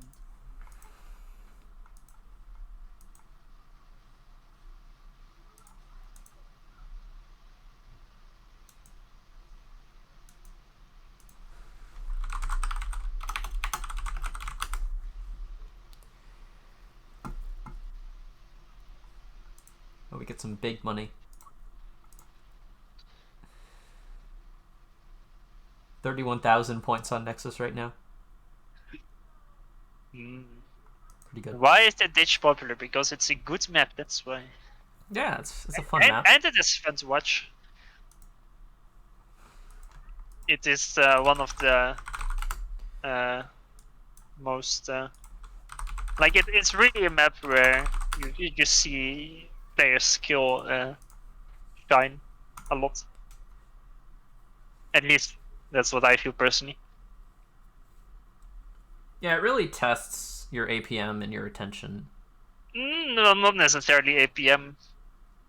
I mean, it's important, but just if you play it smart, then like even an old man like Blackheart, like one of his better maps was the ditch, but just because, but not like he isn't exactly well known for having high APM.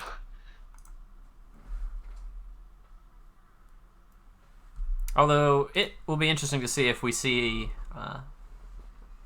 a level of bomber cancer that we see from like Zlo and UD. Like Tag and Nexus aren't known for that sort of thing, but it seems very good these days. Yes. I mean, it's mostly good because people still aren't really good at dealing with it. I mean, there's a limit to how much you can do to deal with it, but I'd say from personal experience by playing versus Slow is the counter to it is just do the same thing, but to a lesser degree. Or like at least partially do the same thing to prevent it. Because what Slow does is he builds a row of 10 air factories, permanently queues bombers, and attacks moves them in different directions, and just keeps it on for 10 to 20 minutes. And yeah, and it works a lot of the time. why is Stagda thinking that Achieved is casting this? Well, isn't Achieved casting? But we ditched him. Oh yeah, he's definitely here. Hey, Achieved. But what was I saying? Oh yeah, the bombers. It is definitely strong, but you can, if you do the same thing, but with indies and bombers, you kinda tend to also kill a lot of the bombers with the random attack move indies, and you just do the same thing as well, but you just also eco on the back of it. The thing is, what Zlo does, he just goes completely all in on the strategy, and it's the complete opposite of people like Nexus, I guess, who mostly just go for the eco-heavy approach. But I'd say if you mix up the two together, you can get a really strong play here. Why did Nexus make a quick mix? I don't know. I really don't know.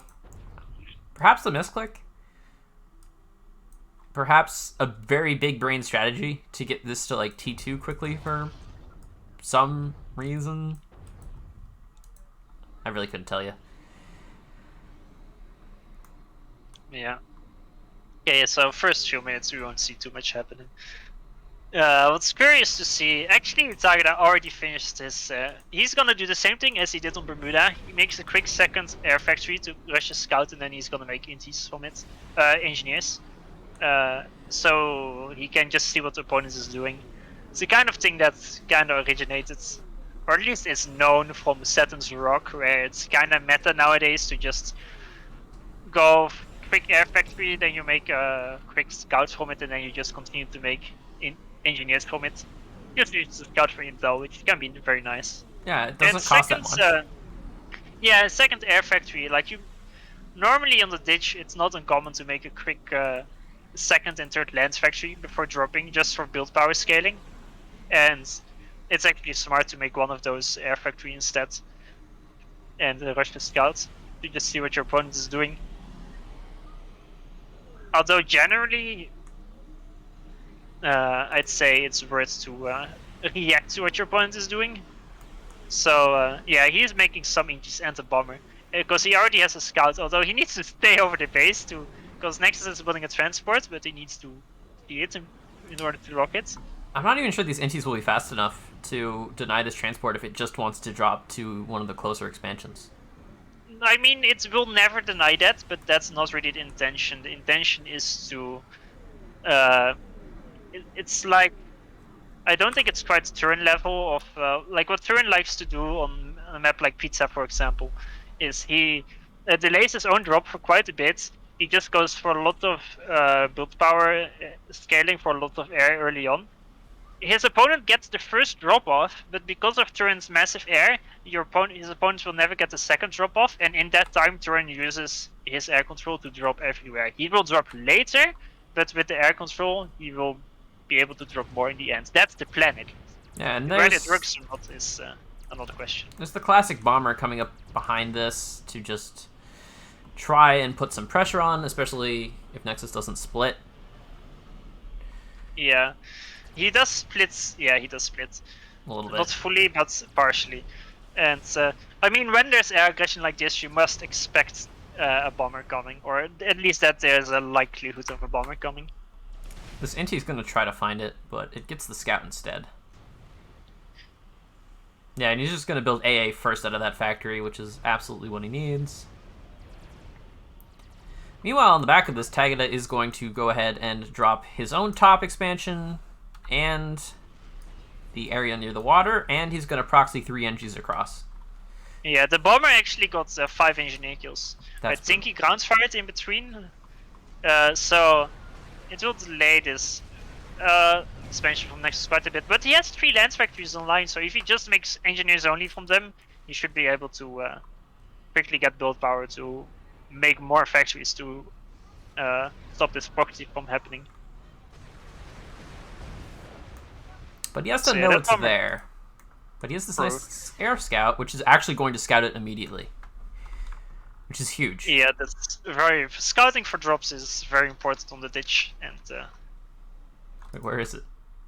Oh, there it is. So Nexus will see that, and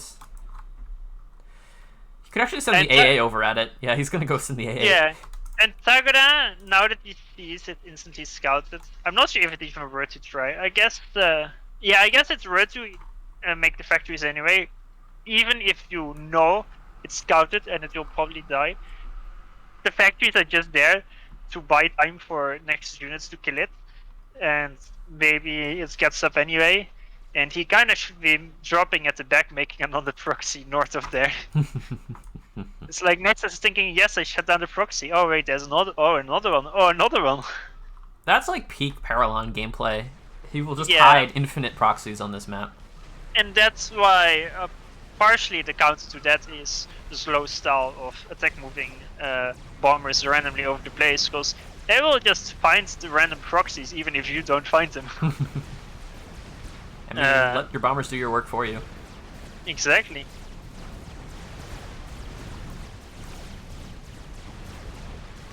But yeah, you see Tagada is making 4 bombs now. He's being more aggressive. He has 10-ish air factories in his main base. It's a lot. What I don't like is the fact that he only has a single land factory. like he's building air and engineers out of them anyway, but as Seraphim,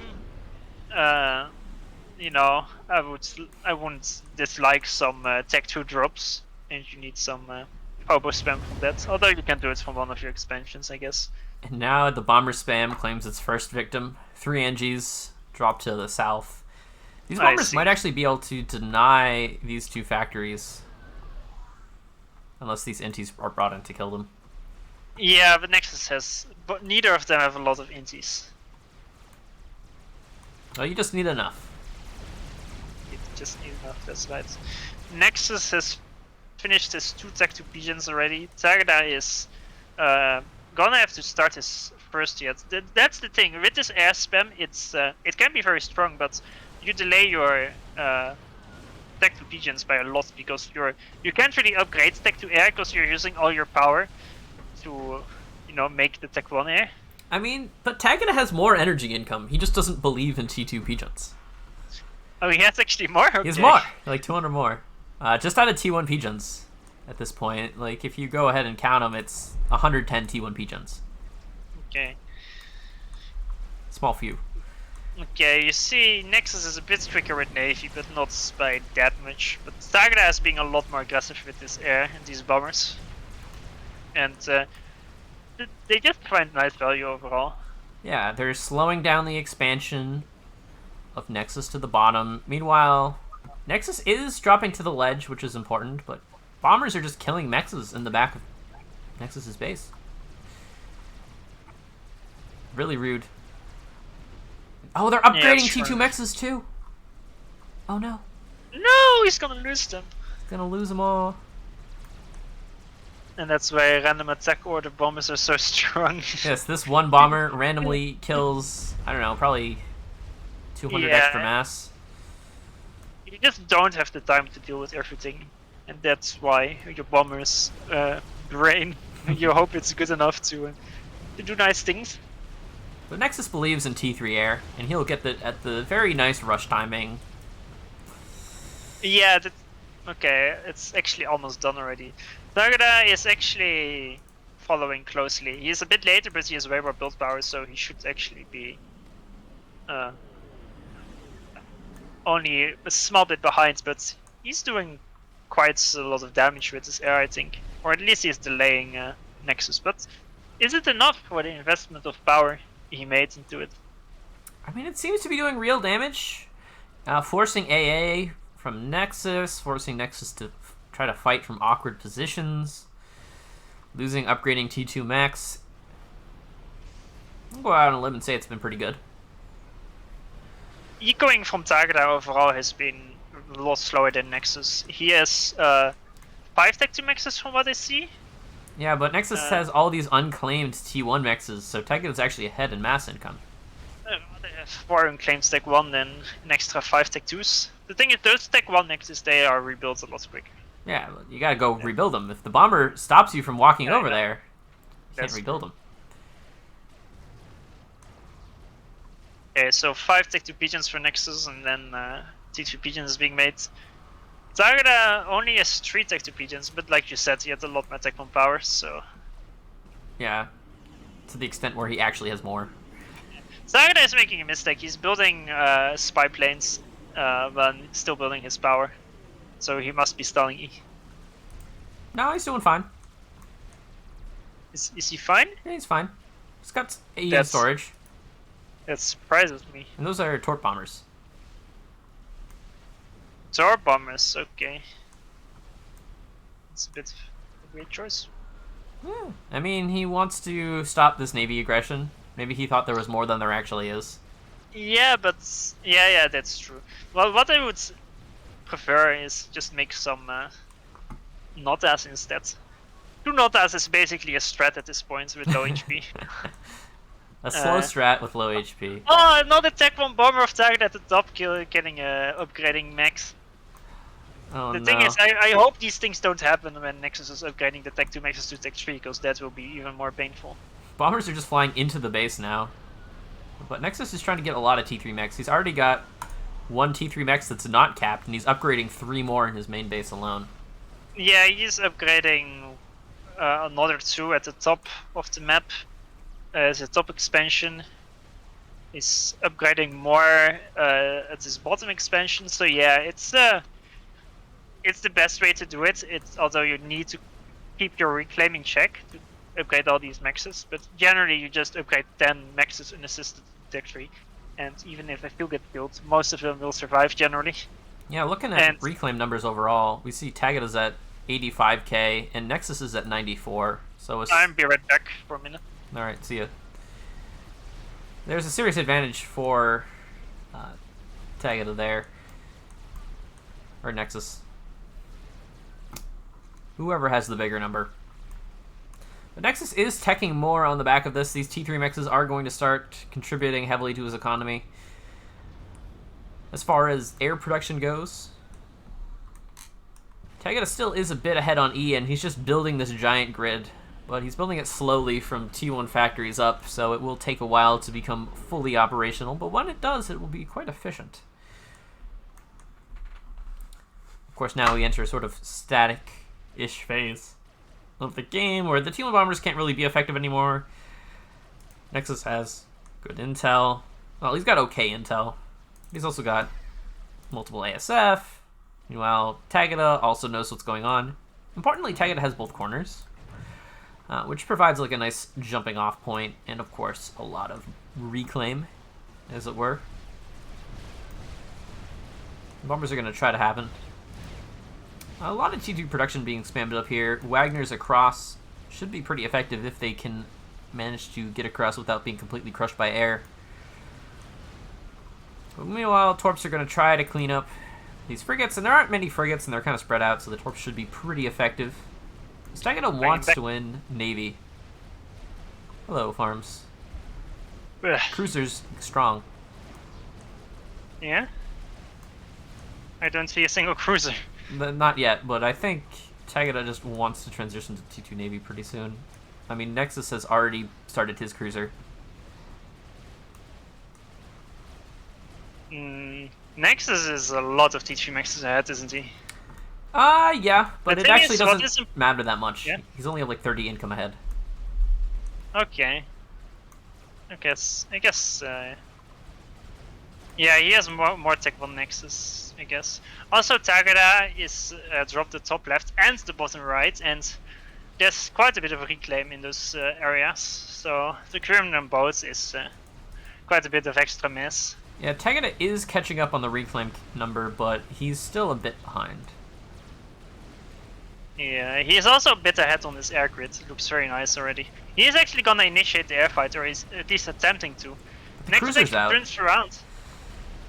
What? Oh no, Tagada, you need to fight here. Oh, this is a terrible turn. He's just gonna let all the MPs die. Or not. Or not. That was... I'm not sure what happened there. It seems like Tagada wasn't confident in fighting, or he was like thinking, maybe I fight, maybe not. And it felt like Nexus had the same thing. They were both not confident, they had air. So they were like, not sure what decision to make, and that's kinda... This is the result of that. A bit of a janky fight, but nobody loses air yet. Like, Tagada has 10 more ASF at this point. So he should win a fight unless it's over the cruiser or something. Yeah, but it's a Cybern cruiser, so even fighting over the cruiser will not lose the air fight. But now finally Nexus is just completely leapfrogging Tagada's eco. A lot of T3 mexes just finished. Especially up north. Which is now like almost all T3 mechs. Yes, Art is there. Okay, there's the brick spam. Brick spam pretty strong on the ditch. There's also Wagner's making their way to the bottom. Yes. And top actually. And the top. The thing is, Wagner's actually don't tend to be that good on the ditch because usually your opponent is making its own spam there, and Wagner's, they are super good at raiding, but in a straight up engagement they're gonna lose to the most other tanks with the same value. What Tagada needs to do is realize that he has a significant air advantage and take a good air fight and just snowball on the back of that, because if he just waits it out, Nexus is just going to pull ahead on economy. Unless he keeps losing T3 mexes to Damn. Yeah, he's doing nice rates at the top. Nexus actually has multiple Rhinos there, but he's just not really. Now he queues up 15 tech 1 PDs. He's like, I don't want to look there again, so. No more. But he will lose a single tech 3 max, and that's already way more than he should have lost, I guess. But at this point, he has so much ego that a single tech 3 max is not going to be the end of the world. No, kill it, Tagada! Kill it! Wait, he didn't kill it? Oh my gosh, He it's at 600 HP. He ran away! And now it will Oh regen. no! It will regen, yeah. Through the power of Cybern. Oh, that hurt.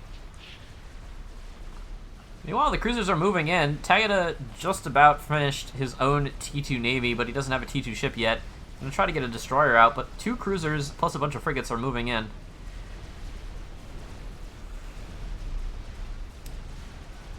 Yeah, that Nexus making cruiser only was definitely the right move. And they're actually already getting quite some value. The boats already have 1k plus mass skills. The thing is, Nexus, I think he can't stay here. I think he needs to retreat. Because his area is not covering, and push isn't going quick enough to, like, they are just Cybern cruisers. It can very easily get torped. Yeah, I'm not sure they can actually cancel the destroyer coming out of this factory, and if the destroyer shows up, it will just kill everything. Also, his cruisers are way too far forwards. They needed to be behind the frigates. He's raiding together with the frigates, so the frigates can just focus the cruisers really. And Yeah, the torps. torps are now coming as well, and Wait, what are the torps even torping? the deck cruiser. Yes, okay, And that makes sense. And it lives on 150 HP, and it's vet, so now it's regening. And it's regening quite quickly. At 6 HP per second, you know. I mean, it doesn't seem like a lot, but No, you know, it's a bit. It's a bit. yeah. Meanwhile, there's bricks coming all over the place. Wagners are making some progress in the bottom. And Yenzins are trying to do things at the top. He's actually repairing his T3 Pigeon. Or mechs. Oh, I see. Very slowly. Yeah, he probably right-clicked it to rebuild the storage, but then is repairing it accidentally. Yeah, there's mostly Yenzins from Tagada. The issue is though, Yenzins, they aren't too strong, and on a map like the Ditch, you don't really need to build Yenzins. Like at this point in the game, you kind of just want to build Optimus instead. They can also traverse water, but they're actually strong and they don't die to tech 3 super easily. Alright, the hero cruiser finally goes down after getting 2 vets. But there's just so many frigates in Tagada's naval production line that a lot of damage is going to happen. Like, this naval factory will probably die. True, Nexus is actually just gonna break it with sheer numbers. Because Cyber Frigate anti-air is quite good. And there's 2 more cruisers coming up. There's just way bigger navy investments for Nexus. And the air, which he had less of, is not impacting him yet. Target is actually not using his air, because Nexus is cleaning the bombs at the bottom. And a big thing about mid as well, you can see Nexus made an Omni in mid. That's huge. You can see And- everything. Exactly. And not being able to make an Omni in mid is so big, you basically need to make 2 Omnis on both sides of the maps if you want proper vision. No nukes yet. Although it's not really nuke building season, there's a lot of other important things happening. Yeah, it's Nexus still rallying Mantis at the bottom. Yeah, there's actually quite a bit of reclaim left on both these sides.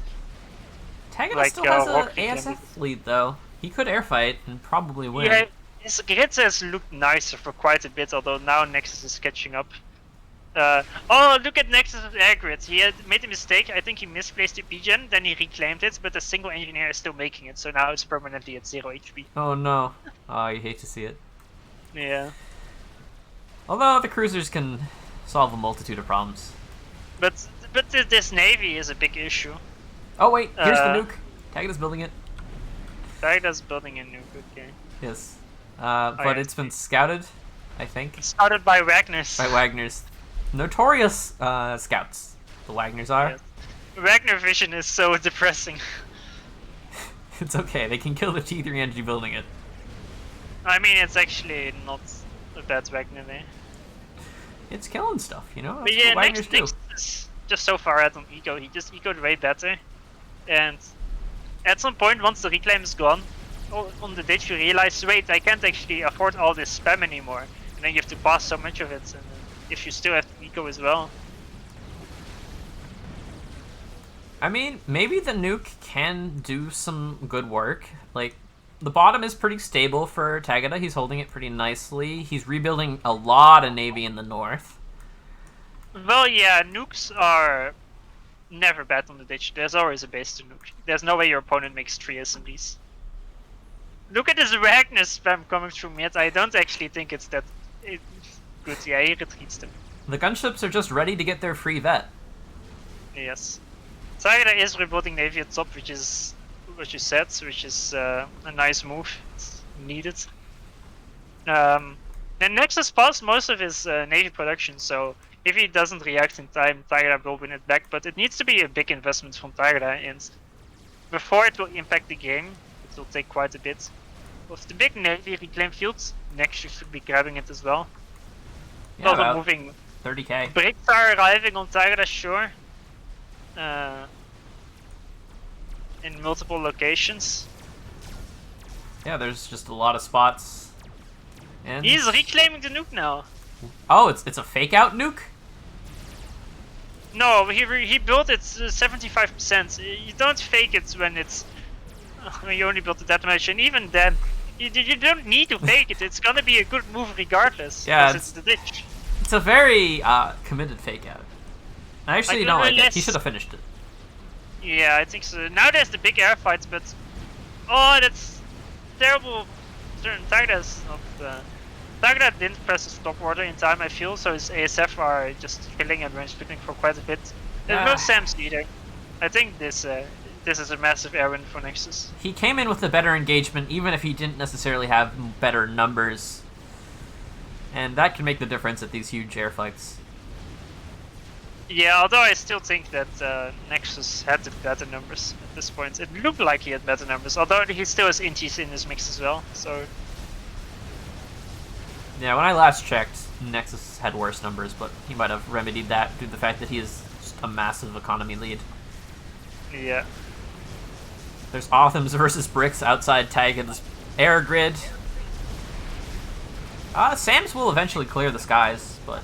Yeah, Nexus should move away from there, and like if Nexus doesn't do anything with the air, then it's nice mess, but these Bricks, I feel like they will kill some pigeons if Tagada isn't careful. Yeah, if they can just kill one of these P-Gens and then chain react the others by damaging them, it's gonna hurt. If he just focuses the 2 Autumns, I mean, he probably doesn't even need to, yeah. Yeah, he's just gonna click the P-Gen and be like, I alright. mean, it shouldn't explode, yeah, there's the yeah. reclaim. But it's still pretty nice. I feel like he should have killed... There's two Autumns on 1300 HP in total that are killing the Bricks, but if you focus the Autumns first, the Bricks could have killed every single Pigeon. This is true. He's actually gonna lose like a support factory in the mix.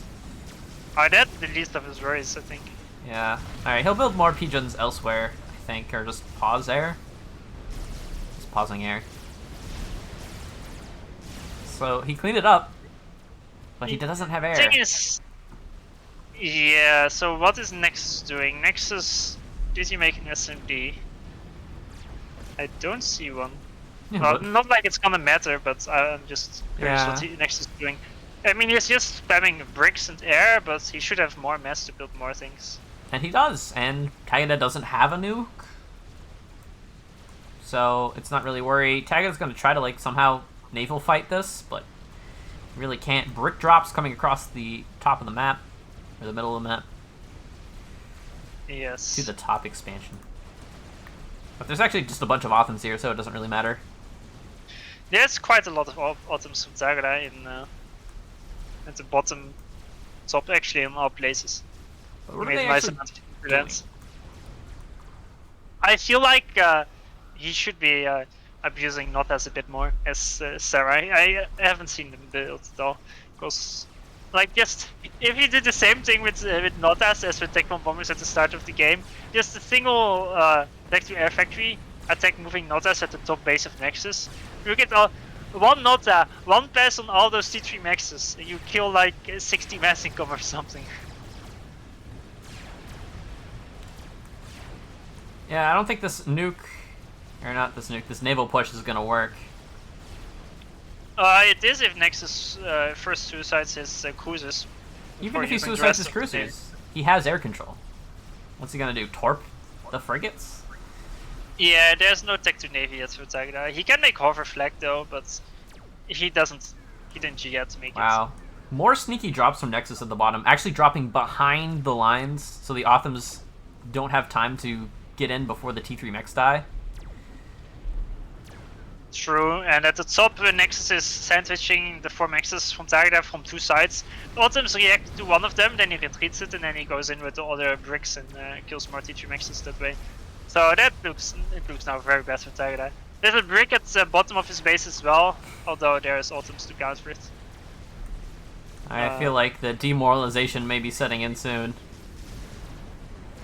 Yeah, it's not good at all now. I think he the big issue is well, aside from the eco lead that Nexus had, is when he had air, he didn't use it. Yeah.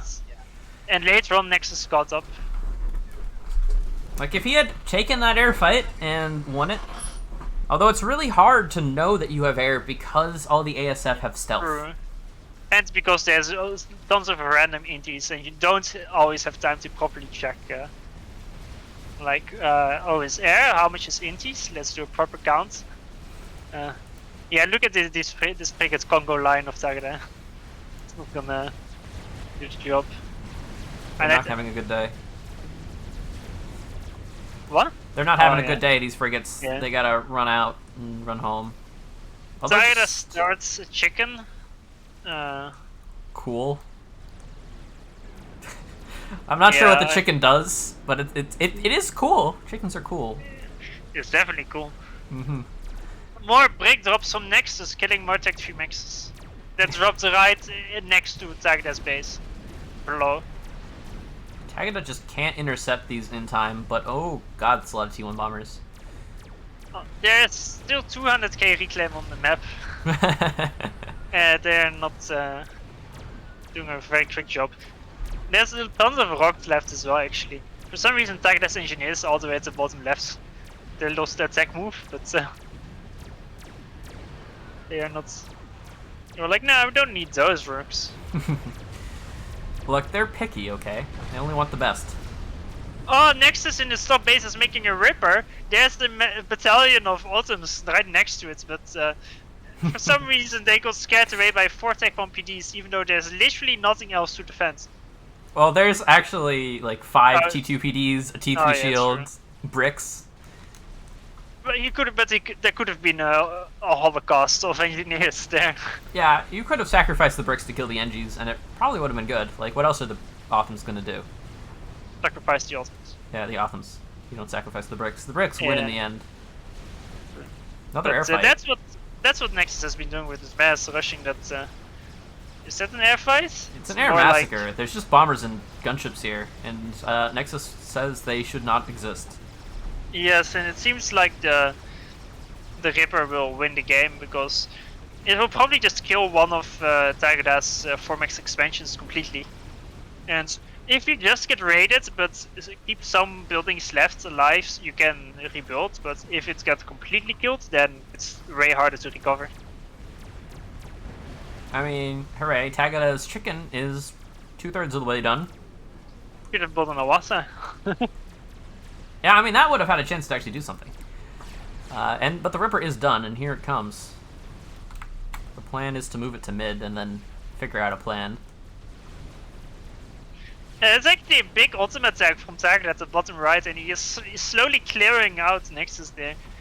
He has like 10 plus Autumns there. He can actually wipe out that entire base if he goes in now. That's true, and there's like a million flak following behind them. Oh. Bit too late, yeah, but yeah, he's actually moving in, so he can actually make a dent there, Nexus' base. Maybe there Like, is it's- hope. Like this will be real damage. I mean, it's the start of something. I'm just afraid that the Ripper will do too much damage. And the Nexus now engages air, he catches 15 ASF from Tagada out of position.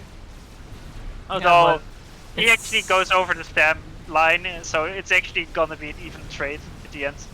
An even trade, but Nexus keeps control, and that's just what he needs to keep this Ripper alive. Yeah. The Ripper can just go to the North expansion. There's like 2 SAMs and a few flak. I just watched 6 Terra Sams fire at the Cybern ASF and they all missed, so he is on full HP. Actually, the Ripper will just come to the main base because there's not enough damage. And not enough shields either. So Tagada will just die here. Which is a bit sad when you think of it. Actually, massive amount of Corsairs on the right side to clear off all the items, so that push was not gonna do anything either. Yeah, and here comes the Ripper to the main base. Just targeting down the air grid. Yes, that should be game over. No reclaim, so they're all damaged pretty badly. And Tagada's economy crumbles around him. I'm not even sure he can finish this chicken. He can reclaim his for E, which is what he's doing. But, it's a giant energy storage, guys. It's fine. yes. And there it goes. Nexus takes game 4, tying up the series 2-2. Yeah, that was quite a nice game. Very solid eco performance. Yes, and you saw like the start. Basically, what it came down to was Tagada was kind of being the aggressor. He tried to proxy, although that didn't really work. But he also tried to be as annoying as possible with the bombers and some things. And besides from that, he just played a normal standard game. And Nexus just was completely 100% ego in tech, which means why he was on the defender side at the start, but later on, you know, his T3 Nexus finish, and all of a sudden he has insane eco. The thing is, what Nexus does, it's or like what he did this game, it's good against someone who also ecos, but just ecos a little bit less and also tries to be a bit aggressive, like what Tagada did. Like I feel like if Tagada did more like the really slow style where you're really like 10 times more aggressive and eco way less, I feel like that would have had a bigger chance of working, because it's like the classic like 3-way of lots of spam beats no spam. No spam beats little spam, and like there's little spam beats a lot of spam just because of the fan disadvantage and stuff like that. And I feel like the approach of Dagda, especially at the start at least, wasn't the best. Maybe his approach was fine, but he just didn't eco well enough on top of that. It's hard to say, really. He was like mildly aggressive, but he didn't ever accomplish anything concrete with his aggression. And then Nexus decided to not be aggressive and just eco, and then he did. And what's important is not the mass investment of the cut, but the E investment, because early air, like he had 10 air factories making air versus Nexus having like a few, and that just makes it so that you can upgrade a lot more Nexus, because you can't upgrade Nexus at the start because you don't have the E for it. And of course, it's also the Navy. But I think partially the reason why he lost Navy, or like he invested later in it, but I think it's because he was already lacking on some other fronts. Like he was already down on eco at that point. But he also had on air. That was the biggest thing. He had this air grid down really quickly, and it was quite big as well. And it just he wasn't aggressive with it. And the longer he waited, the more Nexus caught up, which is a bit of a shame. But yeah, now it's 2-2. That's nice to say that it's the reverse sweep. Yeah, Perhaps. maybe it's possible. All right. For all the money, as it were, and to determine who actually gets to go to the finals, they will play one last game.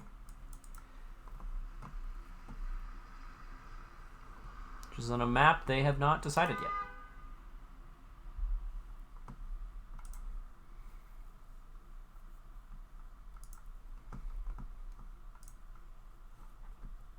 The Roses. Oh, really? I'm not joking. It's really the Yeah. Roses. Oh, you don't know how happy I am. I was like, I'm gonna see Arcane. Yeah. But the Rosas, that's nice. Group formed. Crippling arcane allergy. I mean, it's not a bad map, but compared to the Rosas, it's like get on my level.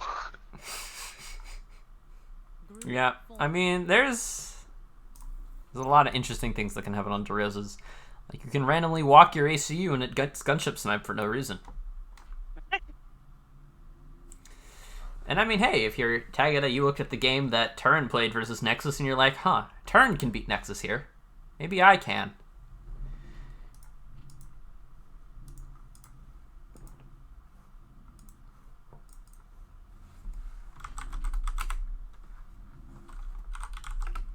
Making us wait.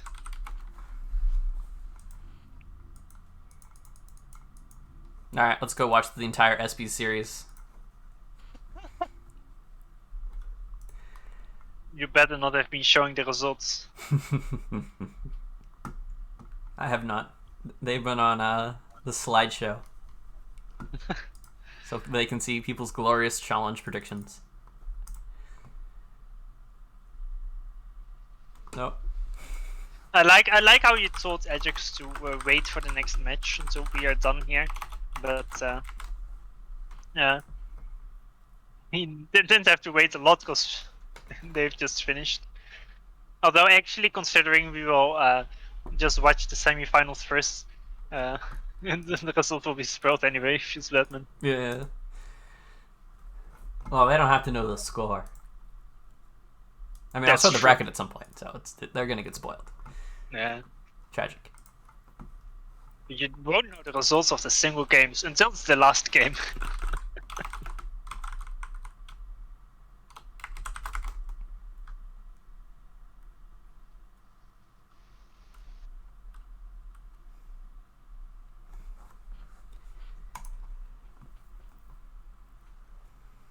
Yeah, let's see. How are people's challenge predictions doing? Pretty good. Like half the people have predicted the round of 8 perfectly. Javi's or Captain Klutz's prediction has seen better days.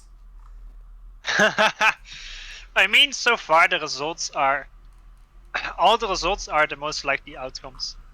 Although, Yeah, I'd say so. yeah, Although this last one is this current semifinal, I'd say, is sort of a toss-up between the two.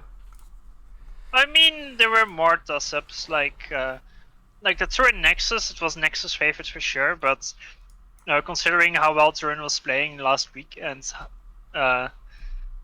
like it's maybe 60-40 favorite for Nexus, but 40%. That's like it's not like it doesn't stand a chance. Still Yeah.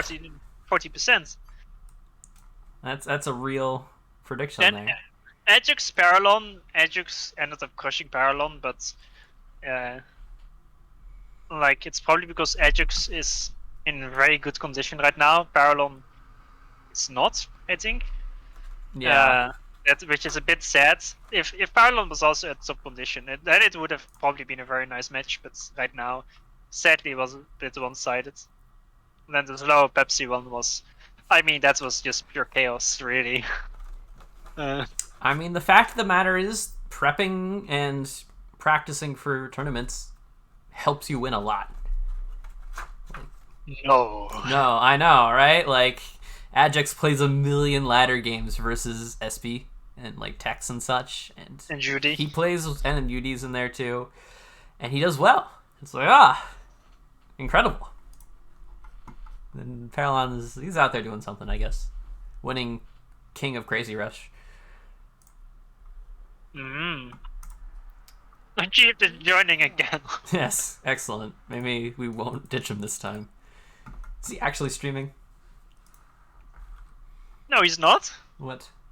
Why did you think he was? Well, he said he was. And he wouldn't lie to me, would he? Yeah, clearly he would lie. It's a gift. If there's anyone you ever don't believe, it's a Chiefs. Like, of course he says yes. What are you expecting?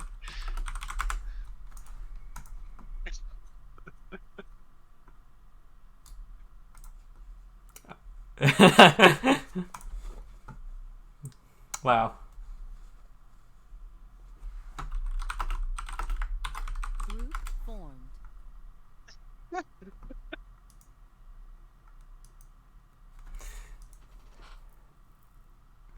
Alright, vetoes are in. What are the vetoes? Takeout vetoes UEF, and Nexus also vetoes UEF. Okay, People are shocked. pretty shocked. But the second picks are different. Nexus wants... Cyber versus Sarah. Exactly. Yes.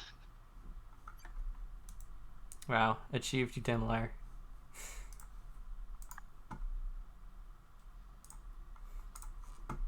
FTX, you're not supposed to use his logic against him. Say it.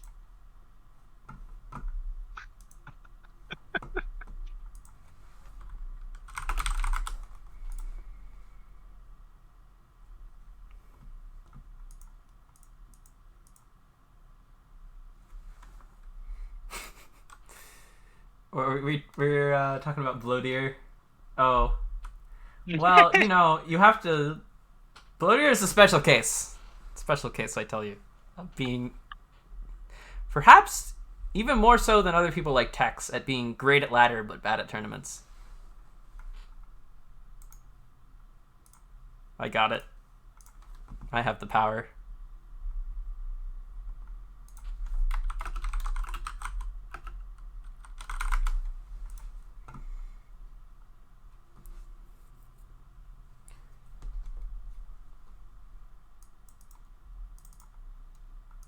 Streaming on Discord does not count. Get out of here.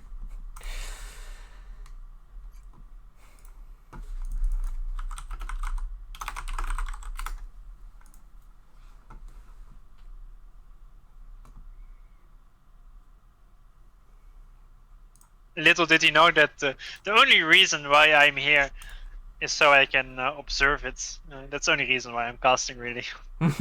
It's the privilege, you know. You get to observe it live. You don't have to wait Yes. for the 1 minute delay like all these plebs we have. No.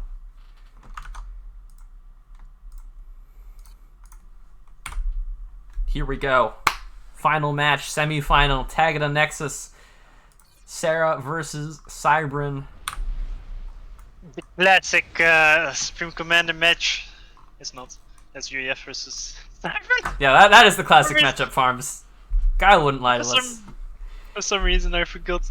Guile. It's they both vetoed UEF, but I'm I got an aneurysm right there. Well, I mean, there's good reason to veto UEF. Yeah, there is. And I'm not sure, which I think it's just personal preference, which you would pick on the Rose as. Aside from Aeon, I really think Aeon is weaker here. But yeah, I can be wrong. But so far, nobody picked Aeon, thus proving my point. Tegan is like, last game was tiring. I think I'll play DeRozas now.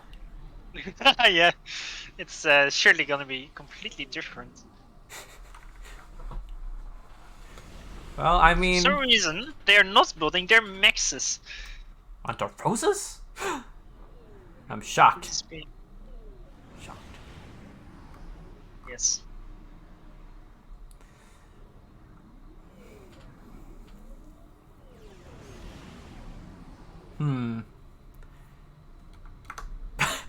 Wow. Such interpersonal conflict. Yuri actually sent me a PM that he made Nexus pick the ditch. Oh, good job, Yudi. Nexus was like, sure. And then he won on it. Must have been gracious for Yudi's tip. See, Yudi, maybe he was onto something. Yeah. So let's see if any of them will do a turn-esque BO here. If you think Target is going second air, Nexus is also planning to go second air, so none of them are doing the Greeds BO. I'd say Greeds, it's more like, it's not really Greeds, I think it's more like a risk you purposefully take, because it's like, if you still grab a corner while doing the lots of factory spam before air factory, then it can then it pays off. But if you don't get the corner, you can kind of get boned. Nexus is kind of doing like the middle way, go 2 factories before air factory, which is also possible. It's just the middle way can somehow also be the safest way. Dagda is again doing the same thing, which with quick second air factory into a scout and only making engineers after that.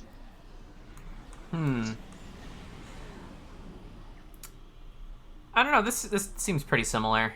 They're just sort of doing the same thing, you know. Although Nexus is going to get the transport a bit faster, maybe significantly faster. Yeah, he shot down the early scouts from Tagda and cost of, and he also made some more intis early on. Actually, the inti count is similar, but Texas Tagda is on his side of the map while Nexus is chilling in mid. So Tagda actually sent a scout around mid, so he will spot the transport. Actually, no, the transport will go north, so he won't spot it. Very smart. Nexus knows Tagada's habits clearly. He'd rather send the scout south. That must be it. Must be it. But where would you send your transport? Left or top or bottom? Like if in next position, left or top? I think I kind of do it randomly. Okay. Like there's no discernible information here. Yeah, it's the best to do it randomly. It's just that you tend to fall into habits and drop the same. I think I would drop to the left more often. No particular reason, just because it feels more natural. Even though it isn't. You'd rather fight top bottom than left right? Yeah, I think so, yeah. Alright, one of the NGs is dropped slightly further away so it can build mechs. Yeah. Oh, and Tagada wants to contest this, but there's no bomber. But it's spotted, which means if it's spotted, the Nexus just rushes a few laps, but his factory's idle.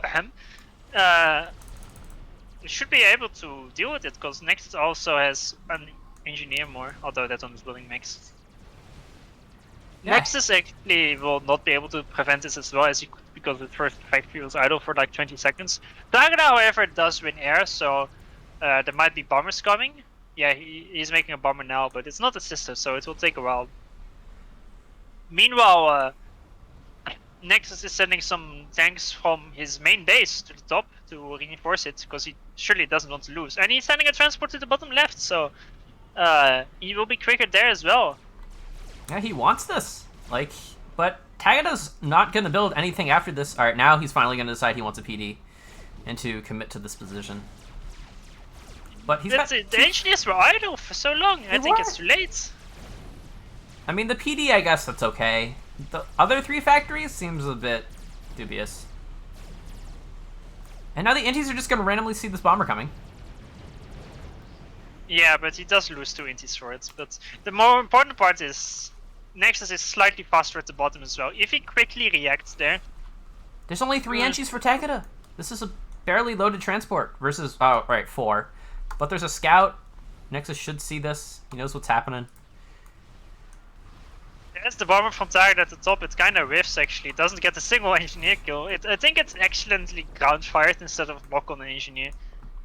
The second bomber might kill 5 engineers. That looks like a juicy bomb. Beautiful. Yes. And the Mantis. But, yeah, he will get overrun there, though. Most likely. At the bottom, Nexus started the factory earlier, and his first Mantis is out, while Tagada is still building his first factory. Tagada has mass stalling problems. Like, he's mass stalling pretty badly. Tagada. Yes, Tagada. Or Nexus. Yeah. Now he's losing his PD. This whole situation is looking pretty bad up north. It is looking very bad for Tagada. His getting in his main base seems a bit better, but if it's nothing worth considering if you lose the corners. Nice bomber from Tiger at the bottom kills all 4 engineers from Nexus, but I think it's too late because there's already 3 factories online. Well, actually, Nexus even dropping in more mantis to help, even though it's not needed, but better safe than sorry, I guess. the target at ACU, it's going to come to the right side and reinforce this position. I think he can hold. Actually. Maybe he can do it after all, because he bombed so many engineers of Nexus. Nexus still only has 5 factories there. And there's 5 from Target plus the ACU. I think he will actually win the top right. He has way more units. Nexus lost everything. Yeah, and the bottom left is kind of a wash. I mean, yeah, eventually Nexus should secure that, unless T2 air starts causing issues. Which it probably will very soon. There's no PD here to fall back to.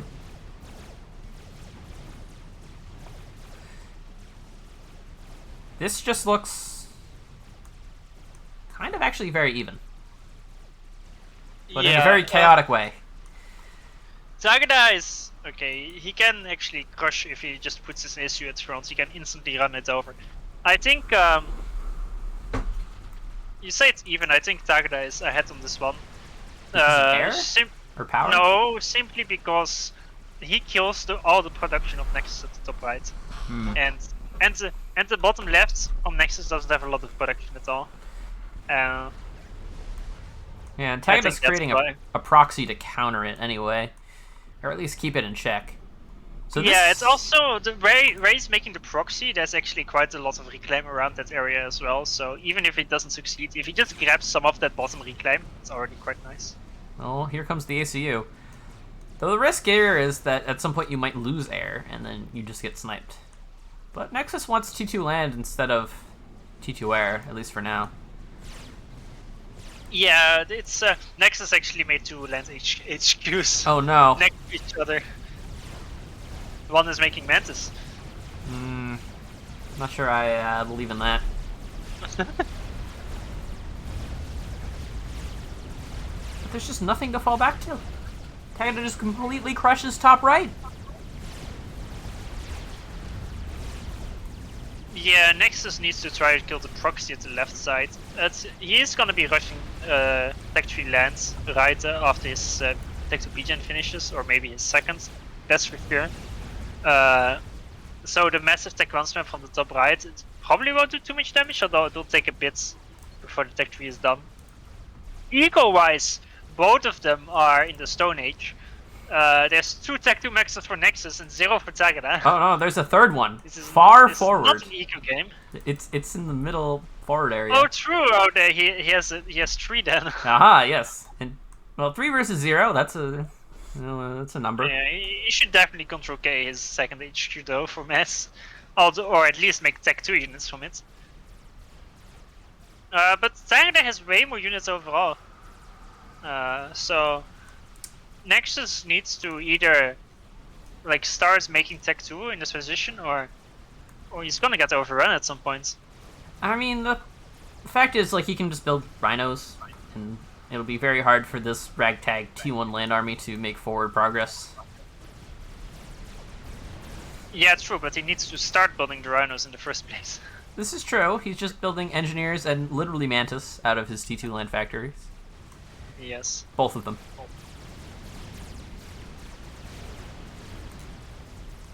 Tagada went Tech 2 air, is making some gunships. I don't see any Tech 2 lands yet. Okay, it's being made right now, but it's a lot later than Nexus. I think Nexus is delaying his Tech 3 land issue too much. It's Tech 3, I mean. I guess maybe because of how weird the game was, he doesn't have the mass to afford it. But look at the spam that's coming from Tagada. It's gonna start doing things very promptly, and these mexes, they're upgrading to T2. This one's that's 85%. terrible.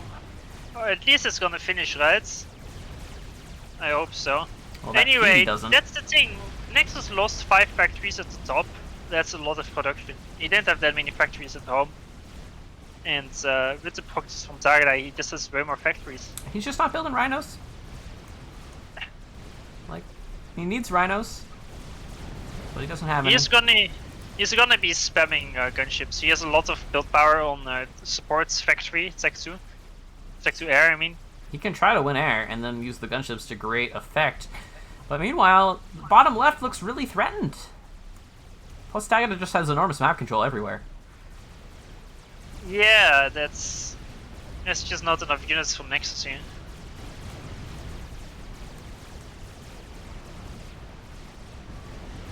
The thing is, I'm really not sure whether he should have rushed that Tech 3 HQ, because if he just rushes some Loyas, they will do amazing versus these armies. And like, sure, he will give up some ground for the time being, but it's not like just losing control for a bit will let Tagada grab all the reclaim. It takes a long time to grab it. So I really think Tech 3 transition would have been the best move. And it's also super common, by the way. It's Tech 3 land rush on the Rosas is, you see it very often. It's very strong. Like, you have the reclaim to just afford it, and T3 land units, they're pretty good, I've heard. And now the units are going to try to push the base. The T2 Pigeon might be in danger.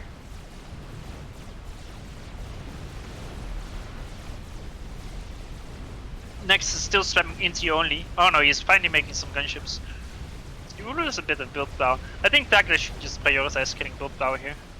At least he scouts the massive air spam.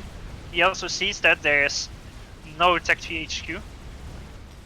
That's very helpful. Tagada's not making his Tech 3 HQ, but he doesn't necessarily need it. And he's losing this fight on the left. Nexus is going to have to fall back even further and be completely contained within his base. And T1 bombers? He was upgrading all those mexes on the left, and he's losing them all. Alright, he's bombing the T1 Pigeons for presumably style points. I think the main issue here is Nexus massively underestimated the amount of spam that Tagada had, and he massively over-ecoed. He made so many Tech 2 maxes, but he just didn't. If he just spent that mass on units or on a tech transition, then it could have worked out, but Maxes apparently don't have very high DPS. Yeah. Not in this game, that's for sure. So no reverse sweep for Nexus. He almost got it. Close in the end, but Tagada manages to snack the last win. So Tagada will now advance to the finals tomorrow versus the winner of the other semifinal, and Nexus will go play the bronze match.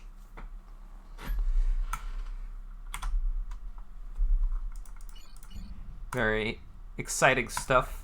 Tagada showing why he's good at this game, and people on the Discord should believe me when I say he is.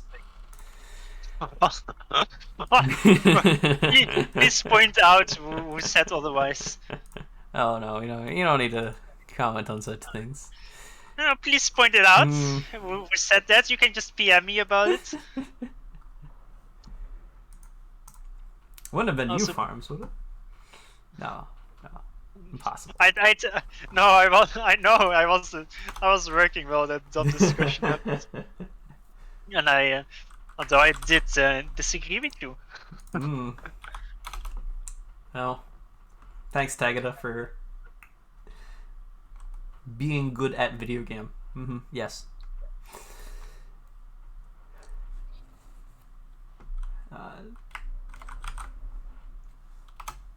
I hope Turin lost all his chat points. Did he bet all his chat points? I don't know. I just, regardless, I hope he did. Let's see. Who was the biggest bettor on Nexus? It was No Fear. Bet 12k chat points.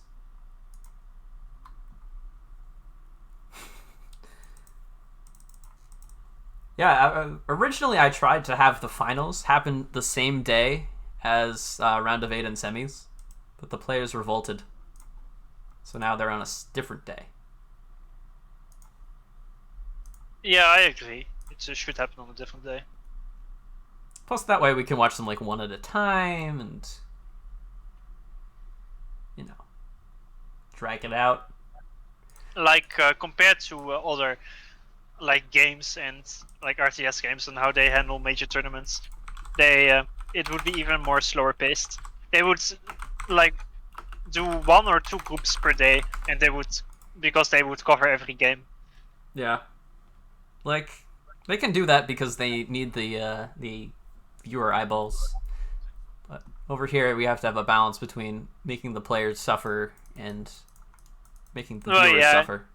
It's such a big difference because that's over there. Everybody, it's like their job, so they can afford to spend that much time on it. But here, you can say, oh yeah. By the way, next week you have to reserve 3 or 4 days, and then oh yes, $50. It just doesn't work, sadly. Yeah, if the prize pools were bigger and there's like serious sponsorship, we might do that. Yeah. Viewers out there, if you want to sponsor a FAF tournament, hit me up on Discord. Or you can sub to FAFLive, supporting yes. tournaments as well. That is also very helpful. I give out tourney avatars for supporting FAFLive these days. So if I actually give them out to a bunch of people. So I'll say again, if you have donated to FAFLive and you haven't received one, let me know. It's probably because I don't recognize your Twitch username. I don't know what FAF account you have.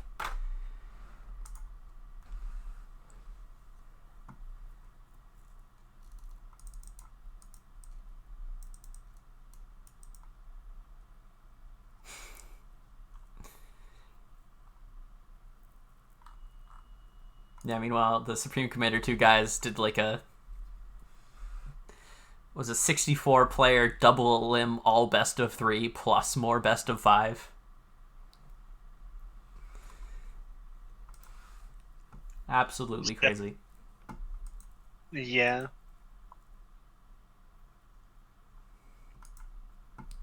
So, are you ready for me to spoil it? Yeah, it's fine. It's auto spoiled when we check the next when we join the lobby anyway. Yes. So it will be Ajax versus Espy. Wow, way to spoil it. Yeah, oh my gosh. How could I? How could I? How could you? Easily. That's how.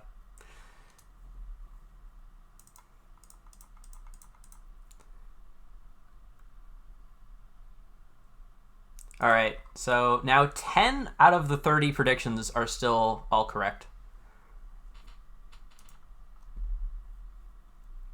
We'll see how that goes.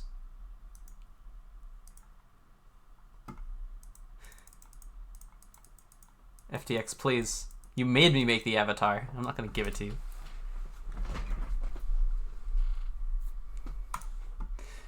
Unless you give me money. In which case, anything's on the table.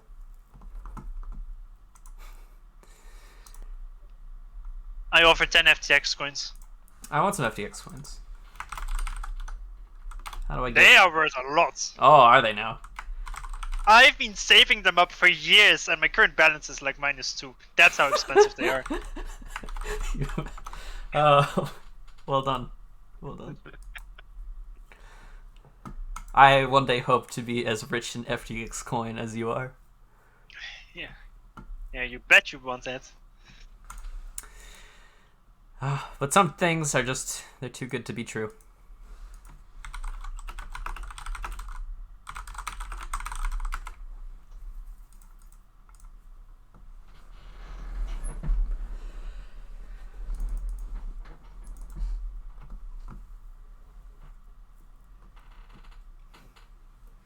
So SB versus Ajax. That's a match. I don't know if they've played each other in a tournament before at all. Like probably have, but I don't remember it. They may have never. The time when Pepsi was playing the most, like in the last half year, he played a bit less, but before that he was super active. But that was the time when Ajax was playing the least. So they kind of never really met each other, I think. And maybe they've been meeting each other in ladder recently, because they've both been laddering, I think. Yeah, I just looked up their ladder win rate versus each other.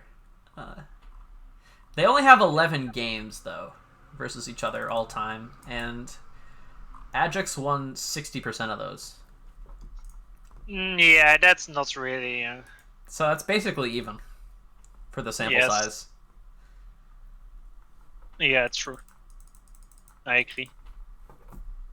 But yeah, that's if Ajax is in top form. I'm not sure how good Pepsi's form is. We didn't get to see his games versus Slow, sadly. Maybe later we will, but not sure about that yet. But if Pepsi is in decent form, it's maybe it's gonna be quite a funny match. Yeah. Waiting for Pepsi to start featuring. Okay. I've gone ahead and pinged him.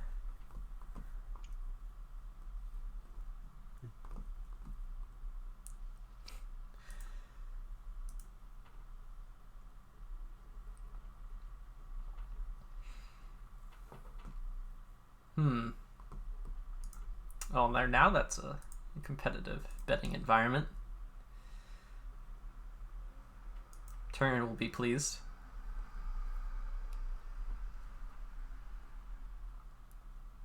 True.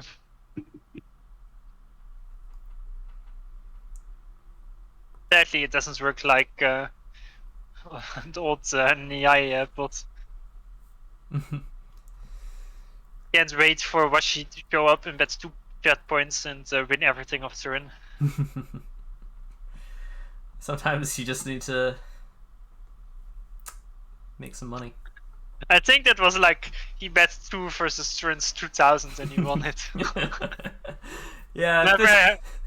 Never have I felt more satisfied in my life. That's a very cost-effective betting environment.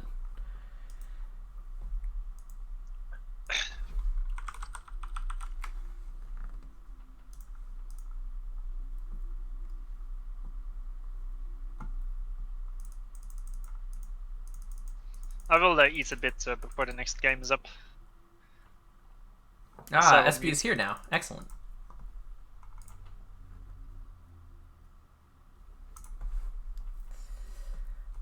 But feel free to go eat something.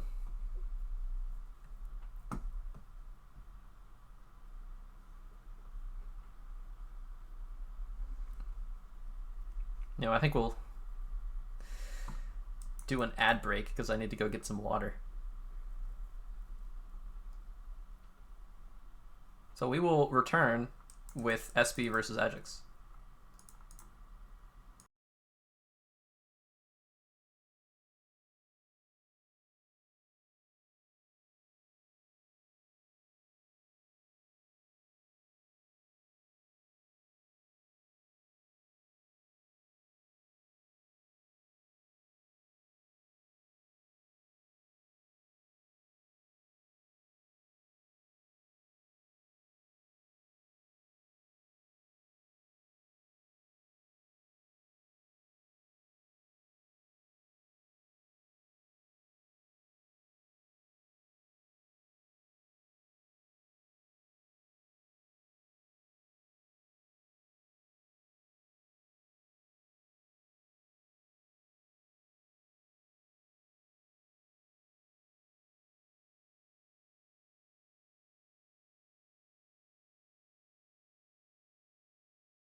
All right, we're back on the air.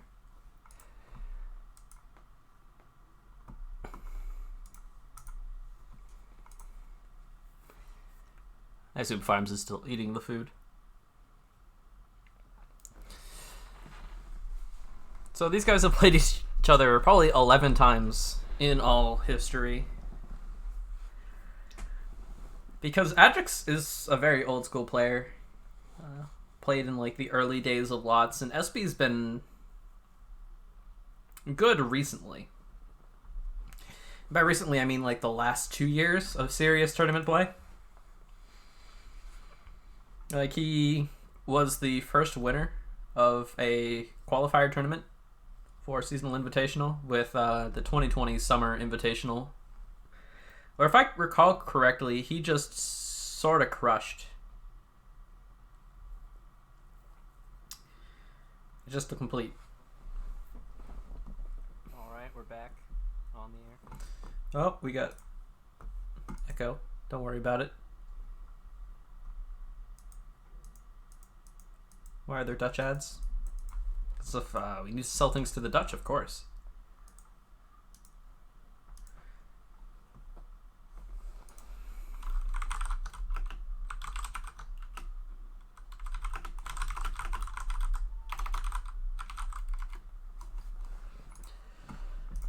So it's an interesting situation. If you're Ajax, you're the higher seed, so you get first pick.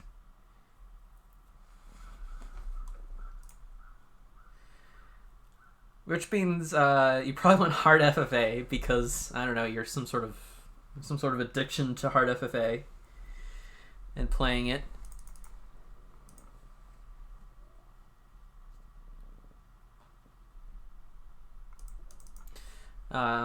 Alright, so it looks like SB first vetoed 5x5 map gen. And then Ajax has in turn vetoed DeRosa's. And that's where we stand.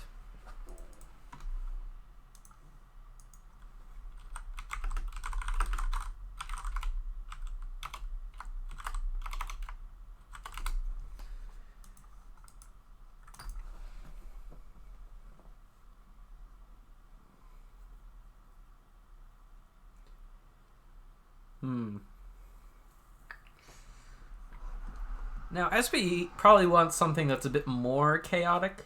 He's a very chaotic player in terms of the macro chaos scale.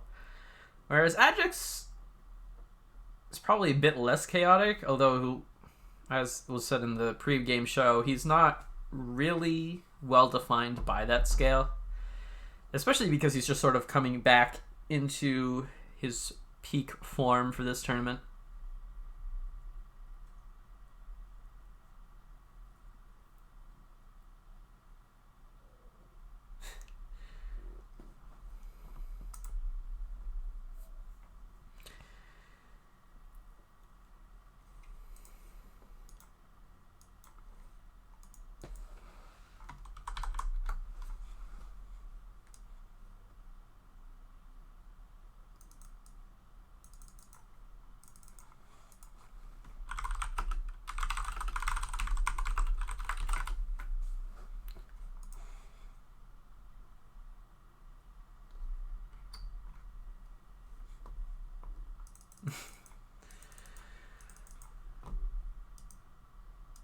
Now, the money from FAFLive does go to fund tournaments like this.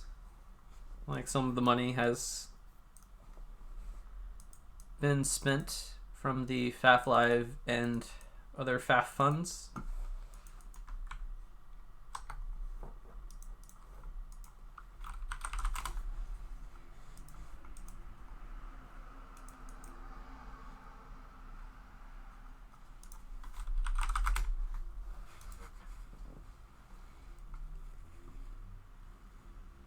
You veto both of their vetoes. You know, that's a sound strategy.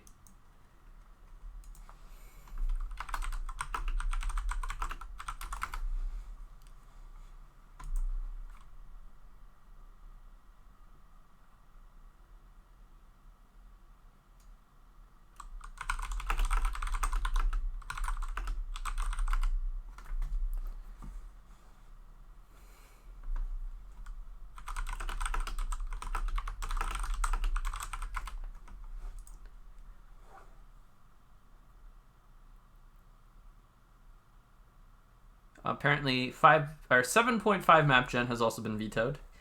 And then Bermuda, Crazy Rush, and Ditch. So that's all 6.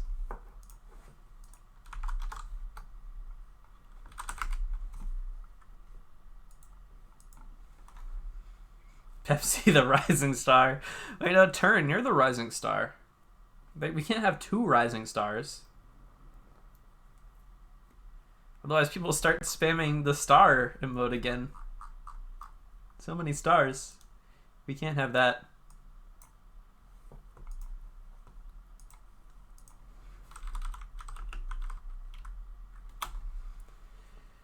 So, hard FFA was not vetoed. Therefore, it will be the first pick of Ajax. Absolutely classic. If SP's going to let it happen, it's going to happen.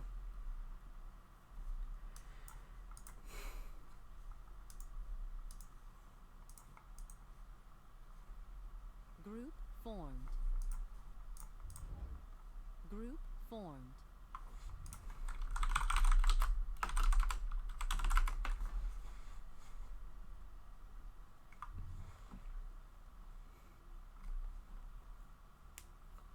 I see you've joined me, Farms. Excellent.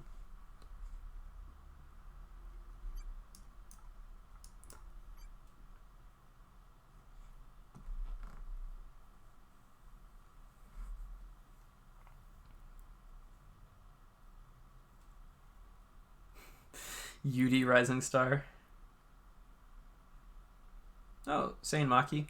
Thanks for subscribing with Prime to help fund future FAF tournaments.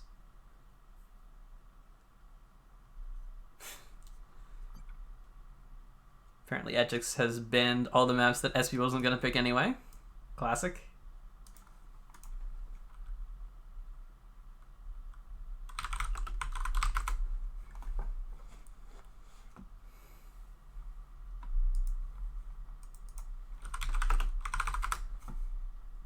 Group formed.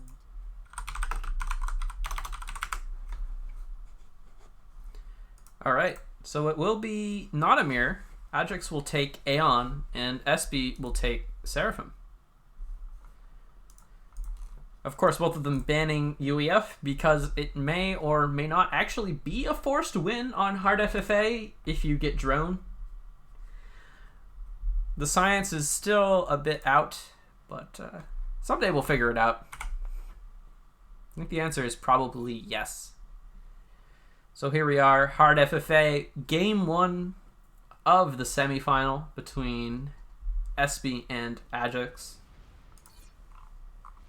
The winner will move on to the finals tomorrow to fight Tagada, while the loser will go fight... What the heck? He paused his ACU. He's pausing his ACU. What are you doing? You're gonna walk over here? Alright, you fake out, build this factory, walk over here to reclaim it. Alright, Ajax is gonna go over here. So yeah, the loser will go fight Nexus in 3rd place, and now they will both build their factories slightly further apart, but SB has gotten an advantage because he got more of the reclaim? Yeah, SB has more resources in the bank. Although, and maybe he's slightly ahead on the factory too. It's hard to tell. They're very close.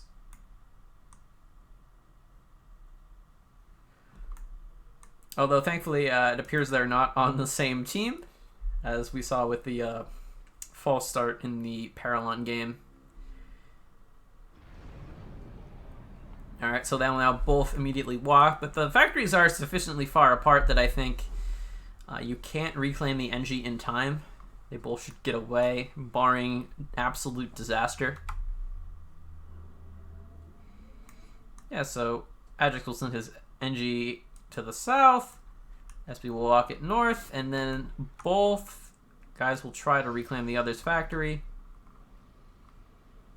No capturing this time around, although SB will attempt to build another NG out of this factory.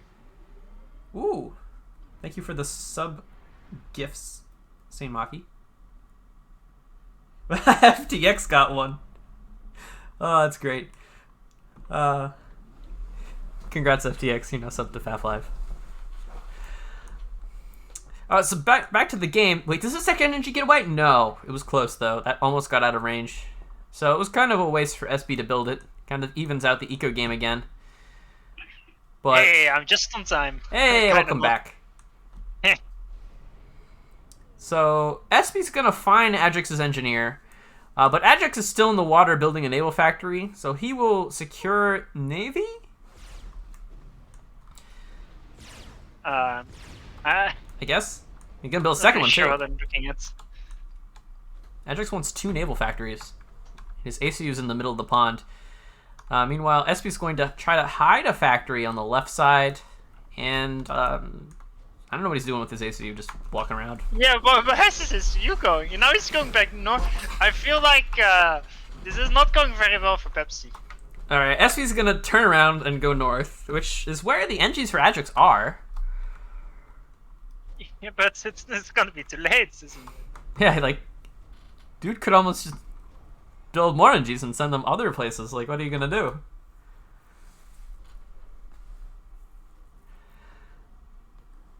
And yeah, and Ajax will just finish this hydro, and then he can build another hydro, and it's like he has 2 factories to 0 factories. Mathematicians tell me that 2 is more than 0. I don't know if you agree, Farms. I'm not sure yet. So give me some time to think about it. All right, you'll figure that one out. Yeah, but this looks absolutely atrocious for Pepsi. It's 1 energy versus 5. 6. Yeah, and Ajax finishes. Well, he's really trying to get this hydro out. He doesn't quite have enough power for it, but he does in the end get it out. Although continues stalling even afterward. He's gonna get annoyed by this ASU, but at some point Ajax can just build a sub, almost. Yeah, like, he's not stopping to reclaim these factories. He doesn't have time for that. And he does find the NG over here on the left through pure chance. So he may figure out that there's a factory here. And that's SP's only factory. Yeah, the fact that he only has 1 factory is a big deal. And he's actually winning a reclaim. Yeah, the NG is idle. The other one's on attack move. SP is actually stopping to reclaim the naval factory, which is actually just a huge mistake. He needs to go and kill that hydro. Yeah, I agree. Like, there's 2 navy factories. Maybe if there was 1 navy factory, it was worth it, but with 2 it's not. Wow, this. Oh, look at this reclaim from Ajax, man! That monster is killing everything. What a hero. He's just gonna spawn camp these Selines. Oh, wait, they went out the other side. Ajax can't do it now. That's cheating. It's cheating. Using the other rally point. Alright, so now SP is hiding P-gens in the mountains. It's very big brain. So let's say Ajax is like a solid 8 on this map. Then, what places would you place Yuri, Pepsi, and Paralon? Oh. If Ajax is an 8? Yeah. Well, first Ajax should be a 10. No. Why should he be a 10? Because he always first picks this. Even if it's not good. No argument. Like, he plays it well, but he doesn't play it perfect. I don't know if I know enough to discriminate between, like, SB and I mean, Paralon. that's a rough estimation anyway. It seems like they all seem about the same. Maybe Yudi a bit worse than the other 2. Yeah, they all seem about the 2 or 3, don't they? Yeah. They're all kind of aware of this map's existence. But now there's flares everywhere, and flares found the hidden pigeons. Flares found the engines going south. Yeah, okay. Yeah. Ajax no longer has a hydro. That's very sad. It's a shame. He's actually really suffering because of it. He needs to pause his factories. He literally needs to pause everything. He was trying to build a hydro, but Pepsi walked there. It's just that in the long term, it's impossible for Pepsi to win because he literally only has that 1 factory. He literally has the 1 factory and a single pigeon, which is actually double the power income that Ajax has. Alright, please stop building NGs and flares. Or maybe the flares are fine, but the NG's gotta go. He's building a hydro on the bottom left. That one will finish, although it will take a lot of time. I feel like Ajax thinks SP has more and isn't ready to accept that it's literally this factory and this pigeon. I think Ajax should control KS Tech 1 factory, rebuild it, and reclaim it for power. Oh, that would be smart. Like, he just needs the power to finish this hydro because this hydro's taking forever. There's no E. He has another hydro of 55%. He has another hydro at 15%. He made hydros everywhere, but he never finished a single one of them, aside from the one that instantly died. Alright, Ajax has finished his first hydro, and the power situation is about to stabilize. So far, Pepsi is doing very better than Parallon and Judy Woods. He is like the position is bad, but he's actively like it's look at this. Ajax doesn't have that much. Well, Ajax kind of wasted his ACU on a vacation to the southern hemisphere of this map. Yeah. Although now that Pepsi loses all his tanks to the ACU, that is a bit too brutal. And the one, but he did make a factory at the top right, but there's labs there ready to kill them. Yeah, and Ajax is going to build his first frigate. He's going to get a second Hydra. There's the Phobo can kill it, but if it has to see it first. Phobo doesn't. SB has no idea this factory even exists. He has no clue there's a naval factory. Really? Yeah. Oh, that's an insanely big duel. And now the flares just come in to crush the second factory. And I guess everything, really. SB lost his P-Gen. He now is a 0 P-Gen man. Although, Ajax might lose one of his Hydras to this. Yeah, I was about to say, he's getting the Hydra, but sadly, there's another Hydra from Ajax, so at the end. Actually, he has 3 Hydros. 4 Hydros. Actually, he has 4 Hydros, he literally finished those. He has got all the Hydros a man can need, and SB's one land factory is gonna die to the ACU.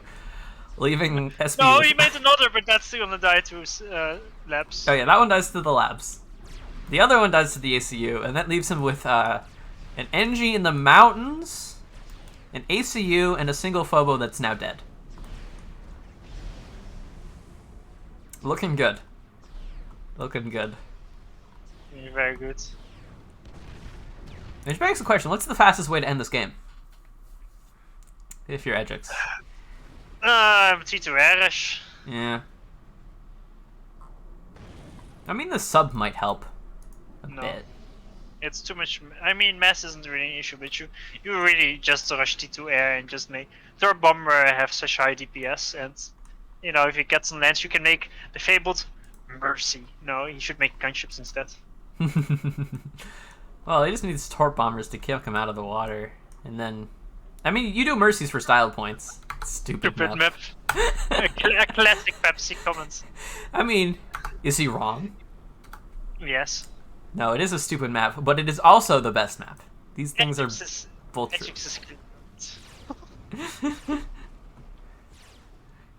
I mean, it's such an unusual map. That's why I like it. Yeah, you need a brain to play it. Yeah, you actually have to like sit down and do some rock, paper, scissors. Re?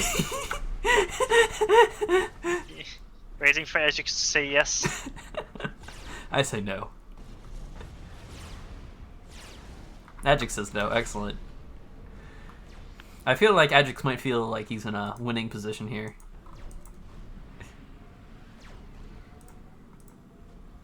Yeah, there's sub and frigate, and Ajax has literally the entire map. Is he building T2 air? Not yet. No, but he made a sub. Made a sub.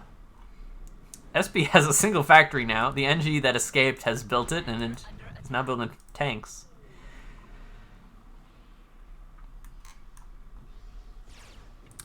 I mean, you could try to just run at him with a bunch of flares. Like, get 20 flares. 25 flares, maybe. Just run at him. Oh yeah, and he can use his own ACU with it as well. Well, that's ambitious. Using your own ACU to kill your opponent?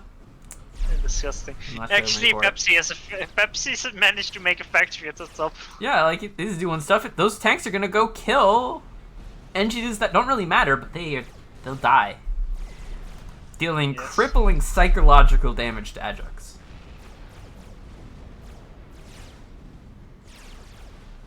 Those NGs are cannibals.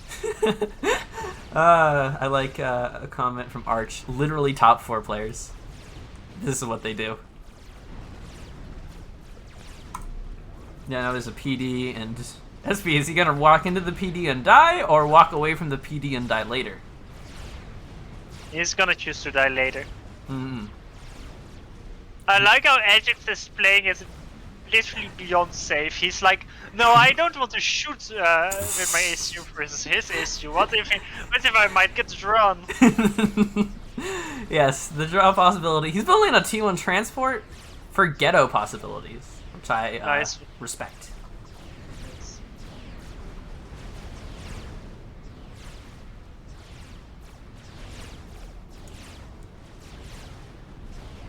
Pour one out for Ajax. Or SB. Ajax because he has to finish this out. Yeah. SB because of the suffering. But hey, I mean, if you're Ajax, this is a great way to take game one.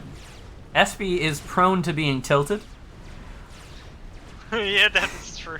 So if you can win game one, especially in a dumb way, that's gotta be a positive. Hey, there's the Perhaps ghetto. he's doing his best to stay both above the water to take damage and also be in the water to take sub damage. The important thing is that Ajax gets the kill with the ghetto. Yes. GG. Or something like that. This factory never died. The top left. Oh, about the mountaineer engineer. The hero NG. Yes. But hey, now SB gets to pick a map that he feels is less dumb. Well, what was vetoed? Which maps? Let's see. Let's go to the list. 5x5 map gen, Jerozas, I know. Oh. 7x7 map gen, Bermuda, Crazy Rush, and unfortunately the Ditch. Wow. Wah. Okay, so it's mostly just 10-kilometer maps, minus the Rosa, and then a few map gens, I guess. Stickleback, Ridge, and Roanoke. Okay. Yeah, some more normal maps. Like all the 10x10s that are normal. But less fun maps. Fun maps. Hey, I think SB likes Arcane. So he might pick that. I know he has quite some experience on it, yeah. Probably more than Ajax, to be honest. So yeah, there's actually a decent chance that he will pick it, or at least I feel like it would be a smart move. Yeah, I mean, it's not a new map, but by Ajax standards, it's a new map. He literally just hosted it. Called it. Okay. Let the record show. What do the records show? That I am good at predicting things. Oh. Yes.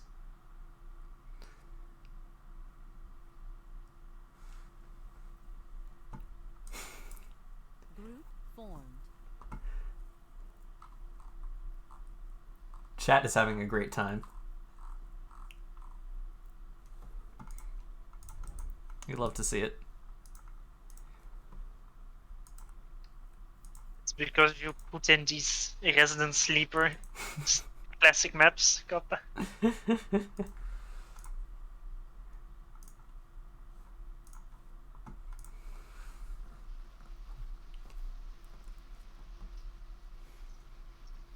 Where my man Festia be at, bro? Can't wait to see another 8-minute game into SU suicide in mid.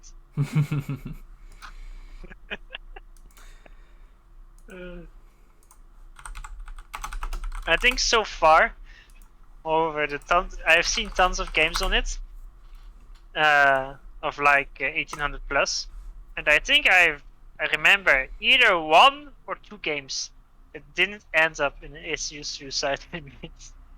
On Arcane? No, not on Arcane, on Festia. Oh, yes. Festia was not included in this pool for reasons. Wow. Although I actually quite like to play it on ladder. I will confess. Obviously. Mm-hmm. It's a great map. Mm-hmm. Good job on the author. I wonder who that is.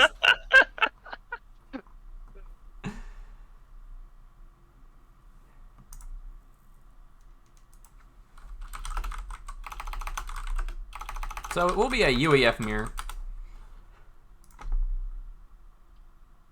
Ajax banned Seraphim. SB banned Aeon. Okay. So then I they think- both picked UEF second.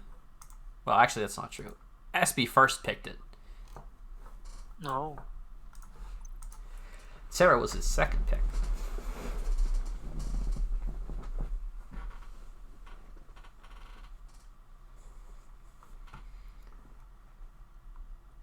Yeah, I feel like all the factions are good on this map. There's no clear favorites, I think. It's all about what you're trying to do. Yeah, but everything kind of works. As Aeon, I've seen Blaze / Obsidian spam in with fields. It's quite strong here, combined with the double Ganesio, because it is a 10-kilometer map, but the gameplay area is more like 7.5 by 7.5. So it's very close quarters. Very true. So the texture land is quite strong here, let's say, in general. But Aeon is nice texture land. I guess I like Sarah maybe the least. Nowadays I just don't like Sarah Tech 2 that much. I don't know. It has some weaknesses in terms of like mobility. It just feels boring, kind of, because it's like Sarah Tech 2. Well, you just spam chicken. Yes. It's like, well, as Aeon, you have this interesting mix of blazes and obsidians and mobile shields. And as UEF, you have mobile shields, you have pillars, you have mongoose, and as Cybern, you have hoplites, you have rhinos, you have beetles, although nobody makes them. And you have stealth, mobile stealth, of course. And Sarah says, yeah, you click Ilshi button and you make only those, and you hope that's work. I mean, you make Phobos as well, but you make Attack on Artists with all the factions as well. So it just feels like it's not bad, but it feels like it's a bit, it's less fun. That's what it feels like. Yeah, I think there is something there. Because there's just not a lot of strategic options. Like, yes, it's solid, but that's kind of it. Your main decision is your, like, Zooey to chicken ratio. Like, eh. Yeah, exactly. Like, Sarah Tax-Free Land is probably the most fun tax-free land, but Sarah Tech 2 land is probably the least fun tax-free land. That's kind of the thing. Meanwhile, Ajax went first Mech Marine very aggressively into the back of SB's base, but there is another Mech Marine from SB with a scout. But neither of them. Oh, there's a scout. Okay. So the scout one should win if they fight at all, which they won't. Ajax perhaps he spotted it though. Yeah, he'll turn around. So he turns around his engineer. He is making a tank, so he should be sending that to the left, because he might lose the Mech Marine or Mech Marine engineer. Yeah, actually, he turns his Mech Marine around, and will just send the tank to there. Yeah, just pull the NG back. Yeah, it delays the engineer, but aside from that, not a lot of damage being done, probably. Yeah, it's pretty minor for what you would expect out of a first Mech Marine. Like, it doesn't kill anything, it delays an engineer's expansion by maybe 15-20 seconds. Yeah, honestly, the raids on this map, like, there's not a lot of places to raid. Still though, like, you can create some really kills, but because the distances are quite small, it's not too impactful. Although, just like, for example, if you kill this Pepsi engineers on the east building those from Axis, if you kill it, you will probably kill quite a few hundred mass income, or delay that for Pepsi, because he has to send a new engineer, it has to travel there. Quite a lot of uptime for those mexes. Yeah, these are the two NGs that matter most, and there's a bomber ready to kill them. Yes, speaking of sniping it, Ajax just set his sights onto it. It might do an auto dodge. No, he's actually dodging himself. Ooh, barely managed this. That's very good, and the Inti is now locked on. He needs the mountain might passing a bit. The bomber did a somersault there. Is he microing it? Dodge, but the last bomb? Oh, UEF bomber spreads is some bit sad. The homing napalm gets him. Yes. Beautiful. And the air fight seems to be going slightly better for Ajax, but the next Inti is passed for Pepsi, so he has no reinforcements. The Mech Marine from Pepsi met the AC of Ajax. so that didn't do much. Unfortunate. SB has just paused his air, and now he's unpaused it. So Adrix should be able to get us. Well, SB's Adrix isn't building air either. Okay, they both just don't have enough power. Yeah. It happens. Yeah, this map is sometimes a bit awkward with the way you get your mexes. Like all of a sudden you have tons of mexes and you only have one hydro to work with as well. Although Adrix is doing a bit of an unconventional ACU move. He's sent it to the nearby 4-mex, and he's just going to build land span there. While SB's doing perhaps the more traditional thing of getting the reclaim factory forward and trying to fight over this choke. Yeah, so we will see the two ACUs facing against each other. But because of this, Ajax's 4-mex location is actually getting raided north of his base. And he doesn't have enough units to defend. Yeah, this is going to be very awkward to dislodge, but he's going to get good counterplay on the 4-mex on that other side of the map. Like, there's no factory here for Ajax, so this is going to be awkward to rebuild. For Pepsi, you mean? Or what? No, Pepsi is killing it. Oh! Okay, never mind. Normally you build like a forward factory here, perhaps with the ACU that's going this way. But SB is actually doing a very nice job shifting his units together for maximum cost effectiveness to get really nice trades. Yeah, that's a real Pepsi move, and probably not enough people to do it. Like, if there's a single RT out, it's not worth doing it. But until there's RTs out, just a nice shift like that again gets insanely cost efficient. Like, one of these tanks is already vetted. Oh yeah, Crazy. and they killed like this the same amount of tanks as they had there, and 4-mexes and an engineer, and now they're gonna retreat. Yeah, they don't need to die here. They can just leave. And now Ajax will build a radar before rebuilding those mexes just for the intel. That's a lot of damage done. Yeah. That's I'd say without that raid it looks pretty good for Ajax, but or like slight advantage, but with this it's more equalized. Yeah, There's, SB will secure the right side now. The thing is, Ajax is threatening to do the same thing right now. Yeah, but there's multiple factories here, and the ACU to sort of come back and provide pressure. True. So it's easier to defend, a lot easier. Yeah, and Perhaps Ajax he actually should isn't probably in walk motion. forward still. Yeah. Or now he is. He will lose the radar. I guess it's a nice snipe. Raiders aren't Some cheap. mexes. Yeah, radars aren't cheap at all, and given the fact that you built them for a reason, which is intels, that it's worth sniping them anyway, even if they were cheap. This PD over on the right side is like 95% done, and SB just comes in and kills the NG. Oh, that hurts to see. It's a huge waste of mass.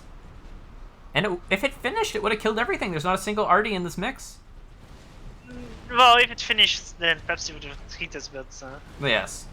but he would have lost quite a few tanks in the retreat. And now he kills the PD, the engineer, the 2-mexes, and doesn't look that great for Ajax. Yeah. He just has less spam. For factory, he has 8 stack 1 factories. Pepsi is building his stand actually. Although Pepsi's are all together, Ajax's do have some nice adjacency, which does like cost a little bit less mass over time. It's quite efficient, but it's mostly this constant raiding on the right because Ajax didn't send his ACU. I think it's fine not sending your ACU there, but that means you need to send more tanks there. And another unfinished PD that doesn't complete. But I do like how Ajax has dropped the bottom left corner, and he's going to go ahead and try to attack the back of SB's base to be annoying. And that's a very nice transport. There's also a big frontal push from Ajax. Perhaps he's a bit scared of it. It makes a bit of sense. Thing is, Pepsi is still cleared of the entire right side. Let's see, they stack to land rush from Ajax, making pillars now. Drop in the back, he actually dropped a single engineer and 1 tank. Oh, he's So, actually like, going it's to reclaim instead of capturing. Yeah. Interesting move. The NG actually has way more DPS. Yeah, that's quite funny. Because the build time of Tech 4-mexes is so low. Yeah, and they have so much health because they're UEF.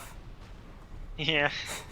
So this actually does So a huge amount of damage, like at least 100, 200 mass in lost income. True, yeah, that's... I mean, there's a quick engineer from Pepsi. There's already an engineer to build it, so that's a nice reaction. Yes. Ajax... I mean, if the Ajax drops the top right corner as well, then him not having control of the mixes right in front of his base is somehow a bit mitigated, but...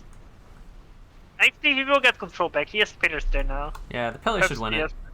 Has no counter to the pillars. Yeah, Pepsi made 5 more Tech 1 factories.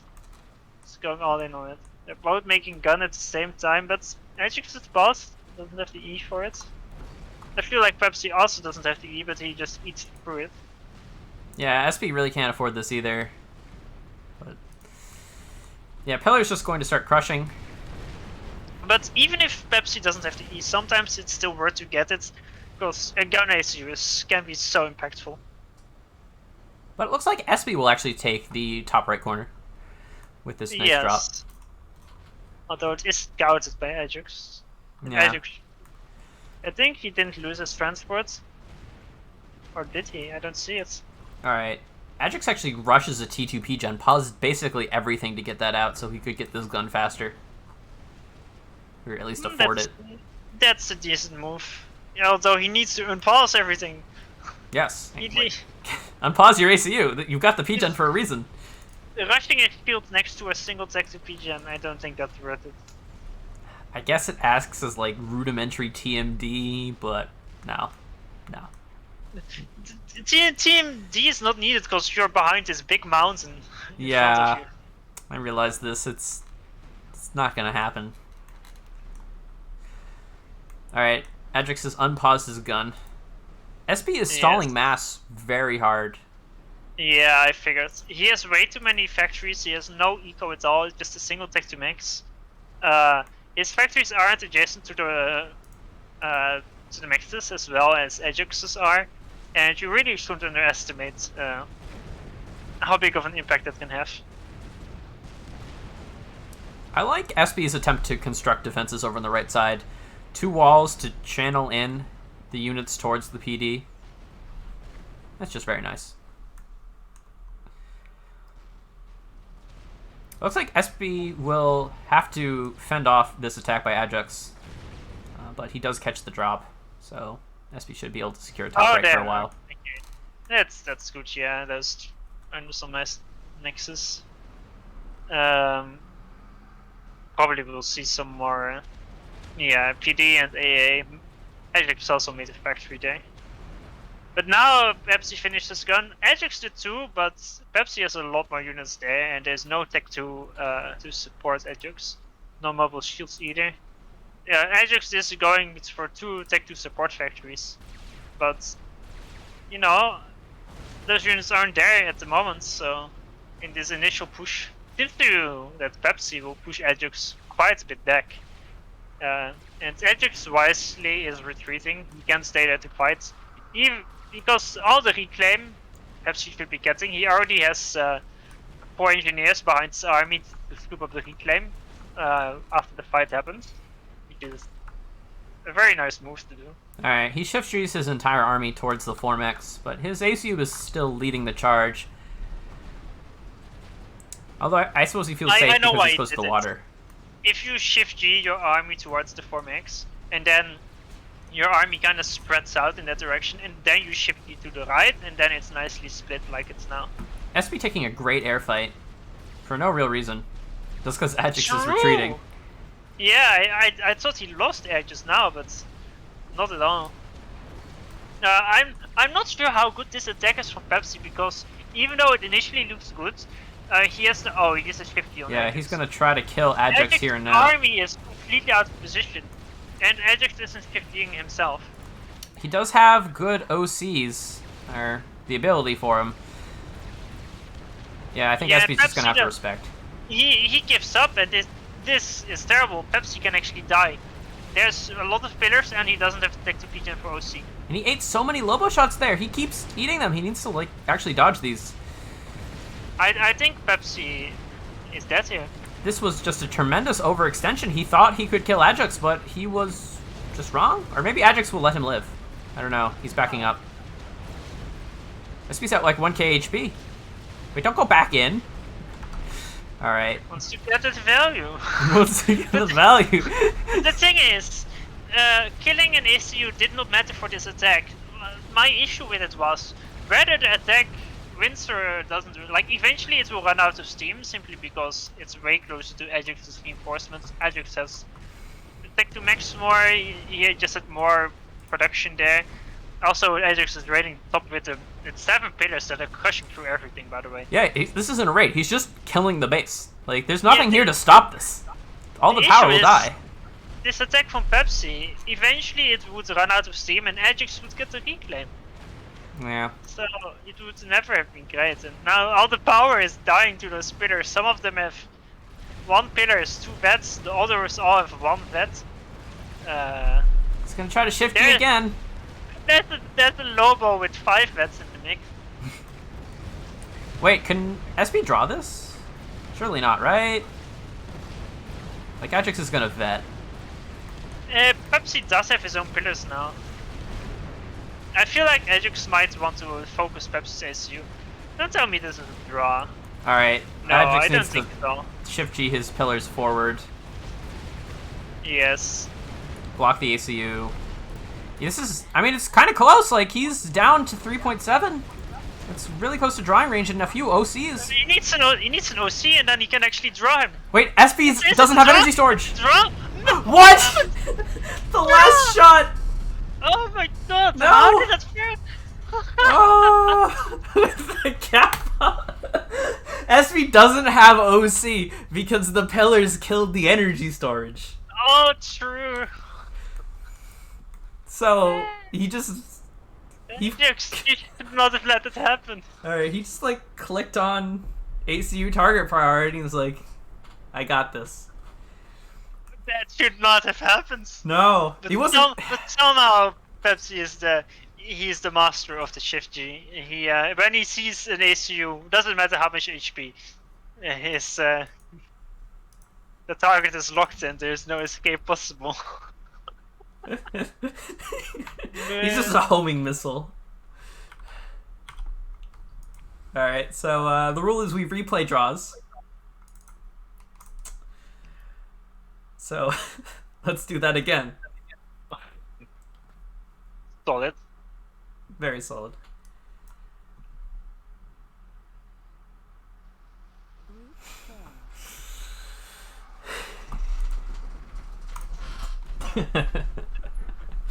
Just see all the chat come in from a minute ago. Just a wall.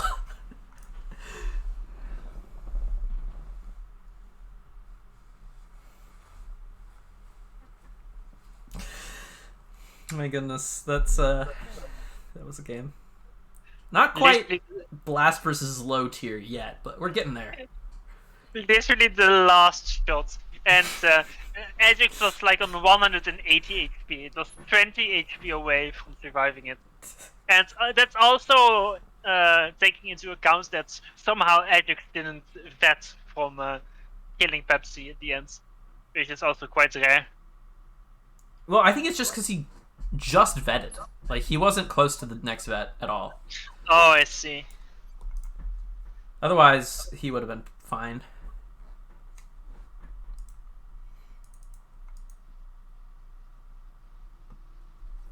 Then. But that was a massive blunder from Ajax. If he focused Pepsi's SU way earlier on, Like, he could have just killed him.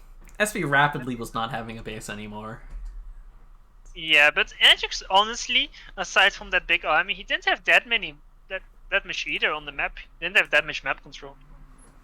They were both kind of guessing each other.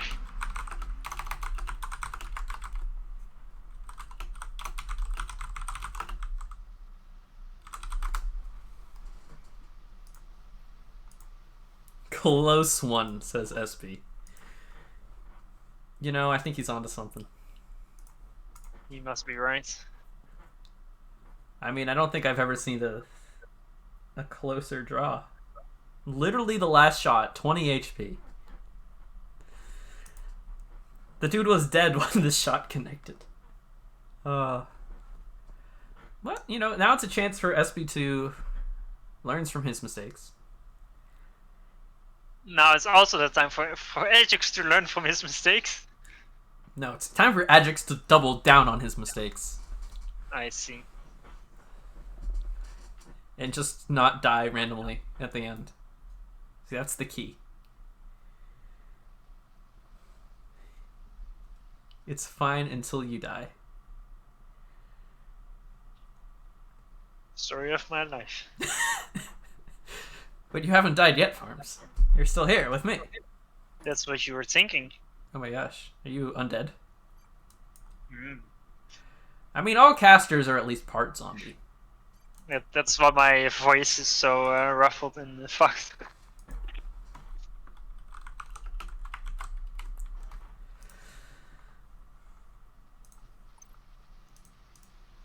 A few hours of casting might do that to you.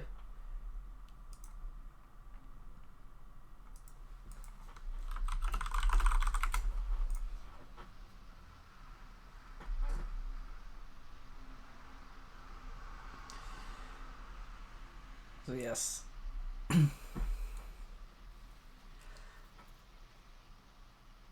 I suppose a closer draw would be if one person survived with exactly 1 hit point. Or didn't survive by exactly 1 hit point. I mean, yeah, it's closer technically, but you know, it's nitpicking at this point. I remember earlier, before that game started, Turn asked you, or informed you that you could get into playoffs and then we'd have Festia. Because you could submit it as a map. Let's see. Easy. No, I wouldn't submit it. I would submit my older beauty. Which one is But that? I forgot the name of it. Got the name of it. Yeah, because it was never used. It's like Eridani upgraded. I don't even know if you know that name. No, can you say it again? It is Eridani but upgraded. I've never heard of Like, that. It's my oldest map, but I like made it better because it was my oldest map. Then I gave it a new name, but I forgot the name because I never looked at it again. Sure, why not? Sure, why not? Alright, so here we are again. Arcane. You know, the last time I played SB here, we had like a 45-minute game. You know what I still have yet to see? Someone do a Tech Tree ACU drop on top of the plateau next to the base and make Ravagers as UEF. Would they be able to hit because of the angle? Yes. Amazing. Believe me, I did some high quality testing. Oh, you speak from experience. I see. Yes. You can make a Tech Tree factory there and make T3 or mobile RTs. And spearheads. And SAMs and nice shields and I mean, it only works if the game goes long enough that you can afford it all, but I still want to see a beautiful drop there. Yeah. So, I feel like people don't drop these plateaus enough. Like, you could put radars and AA there, and it would probably be okay. Just like drop a single NG to build radar, static AA. Sorry, what do you mean? Well, you know, the plateau, like, nearest to your Yeah. base. You could build a radar Yeah. up there. Yeah, you can. No one ever does it. No, that's true. Someone should do it It's actually, sometime. it's actually a good spot for radar, yeah. You can see Although everything. I'm not sure if Tech 1 engineers will be able to edge build it. Yeah, but you're gonna need a transport anyway eventually. Just sort of drop one there along the way. Sure. Can drop one on the enemy plateau. Oh, look at this. SB's doing the assisted bomber build. With ACU and 2 NGs assisting this bomber out to get it done super fast. Or Ajax is going 4th air. Ooh. But then again, sometimes in situations like this, because he is going fourth air, it means he has lots of engineers, so even if more die, it's not necessarily that bad. Yeah, like a lot was sacrificed to get this bomber out at this time. So it needs to do a lot. But it has a scout friend. Yeah, so you should be able to snack the first engineer. Ajax But does have a scout. the ACU is coming right behind him. So it shouldn't be that brutal. Inti is being made. Can maybe bomb the Inti. He is gonna bomb the Inti. Oh, my hero. Just deny it. There's not even an AA under construction. He was just counting on the Inti. Actually, that bomber just kills 4 Intis. Because the napalm kills it instantly when it's produced again. He There needs we to go. snipe the engineer at the top left. That's also a very important engineer. Ajax is dodging it. Oh, yeah, he will dodge it. Yeah, that's good That's dodge. kinda. Yeah. When you pre-queue the dodges, you can get lucky or unlucky. But, Now there's an Inti assisting this bomber. yes. And multiple Intis coming along. I got. Oh, never mind. UEF bomber strikes again. UEF bomber does what UEF bomber wants. Yeah. And now, oh, it almost has vet, but doesn't. It's like so. It's so frustrating when you have a UEF bomber and you have like the cleanest shot and you don't kill it, and then the other time you have the weirdest janky looking shot and then you kill it anyway. But there's also a mech marine here that's being chased down. Yeah. But Ajax has I mean- got multiple tanks across the side of the map. Yeah, actually, and Pepsi says you walked north, which is the normal way, but he didn't send anything to his 4 mexes to the left. Yeah, a few tanks, but they're gonna get cleaned up. He loses the first fight, and that means the second fight he will lose even harder. But now there's about to be 5 tanks versus nothing. And if he just rallies in his tanks one by one, he's never gonna win it. Yeah, he has to pull them back and make a concerted attack on the position. Like, yeah, you're alright, your mexes are gonna die, but they're UEF mexes, it'll take a while. The Magmarine got a kill, he killed an air scout. Hero. It is slowly dying to a Snoop, however. Oh, the Snoop got turned around. But anyway, these tanks from Ajax are being a real pain in the ass for Pepsi here. Wait, is the mech marine actually gonna kill the Senshi? Or is the Snoop going to kill it? The Snoop is actually moved out of range. He's gonna kill Max from the looks of it. Yeah, You know, engineers. that's nice. Let's hit it. All in all, pretty successful lab. Just in being annoying, and it's a UEF lab, so not expensive at all. I wonder if at some point fighting over this position for Ajax just isn't worth it, because SP will secure the reclaim. That position is right now. There's too many reinforcements, and This is 4 mobile AA and a tank. yeah, I was about to say that's it seems like a bit of a misclick. That's 4 MAA. He has 2 more MAA, then he has 2 more here, then he has 1 more here. He's making permanent MAA from a factory. He is literally half MAA, half tank. I think he has more MAA. Oh, he's 1 more tank now. He's slightly better. It's okay. He's evening it out. Alright, so this is... and another tank from Pepsi at the top. It snipes the engineer anyway. Oh my gosh, and it's vetted. If it's... Alright, Ajax is going to clean it out. But if it managed to hide long enough, it could get enough health to go back and kill the other tank. It needed to be positioned a bit further. Oh, never mind. He can still block the shots here. Wait, is he actually... Wait, he can hit, but the other tank can't hit him! He's like perfectly... What? This is some World of Tanks nonsense. Oh, world is dead! Wow. Ajax, no! Wow. What a god gamer. Meanwhile, the mobile AA army is not trading super effectively versus the tanks. And now the tank got another vet. It's got 2 vets! And it can go kill the mobile AA and Snoop. Oh no. Alright, this army in this forward position is actually 7 mobile AA to 4 tanks. Yeah, and it seems like Pepsi actually realized he's pushing in, and he's gonna get a great fight because of that. Ajax has stopped building the mobile AAs out of the factory. Good. Thank god. Yeah, they did both again move their SUs to the same side. Drawing chances. If you're Ajax. Yes. But this raid by Pepsi is gonna There is a factory this time online for Ajax at the 4 max location south of his base, but doesn't have enough units yet. Although Pepsi, yeah, Pepsi is sending everything he's got there, and he's definitely gonna overwhelm it. Yeah, once the factory is completely surrounded, it's basically useless. And Ajax just doesn't have much. Like, the hero tank, is it going to do it again? Oh, no, okay.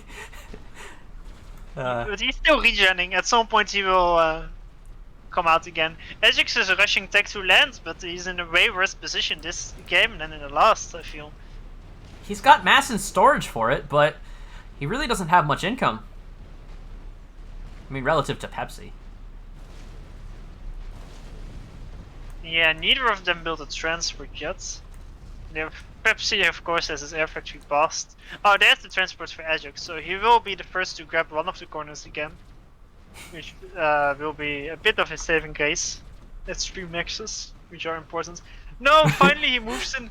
Wait, will this tank from Pepsi win the fight at the top left? Yes, because it has. it's 2 vets, it will. It has more health. The Snoop's DPS isn't gonna matter. It's just. I mean, forget the rest of this map. Like, SP has a giant army over here. Don't worry about it. The real thing that matters is that this. Oh, 13 HP. The Snoops. 13 HP, 12 HP, 9 HP. The Snoops are killing it because he's focused on the MAA. No, he's hiding again in the perfect spot, and he got the 3rd vet. 3rd vet. He's almost to the point where 2 Snoops can't kill him because they only have 2 DPS each. Oh. It was like 13 HP at some point. Imagine being Ajax right now. You send your tanks to kill this tank repeatedly, and it just doesn't work. And now the tank will come out of hiding. It's gonna kill Maxes now. He's gonna like perfectly position a pillar so that the tank can kill it for free too. Oh, I don't like this push from Pepsi with through the choke points. There's pillars there, he will just donate massive pushes there. Yeah, he's gonna fall back. He knows he can't do this. I mean, maybe he can try for a good concave if Ajax pushes out, but the pillars will make that pretty difficult. Yeah, he should be more than happy just Ajax not having that stuff. Yeah, like SB got himself a T2 mechs on the back of this. Ajax doesn't have any yet. He's gonna get himself a gun eventually. He's got a T2 P-Gen on the way. SB is pretty happy. I mean, Ajax does have top right, and he's gonna get bottom left. Yes, that is 6 extra maxes. That's very nice.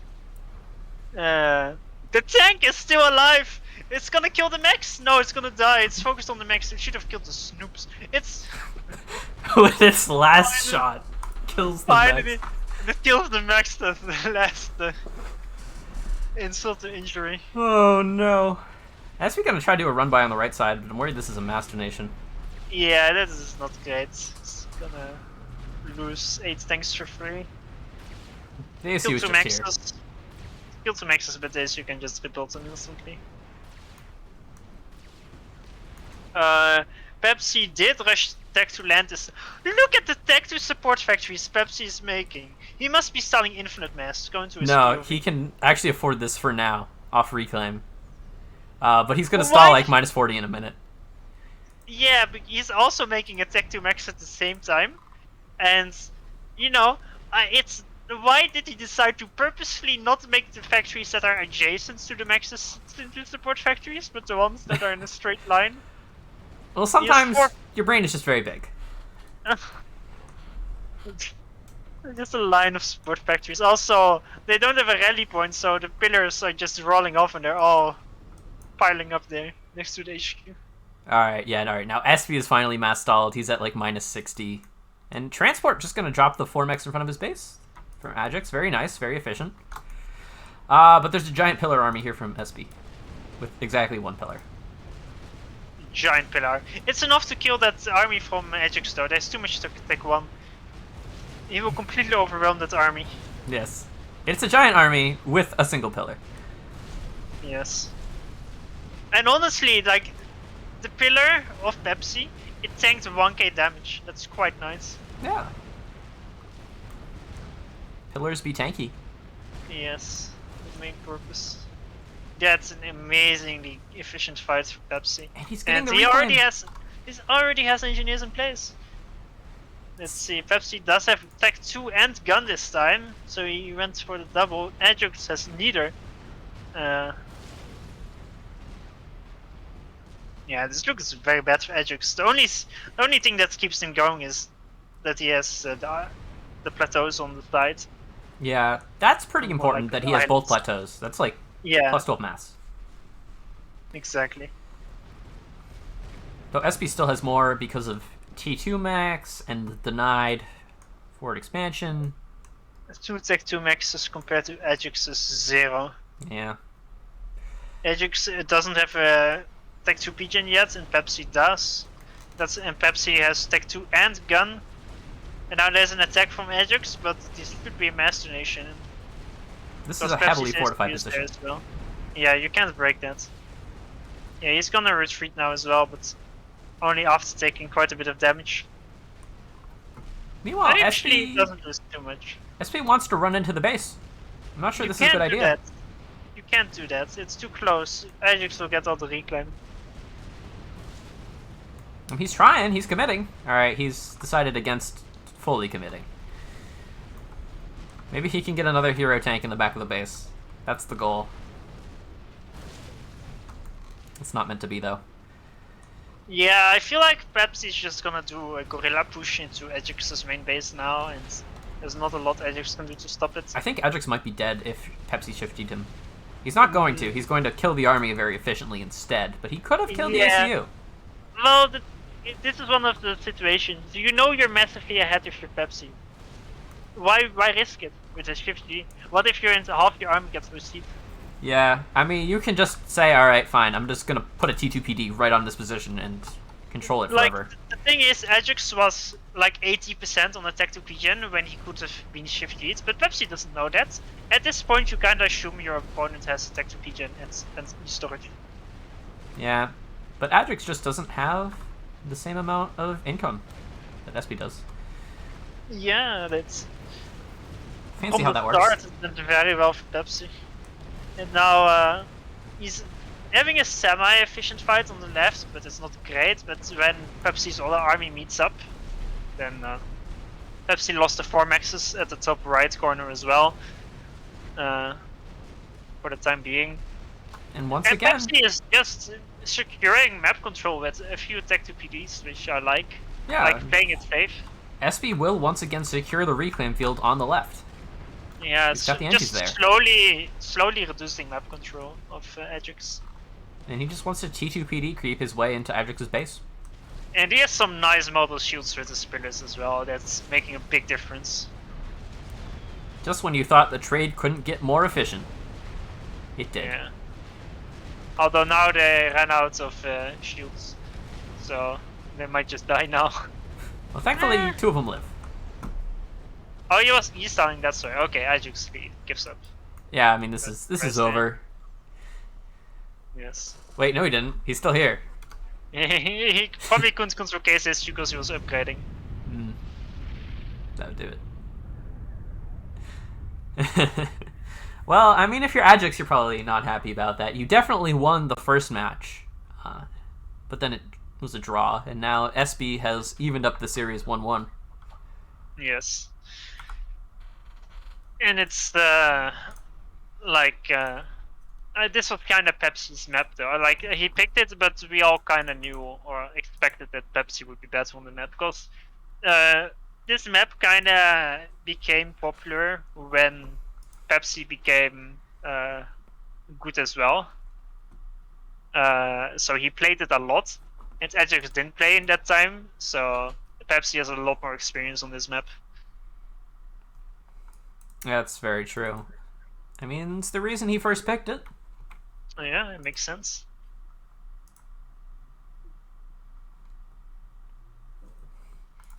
SB is coming to chat. How's your points now? 65%.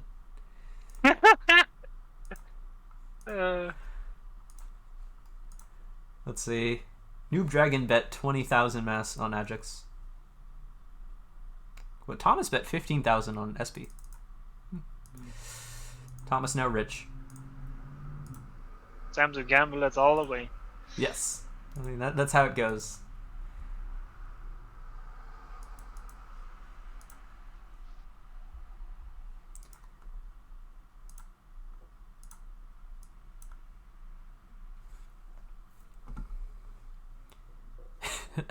The wreck in Aeolus has accused Ajax of deliberately losing. I'm not sure that's how that works.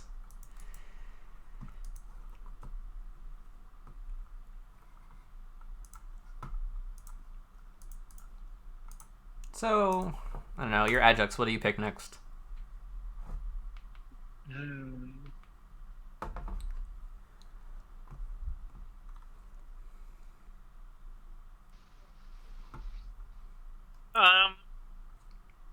Maybe probably some classic maps, like Open Palms, Twin Rivers. I feel like Ajax should have a good shot versus the Pepsi maps like that. You know, real classics. What did they veto all 5 kilometers or what are left? Stickleback is left, I think. Stickleback's left. Okay, I think that might be a decent pick for Ajax as well. Maybe some map gens as well. Yeah, when in doubt, go play map gen. Although I feel like SB is pretty good at map gen. Is he? I don't think I've seen him play too much map gen. Well, I saw his map gen game versus Blackheart, and it was absolutely devastating. Yeah, but that's probably because Blackheart was just playing shit. Well, that might have been a contributing factor. Yeah, like single games are not like yeah, I can't say. Well, I've also played map gen a lot versus SB, and he's also very strong in that case. Okay, well that's more like I can get behind that. All right. More. Like I can be wrong. I'm happy to have convinced you that SB's good at map gen. I have no idea if Ajax is good at it though. He might be.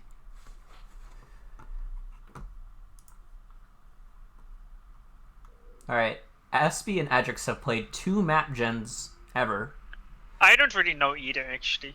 And because Ajax won both of them. The thing is, I don't know Ajax's playstyle that well. Like I know it a bit, but like I never really played him with 1v1s. So it's kind of hard to estimate.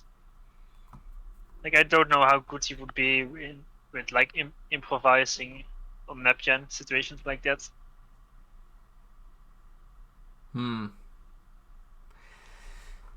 I mean, there's one way to find out, and it's for Ajax to pick map gen. That's true. Sadly, he's not hosting. Yes.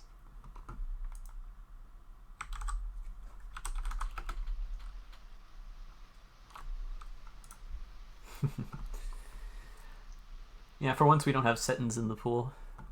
For good reason.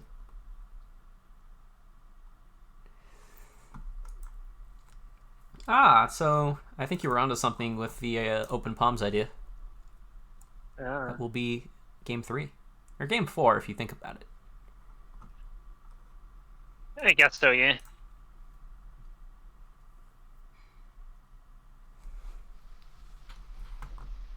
Group form. Group form.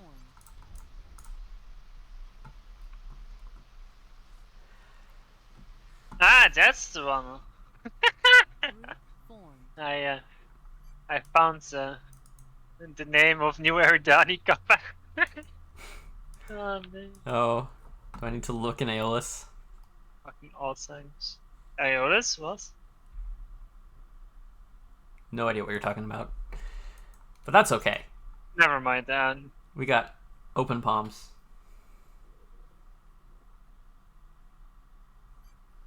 I have to pick my own color before moving to observers. It's important to observe from the right color. Exactly. So yeah, I get it. Can't be showing weaknesses here. Absolutely not.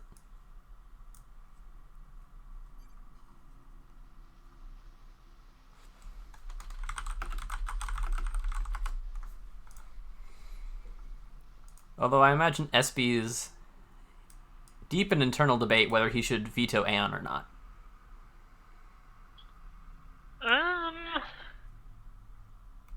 I haven't looked at the picks. I think if I were to play Open Palms versus Ajax,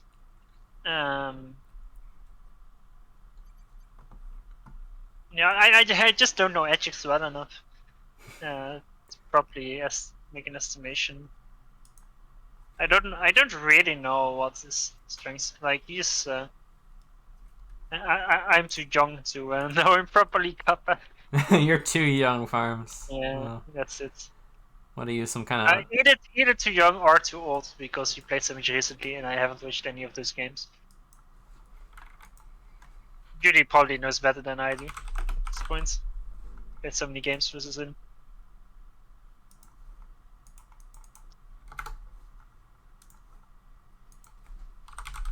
I think I would rather veto Aeon versus Ajax than veto UEF.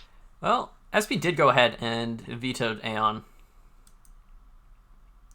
Ajax went ahead and vetoed Seraphim, so once again it will be a UEF mirror. Okay. I don't think.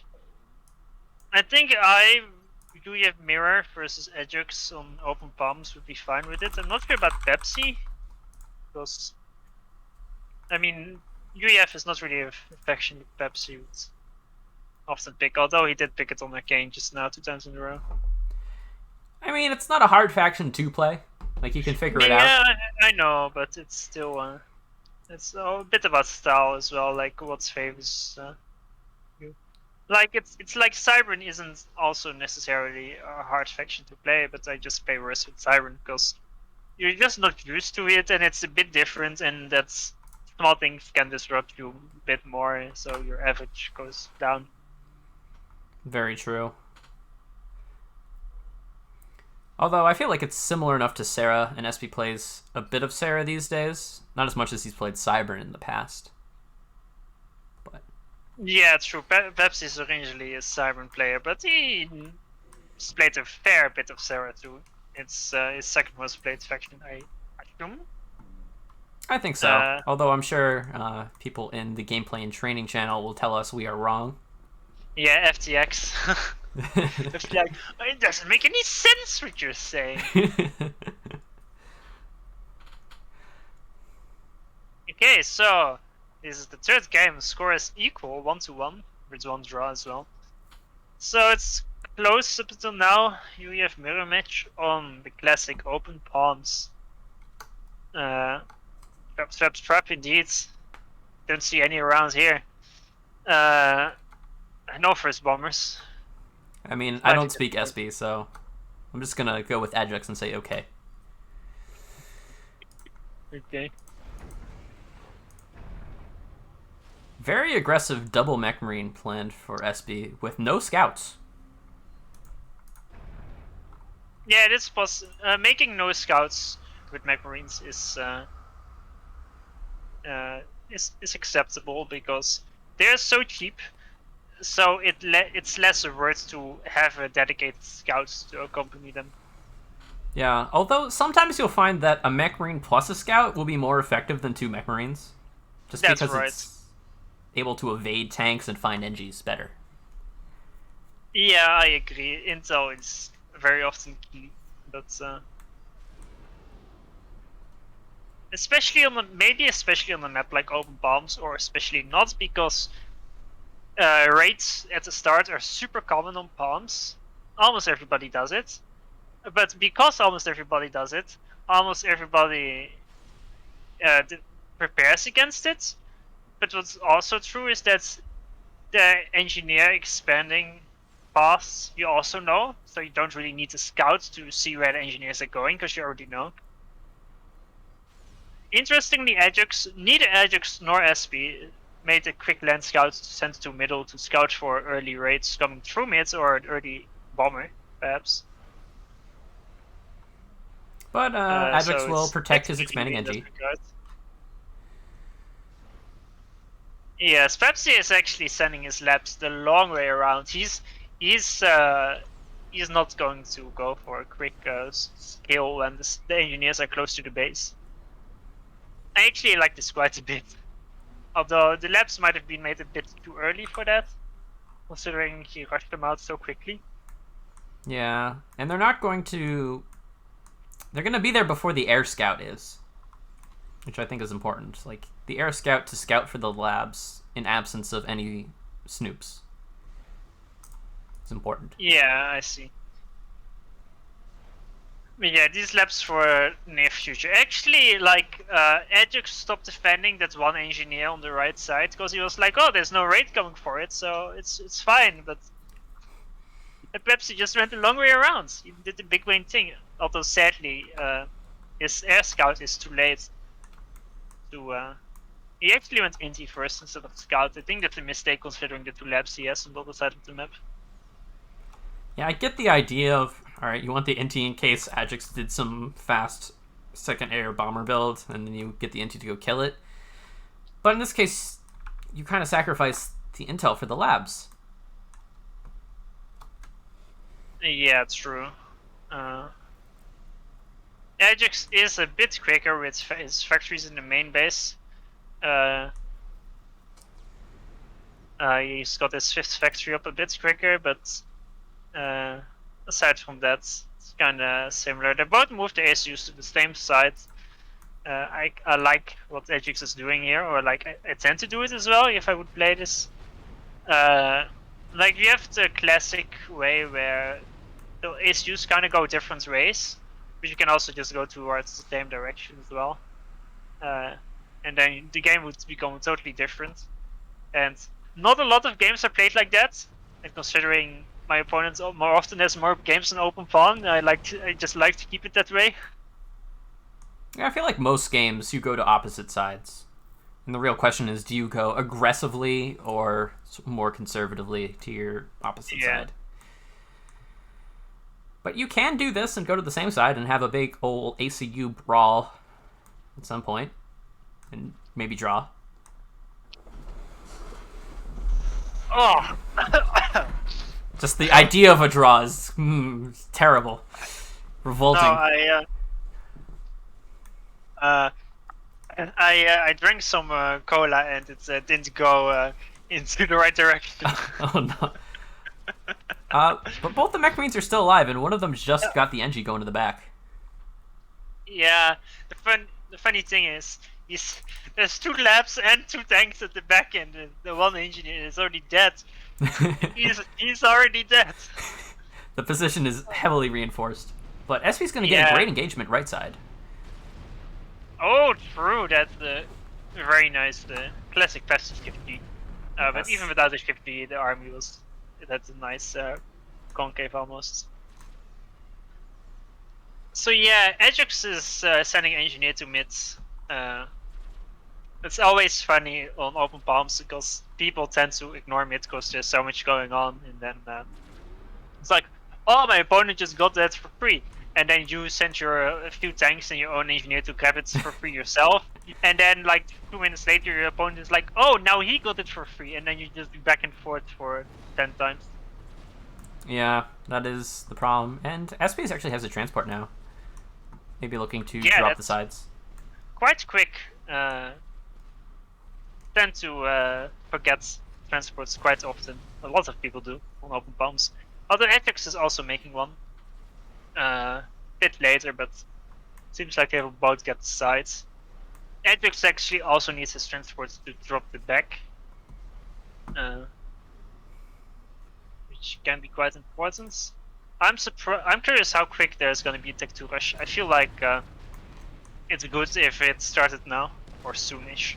I feel like if you're SP, you just want to keep the pressure on. Like, you're doing great raids, you're going to deny the right side, you're having a decent fight in the back. That's true, actually. Those are some very nice raids. Just drop the sides and overwhelm your opponent. Although, T2 would be also good. Yeah, like, you can't permanently keep those raids up, most likely. Unless you're SP. True, you never know. If there was one guy to permanently keep them up, it would be him. Yeah. Ajax actually is gonna drop the top right with his transport, so he's being aggressive with it. And considering he has a platoon of tanks right below, and he has way more engineers, he will most definitely get it if he pays attention. Because he can just pick up some tanks and drop there as well after the first drop. Though there is a nice bomber. Pepsi is moving his air into position as well. I'm not sure if he knows about the air from Ajax. Well, now he knows. Actually, he locked the transport. This can go. Okay. He stopped blocking the transport. I was about to say, if he goes for the transport, that can cost him air, but now it's fine. Yeah, I think this is And fine. yeah, I think it's fine too. I thought there were 5 engineers on it, but it's only 3 from Magix, and the tank is already out. The mech marine is still alive in the back, and it's killing this Engie again. Wow.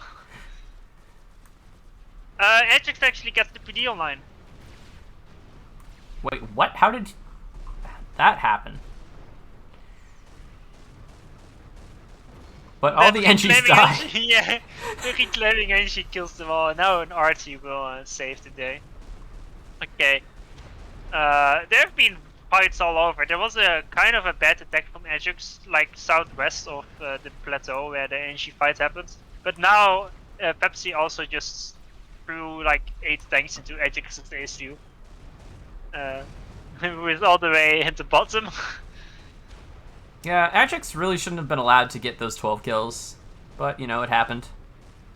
Yeah, but it's still a good position for Pepsi because he has the back base and he has one of the sides.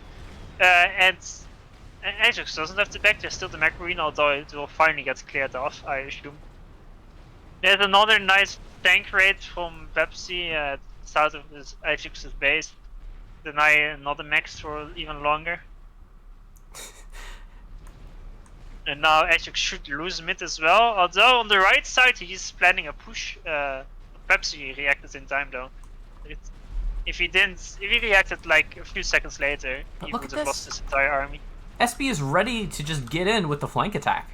Yeah, that's a very nice flank. They were just waiting there for Ajax to move out to chase his army, but then he moves in immediately to The capitalize. issue is that Ajax doesn't have a radar, that's the big issue. Yeah, he's got no idea. He has like 2 radars, both very defensively. Yeah, they're right next to his main base. They are... Wait, where's the other radar? Awkwardly to the south. Just Oh, spotting that's nothing one. really. Yeah, those are not well placed radars. Pepsi has one in the left expansion and he has one in the right expansion. And he also made the safety PD in the right expansion. And his ACU is in the left one, so his expansions are a lot more safe. Although, Pepsi kinda missed the raid on the 4 maxes with that run by we were talking about earlier. Yeah, that's unfortunate. Yeah. But He killed the 2 maxes, but those are the maxes that kinda also died to RTs on top of the cliff. Importantly, he's getting gun.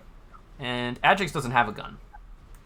Yes. Also, very importantly, he dropped the bottom left before Ajax could.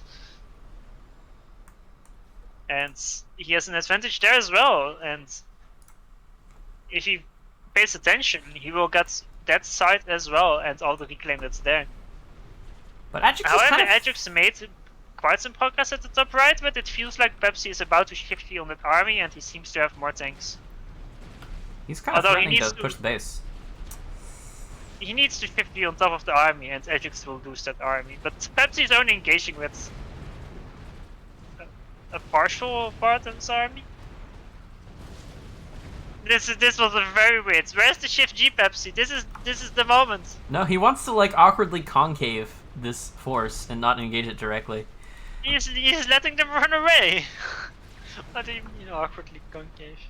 Well, he's trying to like surround it, I guess, and now they're just leaving because you can't actually do that in this game. It's not a thing. What do you mean it's not a thing? Well, to awkwardly concave, like your tanks move at the same speed as their tanks. You can't surround someone. You're not cybered. You can? Well, not if they're running away. Yeah, but you then don't say that it can't happen. Well, Oh, it can't happen in this specific case because he's running away. There you go. It almost happens because he wasn't running away. You got me. Factory will die to the last Lobo shell, though. And now there's just 5 tanks that were awkwardly dropped on the left side. True. Pepsi was being very defensive with his gun, probably didn't have enough intel. He rushed another radar next to his ASU, but this might buy Ajax enough time to finish his gun. He's already 3/5 of the way through. Let's see, there's Tech 2 Land from Pepsi working on a Tech 2 PGen. Tech 2 Land just now started for Ajax, so Pepsi's ahead in that as well. SB also has 2 T2 mexes. And Ajax has none. That as well, yeah. Pepsi is really okay. Ajax will not cancel the gun here. He was allowed to get to 90%. Although Pepsi probably didn't have intel. No, Pepsi needs to watch out. He can die here. He can. There are pillars on the way, but they're not here yet. Wow, oh no, he's still in gun range. I was about to say... This huge army on the right. It's gonna go right for him. Yeah, exactly. That's what I was about to say. I saw it coming in. He retreated as soon as he saw it, so it was a quick reflex, but he might still be too late. He has a lot of pillar reinforcements coming. I say a lot, it's 3 or 4. But just needs to hold out. He's making a PD, but that won't be on time. Ajax is also quite low HP though. That's a nice OC. He is focusing Ajax's SU, and the tanks are not getting in range, so at least soon it's in draw territory. I mean, he doesn't want to draw, he wants to win, but considering he was close to getting shift lead and died, Ajax is actually Ajax has to stop pushing. Ajax, what are you doing? If Pepsi turns around, Ajax is dead. The PD might finish. No, but it could. I don't know. I feel like Ajax feels like he's really far behind because he is, and just wants to try to win or draw right here. Yeah, I can see that. And he might be able to. Like, he's trying to cut him off. I mean, there are some pillars and some T1 PD going up, but Shift G risks are real. He's only at 6,000 HP. But Ajax is at 3.6. He has the region then from the vet, but Pepsi is about to vet too. He's 1 tank away. There's his vet, so now he's 3.5k HP up. Yeah, and 2 mobile shields. 2 mobile shields as well. He finished the tech to P-Gen. Ajax has not, which is a big difference. Oh, what are you doing, SB? What are you doing? Watch out, there's the Shift G from Ajax, but he auto-OC'd a Snoop. Alright, sometimes it's not that good. And now Ajax moves everything in. Pepsi is being too careful. No, I think this is fine. You know, Ajax isn't making forward progress and denying him map control. SB just is about to finish 2 more T2 mexes. As long as... Yeah, but he can just crush Ajax here. I mean, he could, I think. And Ajax would just die. But, you know, it's hard to be sure. I know. He has 5k HP more, and he has, like, 15 Tech 2 units versus only Tech 1. And he also has his own Tech 1 army. Like, the thing is, if you're SB here, the way you lose this game is by doing some suicidal misplacement of the ACU here on the left. Everything else is fine. I know it's scary, but that doesn't mean that it wasn't a mistake. He played it too safe, and I know like it's easy to play too safe when you know you're ahead, and that's why often when both of you know that one guy is ahead, you expect your opponent to make more dangerous moves. So you kind of play it more safe because you don't want to throw, but that often leads to worse ACU movements. Like, Ajax is teching on the back of this. That's why Pepsi is usually so dangerous, because he's usually kind of behind on map control and eco. Oh, not usually, but when he's behind, and then he is always super aggressive, and at spotting weak ACUs, he is the first to jump on it. Yeah, like, this is 22 pillars on the left versus 5. I think that might be a good advantage for SB. Yeah. Nano is a good move. If it finishes, that is. If it doesn't get denied. Push through mid. There's actually been a constant brawl in mid. Nobody's getting the reclaim yet. And a brawl up on the right side. So neither side really can push forward, because there's just T1 PDs to fall back to for SB. SB now has 6 Tech 2 maxes versus Ajax's 1. Almost 2. It's 90%. If only he would make the Tech 2 maxes the one adjacent to like his 4 factories. Pepsi, that is, and Ajax as well. Well, this nano might finish, but I don't think it matters. Unless there's some insane Shift G that happens. Yeah, it's The thing is, Nano is kind of intended to get value over time. It's just that he's so far behind that if it takes so long to get value with the Nano, by the time he's even further behind. And he's even in a worse position. And Adrix's army engages SB's without either of the ACUs being there, so SB can just get a great trade. And yeah, and he backs off with his ACU. he's trying to make something happen here. He's being aggressive. Maybe he thinks he can cut this off if SB's ACU isn't here and somehow turn this into a mass donation. Yeah, I'm not sure about this attack from Pepsi. It seems like at most you will rate 4 tech 1 maxes, but the risk of donating mass is very high. Like maybe you can just crush this army, but I'm not sure. There's I'm a not sure if Riptide. you will. Why is Yeah, I there a heard Riptide? it as well. Not sure where. Oh, there it is. More concentrated DPS. Sure, why not?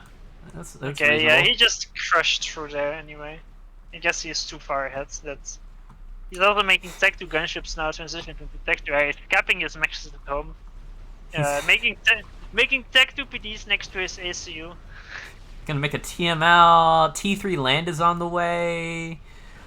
Yeah, this is. There's probably no stopping him at this point. Yeah, and Adrix is, I think, just gonna walk his ACU at this position.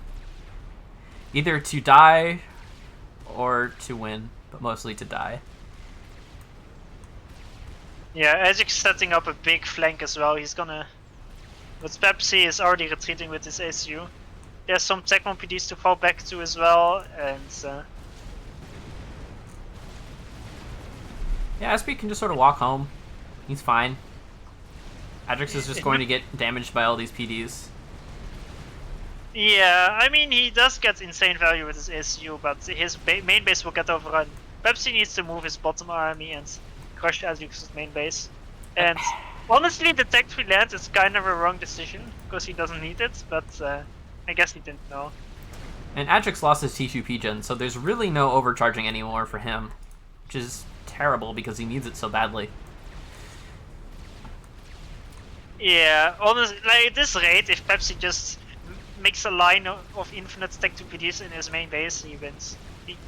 As long as he doesn't lose his main base, he wins. And I mean, it's probably not needed, but again.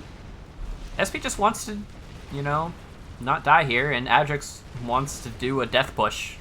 So, the question is, does Adrix have enough stuff? Nope. No, I don't think so. Sure not. The army to the right, it's way too late. It got kind of screwed over by pet finding, but even if it was in position, it's all Tech 1, so it wouldn't do it.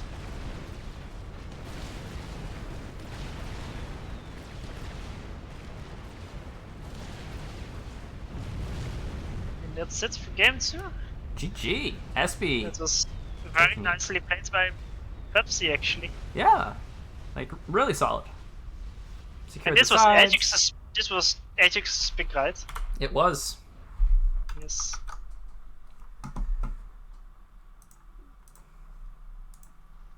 So one more win for SB, and he'll advance to the finals.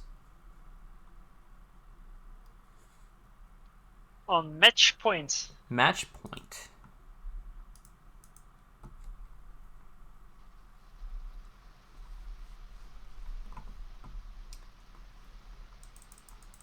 Although I wonder if you're SB, you just pick like 15 by 15 map gen now. You're like, yeah, okay, let's do this. Let's see. Is the 15 by 15 option? I haven't seen it yet. I think there was one game on it in the groups, but we haven't seen it today. But if I want to generate a map, I can generate 15 by 15. Yes. Then how do you do it? Well, you go to the map generator and you select map size 15 by 15. No, it doesn't. Oh wait, I haven't updated my client. Yeah, you need to go update it. Yeah, I haven't done it in a few months.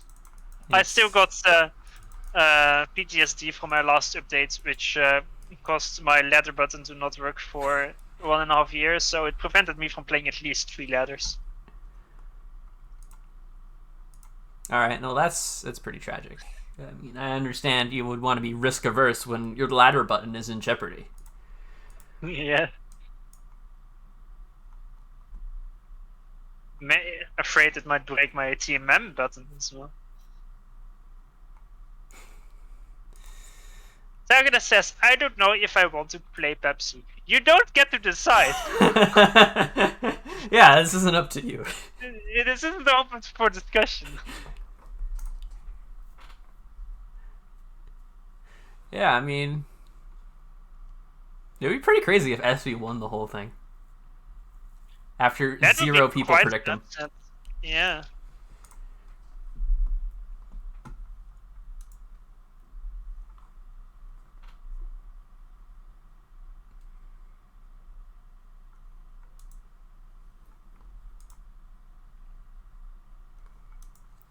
I mean, Ajax picking Palms versus Pepsi, I wouldn't say. I would say Palms is a map Ajax should be strong on, just because it's an old map. Like Pepsi isn't bad on those type of maps, but Ajax should neither be. Ajax played really solid last game though. I didn't expect him to play that solid on Palms. Looked actually very strong. Yeah, I mean, he's been practicing a lot in preparation for this. So I think we're seeing a bit of that come into play, even with a map that everyone has played a million times, like Open Palms. Playing it a bunch recently helps. Yes.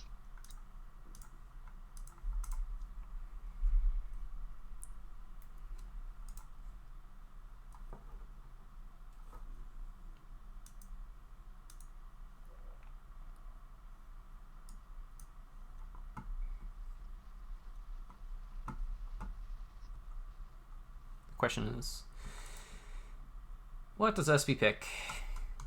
I'm still betting 15 by 15 map gen.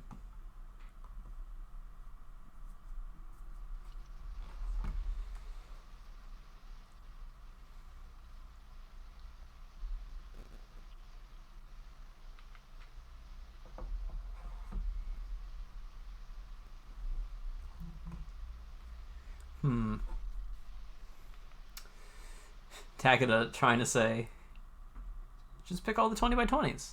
Yeah, sure, why not? Why not?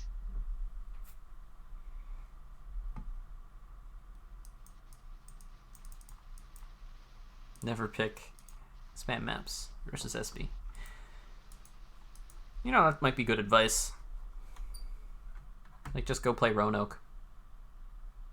Easy. I tried to check the cashback site for Ajax stats, but sadly it's not quite accurate. If you look at the FAF leaderboards, it says Ajax has almost 1500 ladder games, but on the cashback site it only shows him having 470. Yeah, a bunch of the very old replays are just busted. You can't view them. Yeah. So they can't parse it for Kazbek.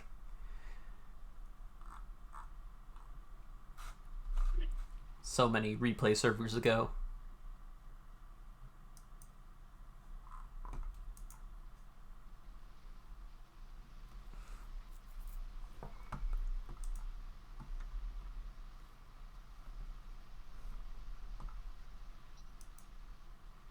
Ah, Twin Rivers.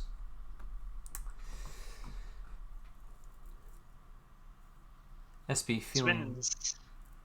confident?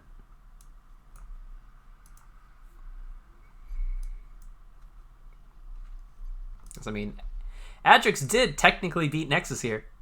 It's the thing that happened. Yes, I guess so. It's recorded in the challenge for all eternity.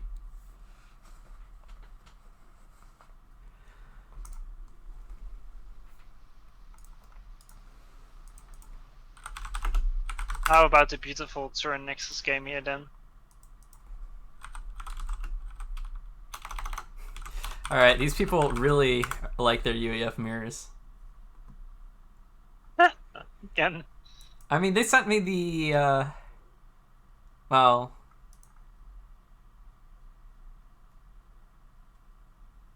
almost the exact same kicks and bans that they did last time, except SB swapped the order of his first and second pick, which don't matter. Because Ajax is just vetoing Sarah anyway. Poor Sarah. Poor Sarah. What can one do against such reckless hate?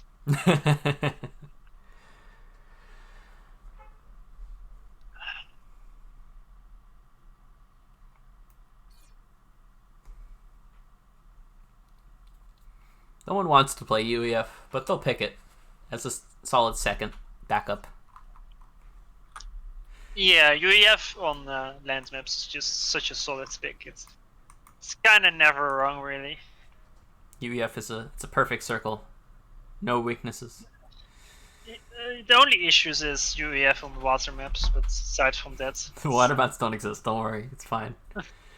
UEF frigate isn't real, it can't hurt me. There's 2 big rivers on this map. Some quick frigate rush can get you full control over it. Excuse me, Farms, these rivers are for cosmetic purposes only? I'm sorry, but I remember a famous Equilibrium tourney where I once killed Blackheart with Tech 1 subs. Ah, yes, when subs are good, because it's Yes. Equilibrium. First lab, again from Ajax. And he wants to go on the far side of the middle rock, which I think is interesting. Normally you go on like the near side to be slightly safer. But he wants... True, actually. That's very... I mean, the path he's taking, it feels super likely that he will get across a scout. Yeah. Then again, next to scout is maybe too fast. Won't see him because of that. Yeah, SB is going to scout where it would normally go. SPs, yeah. Why does it? Oh, that's why. He's using the same color as Nexus, of course. And because I just talked about Nexus, I was like, yeah, this is Nexus playing. Okay, so quick scout lab from Ajax. I think the engineer might die. Yeah, the scout perfectly doesn't see the lab. Yeah. It's absolutely... Alright, this is a huge big brain maneuver to know that SB would probably scout where it normally goes, and to go around the other, more awkward way. Just... Nobody can touch this man. And it's a UEF lab, so it's a very cheap investment. Although he needs to be careful not to get too close to the engineer. Yeah, it's gonna turn around immediately, try to get him. Instant reaction, that's very nice, but there is a tank out, but with engineer priority should not matter. And what that engineer killed is enough. He's actually microing it. I don't think he should, unless you got a style. Yeah. Yeah, it's some style, but it's once we kill that engineer and you're so close in range, you can't really get out of the tank, and a single mech marine is not gonna solo a tank unless you spend so much micro on it that it's basically not worth it because you're just abandoning your macro back at home. Yeah, any other tank you can try, but not the striker. Aurora you can try for sure with low HP. Especially if it doesn't have a scout. Yeah. So quick engineer from Pepsi to mid. He will snack quite a bit of reclaim there. But of course his expanding engineers got delayed. But the reclaim might make up for it. Well, this reclaiming engine might actually just get killed. Like, the tank that's going to protect it is the wounded tank that fought the mech marine. And there's a fresh one coming off the bat for Ajax. I mean, even if it does get killed, it will at least snack close to 1,000 mess. Oh, it paid for itself. No, that's for sure.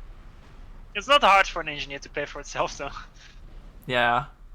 It's actually really easy. Go reclaim like 2 rocks. The wounded tank is buying time.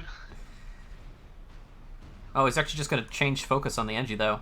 Which I think is the right move. I think so, too. Prevent more reclaim. But the engineer got a few mech marine racks and the 3 big racks as well. That's a total of, let's see, what is it? 700-ish mass. That's and there's 300 mass left, so he got most of the reclaim. There's a raid on the right side, but another striker counters it. The raid did spot the bomber from Pepsi, however. There's an Inti, but it doesn't seem to have locked the bomber. And the engineer might get killed, but even if it does get killed, it finished all maxes. The Inti just flies past the bomber, and the bomber didn't get locked on the engineer. Bomber's just chilling on the ground. Don't worry about it. And yeah, Ajax is going to start microing. Inti, please. Inti, do your job. Meanwhile, the up top, bomber... single tank kills the expanding NG with like 70 health left. Oh, that's a very good snack. But the bomber bomber finally gets the kill. Somehow it still wasn't killed. And now Pepsi gets a good turn on... I mean, the bomber dies, but there's an Inti for it. And it delays the 2 maxes of Ajax in the corner. But this one tank raiding Pepsi's expansion is quite important. Wait, how's it still alive? Oh no, this is a new one. Yeah, it's a new one. Wait, is it gonna win? Yeah! Wow. They were so low HP that the full health tank just wins. That's kind of a serious problem for SB. Like, this expansion has been denied 3 times. I think. It's really late. What's good for Pepsi though is that he is making a transport, and Ajax is not, so he will get one of the sides quicker. However, he just threw away the few intis that he had, so he doesn't have a single inti, and he won't have any for a long time. The NG dies again? No! Why? At least there's another backup engineer close by. Just keep sending them non-stop until one of them makes it. Why not? The only way forwards. SB's a bit late out of the base, but he got a lot of factories on the back of this. Yeah. Quite late indeed. Transports will sneak around. It might get scouted actually. I think it will get scouted. But it probably won't get killed before it drops. There's a transport being made for Ajax. It's spotted. Will Ajax lock it? His intis are not moving, so he must have missed it. There's a lot of stuff happening. Fights on the left and the right. And trying to coordinate how much power this dude needs. Apparently a lot. Yeah, Pepsi catches both raids though, at least most of the units, which is a nice small victory for him. Next engineer to mid gets killed again. He's moving his own ACU now towards the mid reclaim, but he has no supporting units, so he should be a bit careful. Don't want to see any repeats of incidents in that exact location. Why do I feel like these two really like to be on the same side of maps? Yeah. Like, Arcane, Open Palms, this. Same side. Even when you typically don't see that. Ajax is about to have a tech to max. He just finished it. That's pretty nice. Mix T2 mixed up. Pepsi is yet to start 1. And he's up like 8 tanks too. Plus the yeah, tanks. The opening went a lot better for Ajax. Like the initial opening, it went kinda evenish. Like he snipes an engineer with the Mantis, with the Mech Marine, which is nice, but it's not crucial. The thing is, he denied for max location with those tanks for so long. That should not have been allowed, mostly. Look at Pepsi, he shift-G'd lots of tanks, and Ajax is about to move in. Let's see how good the 50 tanks perform. Oh, never mind. It's a shift G'ing. Yeah, the thing is there's no arties there. Oh, look at mid, Pepsi ASU is getting pushed back by Ajax. Ajax has more units. Yeah, there's plenty already. And, wait. Does Ajax have more? Actually, I'm not sure. I think he has a bit more, but it's not clear at all. And the thing is, they both seem to have the same amount of reinforcements. Actually, Ajax seems to have a few more. It's just that this is such an important fight. If you win this reclaim field, it's so crucial. And actually, Ajax did have more units, and now he will... Either he will kill Pepsi here, which I think he will, and if he doesn't, he will leave Pepsi so bruised that he won't be able to use his SU for so long, and he will get secure the reclaim field. So in both situations, Pepsi is in a real bad position. Either is real bad or he dies. Which is also real bad, as it turns out. Yes, I think so. That might even be worse than real bad. Might be quite bad. Is quite bad worse than real bad? Quite. Quite so. Yes.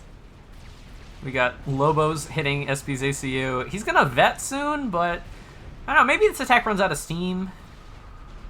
Yeah, the attack kind of runs out of steam, but there's still a full HP Ajax. I actually think the reason why the attack ran out of steam is because Ajax didn't tank enough with his ACU. Yeah, he's at full health. He hasn't taken anything. And you want units to shoot your ACU, at least partially. But this reclaim field is the world now. Take 2 lands rush from Ajax, and it's planned for Pepsi too, but not as much resistance. If there was already Tech 2 lands out, they should be rushing a Sparky here to make a Tech 2 PD in the field. Ajax is being too careful. He's retreating, but kind of giving up the reclaim field. But look at these entries. He's attack moving engineers, but it's all the tiny trees because it's twin rivers, so it's so inefficient. Problem is, if SB at any point overextends, he will die immediately. Because he's still eating Lobo shots. It's gotta hurt. But this mass, Pepsi gets it. He should not be allowed to get it. I think this is the classic. You feel you're ahead, so you're just gonna play it safe. But that will make you less ahead. Yes, that's how it works. Yeah. Dangerous. There's 4 Tech 2 support factories being made by Ajax. He's going into full pillar spam. His Tech 1 factories all building Lobos only. So he is mid-transition. Where are the Sparkies? I want some Sparkies. Doesn't have an eco probably. He already made enough Tech 2 engineers. He has 2 Tech 2 maxes. About speed 3. Like what's Sparky gonna do that the T2 engineer wants? Yeah, you can make a Tech 2 PD quicker on the front, but you don't have that much mass that Tech 2 engineer wants to spend mass quick enough. I mean, this situation actually reminds me a bit of the Turbo versus Arch game earlier today, where Arch, like, technically won a reclaim field, but lost so much HP to do it, it probably wasn't worth it. I mean, Pepsi lost HP, but he also should have lost the reclaim field. It's just that Ajax allowed him to get it for free. Yeah. This is also true. Pepsi is making Tech 2. I think he should be making Nano instead. Although I kind of understand, because he has a Tech 2 Pigeon, so he can just make Tech 2 and then instantly make the gun afterwards. Yeah, it looks like Ajax is just going straight for the gun. Yeah. I think that Tech 2 for Pepsi is fine. Nano would be a bit better, but I don't think he would have the time. Oh, actually, Ajax makes gun and then Tech 2. That's super strange. I don't see why you would do that. He does have the P-Gen too, so there's not much purpose. As long as you have a single P-Gen, you can Tech 2 into gun. Although I feel like he has enough build power next to his ACU that it doesn't really matter. He could get this gun at, or T2 at whatever speed he wants. I guess. Yeah. It's not like he's going to use the regen. I mean, you shouldn't underestimate the regen of Tech 2. It's a bit. Yeah, but you're full health. It's impossible to regen. That's true. But the longer this goes on, the better for Pepsi it is. The initial HP loss. This guy being restored back. Now he's on 26 regen per second. Got Tech 2, about to have the gun. He got the reclaim field. He made 3 Tech 2 maxes, transitioning into pillar spam. Like, Ajax is a bit ahead still, but he was way more ahead before. Yeah, it's really evening out. Nice drop from Ajax in the back. It's going to deny 2 maxes for a while. But overall, looking at army value, Ajax is about 2,500 mass ahead. Yeah, but it is Twin Rivers. Like, if Pepsi makes a single Tech 2 PD with his ACU, he basically can't be pushed against almost. Because he can just play the long fight and the Tech 2 PD will just get so much value that it should be fine. This is interesting. A T2 radar first out of your T2 ACU. Like, no PD. Just the radar. Yeah, it's also a bit too far forwards.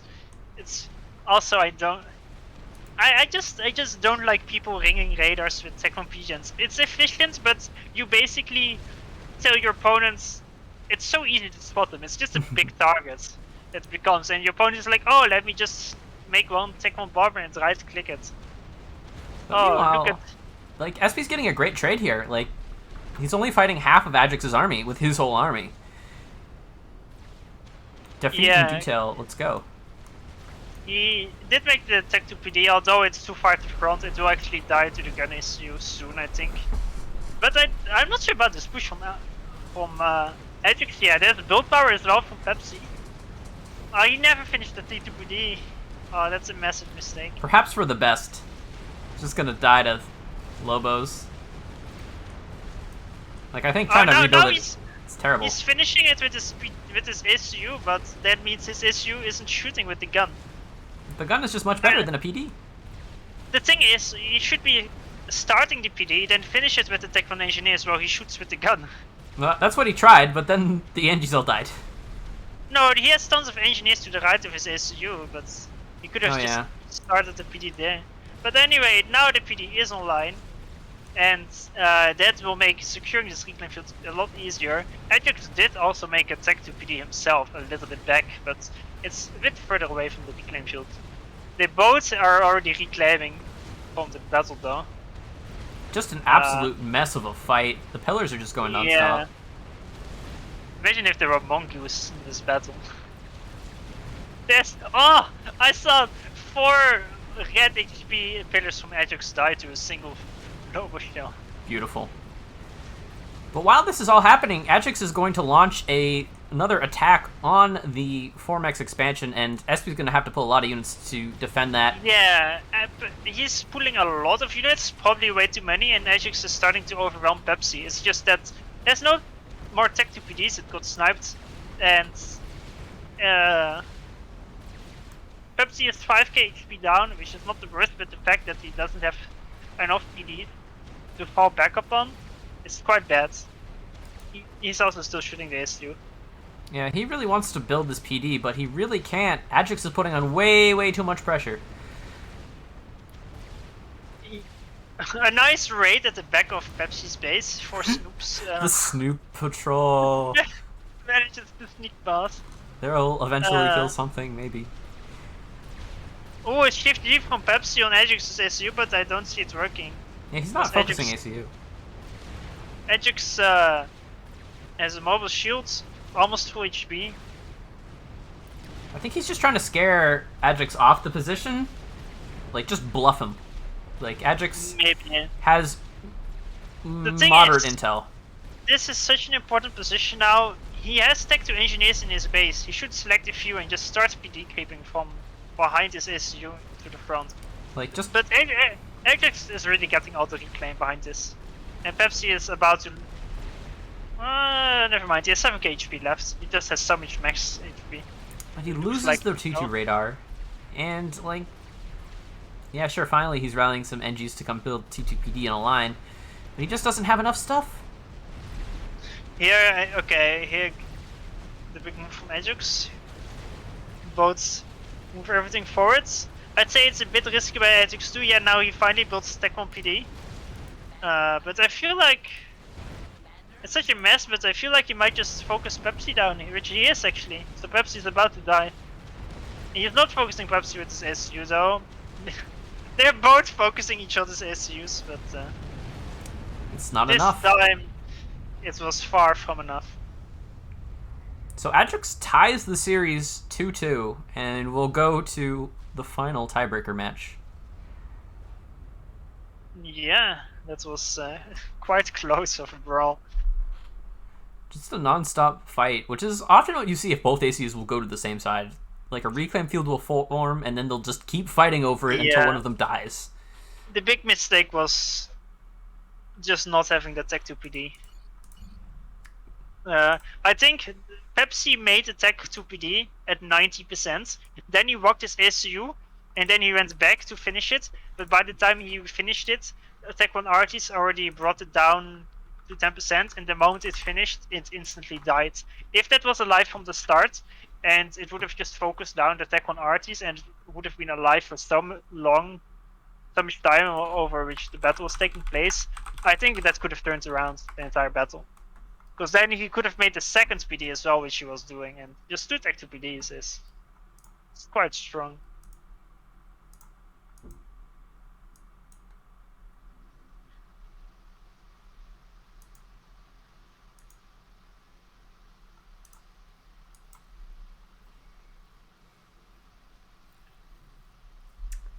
So will we finally see Mapgen today? We haven't seen a single one, have we? We have not. Certain people were telling me that Mapgen is great. Put it in your tournament. It is great. Mm-hmm. And then no one picks it. Oh. Yeah, why would you pick it? When you have such maps to pick as the Ditch, Bermuda, the Rosas, Crazy Rush, or the FFA. I guess 20 and 15 kilometer Mapgen are acceptable. Acceptable. Yeah. Alright, the final game for today. Hopefully. Unless they draw. In theory, we can have infinite games. It just goes on forever with perpetual draws. Okay, Socrates. Mm-hmm. Anything more to add? Don't do that, kids. Don't do perpetual draws. Don't play Theta Passage.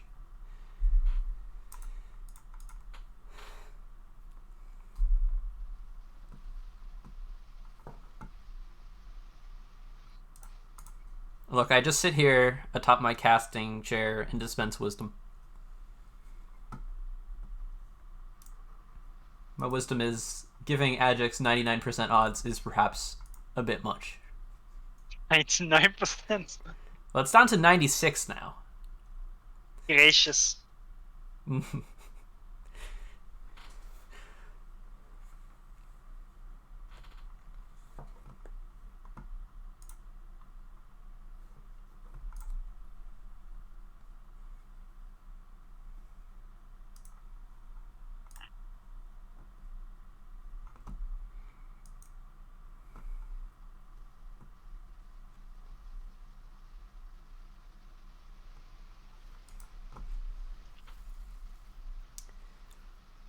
Let's see.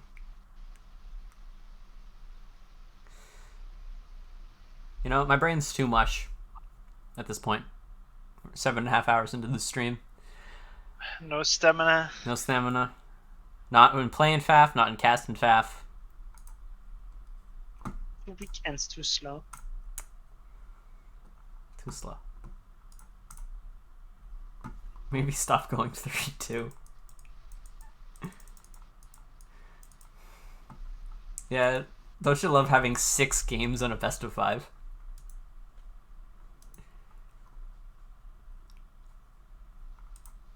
Yeah. Pretty great. Okay, last game is up. It's gonna be... I thought it was vetoed. Maybe I'm mistaken from another series. I think it's open. I'll double check. I will just say No. that you lied to me. It hasn't been vetoed. They vetoed Bermuda this time around. Oh, okay. Did Pepsi veto it? Unclear. Ajax. Unclear.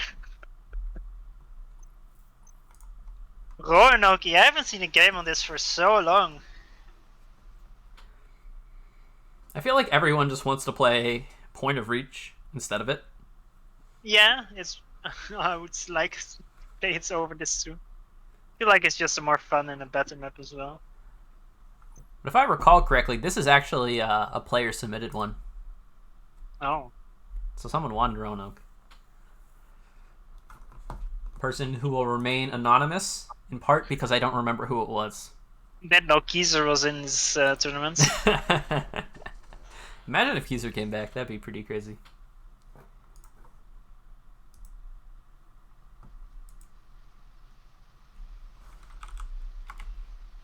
All right, SB is on break.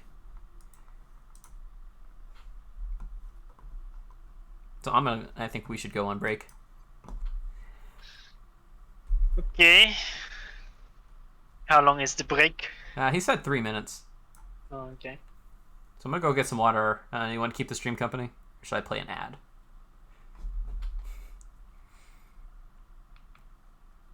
Ads? Yeah, let's do it. Goodbye, Picture. friends.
All right, we're back.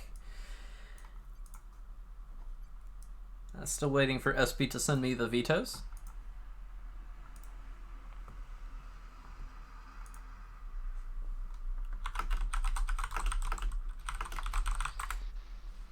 Veto. The veto.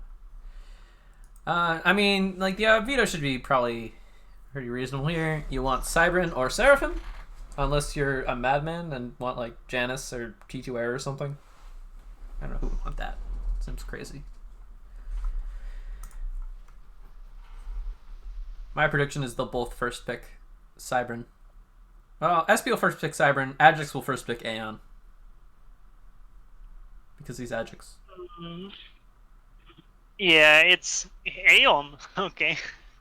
Yeah. Well, they haven't sent me. Oh, now they have. Did they both veto Sarah? Ajax vetoed Sarah. But SB vetoed Aeon. Okay. And that will lead us to a Cybran Mirror. Of course. Why wouldn't it be? Were Cybern the first picks actually, or the second picks? It was second pick for SB, first pick for Ajax.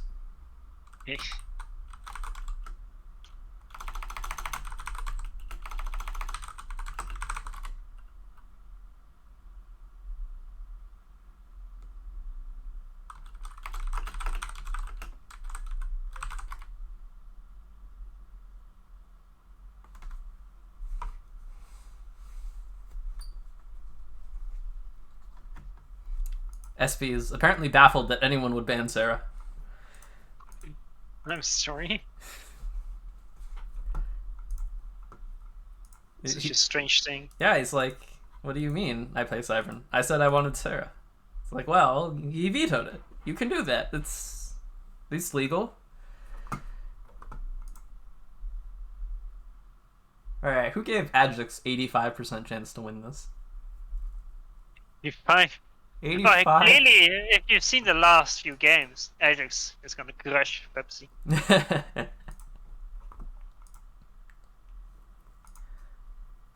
Perhaps.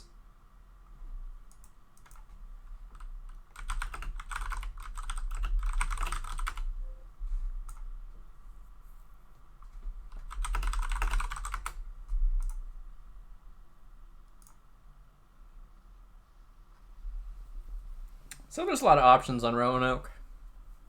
Do you try to aggressively drop your opponent's island? Do you play safe, try to get yours? How many Cybern frigates do you build, and why is the answer all of them? Reminds me of some game. All of them? Yes, all of them. No, regale us with your tail. You can ask Judy how many Cybern frigates one builds. Oh, on that 2v2 on Mangrove? Yeah. A very serious game it was. That was a 2v2. We've established that like games more than a year ago, it doesn't exist. Wow. It's toxic. Although 3v3 really doesn't exist. It doesn't even get its own team MQ. True. But here we are. The final match of the semifinal between SB and Ajax. The winner advancing to the finals tomorrow for a chance to win the grand prize of $310. While the loser will go fight Nexus, which should be punishment enough, but they will also fight for third place, which is $100. And Ajax is going to open with the Air Factory first to get a fast scout. Nice. Yeah.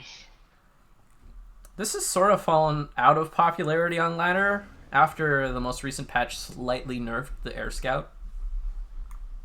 Oh, yeah, it's true. But you can still do it, like if you want to, at your own Yeah, risk. I don't. Most unfortunate part is that he is Cybern, so the roll of time is not the best. Although the roll of time got, I think, buffed for Cybern Air Factories. Yeah, didn't that get fixed? Like they're all equal now? I'm not sure if it's completely equal, but it got a lot more close, from what I remember, at least.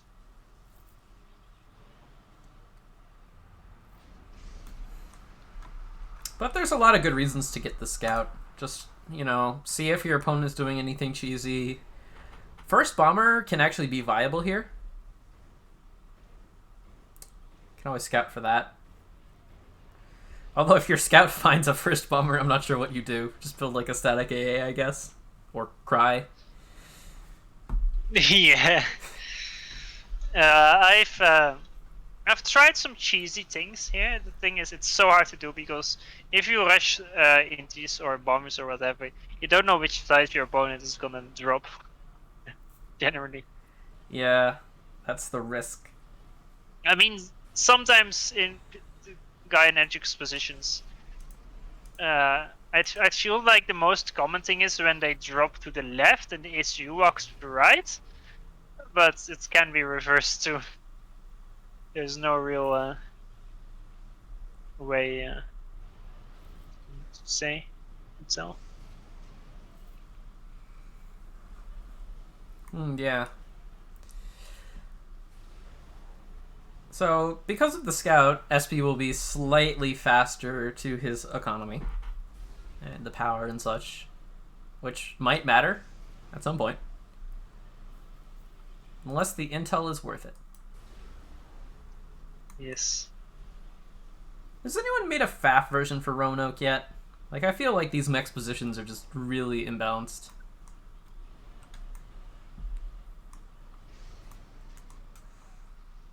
I feel like Are they? Yeah, they're like not symmetrical at all.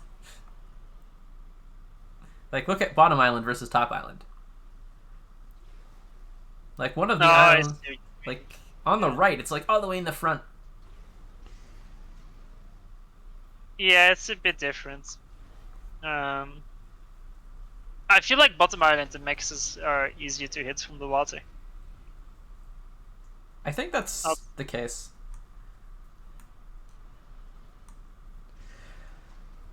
But we're gonna see. Devs didn't know how to properly balance a map. Well, I mean, they hadn't invented symmetry back in those days. Yeah. So transport will be faster for SP, but only slightly. And maybe not if it takes forever to load it. Come on, you can do it, NGs. I believe in you.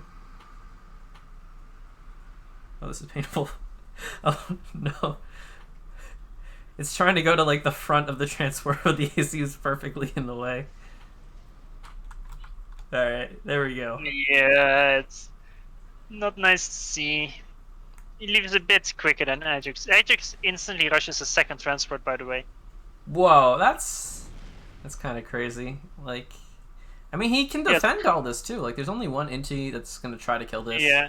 Also, and for a very quick seconds, very quick Navy factory. You see that Pepsi sent out a lot more engineers around the map to make those mexes, but Ajax did not, and instead uses them to drop on the right side very quickly. You know, that's an interesting idea. Like, the two middle mexes that you probably get, and then the one contestable one. It's, you know, it's not a lot of mass. Yeah. So, Ajax is just going to get left island very quickly. No splits with engineers, but bombers are not too common on this map at this time, because it's so hard to say. Like, there's a bomber on the way from Pepsi, but it's actually going to the right side. Yeah, SP wants to fight for top right island. Yeah, actually, true. And he might be able to. Like, this bomber's coming in. It's going to be 4 NGs versus 3 NGs that are slightly later, but have a bomber as a friend. So Ajax scouts the transport, and he is earlier, so he kind of should scout the bomber, but the bomber is actually a bit too late, which is a big issue, because it means that, you know, Ajax just gets his stuff on. Going straight for the Medusa? He has one extra... I'm not sure about that. I mean, maybe he thinks he can lock the factory, but Mantis would be a bit of a safer choice. The bomber will kill quite a lot of those engineers from Ajax when he first passes. Either that or he needs to dodge, which delays his building. But there's already 2-to-1 factories and not a second one has been started. Wow, great split. And that's a very nice split. It's also a Cyber bomber, so it's not only the best. It's trying. But this seems already pretty good for Ajax. Although there's quite hefty air control there from Pepsi, but there's already a frigate out from Ajax in his main base. That's so painful. Like, it's going to deny some mexes if it's allowed to. No, there's a frigate out from Pepsi just in time. You can't afford with that frigate from Ajax to focus down mexes, because then you just lose the frigates, and you can easily rebuild the mexes. But yeah, the drop from Pepsi was not succeeded, and the bottom left island still not taken at all. Yeah, he's gonna try to contest it with the ACU later. But meanwhile, Ajax is just chilling. He has almost all of the mexes on his own left island. And what is SP supposed to do about that? Somehow have more mass income, I guess. at least now, until like all these mixes on the top right are built. Yeah, but it will take a. I mean, at least Pepsi has lots of the small islands in the middle that really saves up. And Ajax on the top right side, he did get control. He has 3 factories, but he has only 1 mix taken, so he's a bit slow in that regard. So it's not actually the worst. Yeah, now SB will drop bottom left. Better late than never. If he's just greedy on bottom left and just instantly doesn't bother to build a factory, his SU is coming anyway, just builds the mixes, it's actually completely even. Like Ajax still only has 2 mixes built on his top right islands, and because Pepsi has most of the mid islands and Ajax does not, Pepsi will have more mass income actually. Wow, look at this. He's individually dropping all the different mech spots for maximum efficiency. Also, why doesn't Ajax have air? He's got like 7 inties. Not sure. He's got 16. Made tech 2 maxes, that's for sure. Well, tech 2 mixes. Low DPS. Low DPS. They definitely don't shoot up. That's for sure. That as well. So this is a great air fight for SB, just killing every single inti Ajax has. And right at the time where getting T2 air is reasonable. And hey, look at that. He's got it. All ready to go. No T2 P-Gen though. Yes, I'm curious if we're gonna see some drops. But then again, our Cyber and RT drops are the weakest, so although they're still super strong. Again, at least they don't compare to Phobo drops at all. Phobo drops, Lobo drops, even Fervor drops. They're all pretty good. Honestly, I prefer Phobo and Lobo drops over Fervor drops because the Fervor AoE is so goddamn low that they might be targeting a max and like missing thousands of DPS because they are like 1 pixel away from it. And then once you kill it, I mean, at least you kill all the reclaim. That's something, I guess. So yeah, these frigates from Ajax has been quite nice. He's been sniping these maxes on the bottom left island. It's cost effective and just really annoying. Mostly the annoying part. If you're versus someone who pays good attention that instantly rebuilds the maxes, then it's not necessarily, but Pepsi isn't doing that at the moment. He should also be doing the same thing to Ajax. He is pushing with 4 frigates at the top right. That should be quite an annoyance. Yeah, Ajax really hasn't been scaling his navy. Dude has exactly 3 naval factories. SB doesn't. True. Has like 6? 5. No, 6, you're right. Although this one is left to finish on the right, that really shouldn't have been. True, but you know, it's honestly it can build the frigates for 50% and then it can still die. Yeah. These frigates on the right will be insanely cost efficient for Pepsi, and then top left he's now also pushing with quite a lot of frigates as well. Frigate in front of his base from Ajax is gonna get cleaned up if Ajax doesn't move it. Things are looking good for SB. These are nice frigate raids. Ajax is going for lots of air spam. He's making a second speed gen, and he's making a tech 2 support factory. Although Pepsi is also making lots of air spam. When considering he won the first air fight, he has a slight advantage. Yeah, he will kill the factory anyway. That's now has a 50% frigate, so we're letting Ajax raise more mass. Kappa, all planned. Strategic. He just has way more frigates, and that's gonna be very good for him. On the left side, he will overwhelm it for now too, and will do some damage as well. Look at how much AA Ajax has built on the top left island. He built 4 static AAs, anticipating some sort of gunship play after Erwin, but SB just didn't do that. And he's like, I'm just going to build frigates. I'm Cybern, I can do that. The thing is, Pepsi won air, but he didn't even invest that much to win the air. It was more like he was just building a normal amount of inties, and I was like, oh, my opponent doesn't have anything. Oh, let me just kill the few that he has. Yeah. I don't think it was ever his intention to crush air this hard. There's a nice transport top right for Pepsi with engineers, so he's gonna try to capture those maxes, I think. All of them in the back. All 4. Perfectly spaced out with very sneaky drop points, so they won't be detected easily.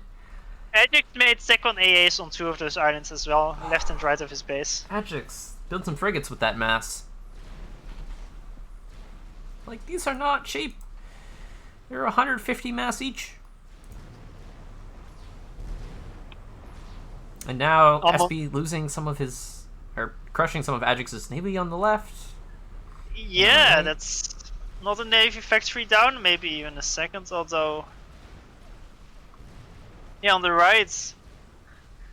I like how it's always the case, like the inner 4 maxes you up to tech 2 and the outer ones always get bullied by frigates. But yeah, those are, considering how little navy presence Ajax has, I would be very afraid of getting dropped and losing those maxes or something. Alright, here comes the Torps to try and chase these Cybern frigates out. And this is really what Ajax needs to do, but they're Cybern frigates. They'll kill this eventually. Look at the HP on that Torp launcher. 1 pass lost 240 HP. Hooray, you got 2 passes. Maybe you got a 3rd. He will get the turret. He actually sniped both the weak frigates as well. Well, that's effective. Yes. The thing is it enough? Because the right side is completely surrounded by frigates, and there's this clump of civilian engineers hiding in the mid, scared for their lives, watched from all sides. They're keeping a safe distance.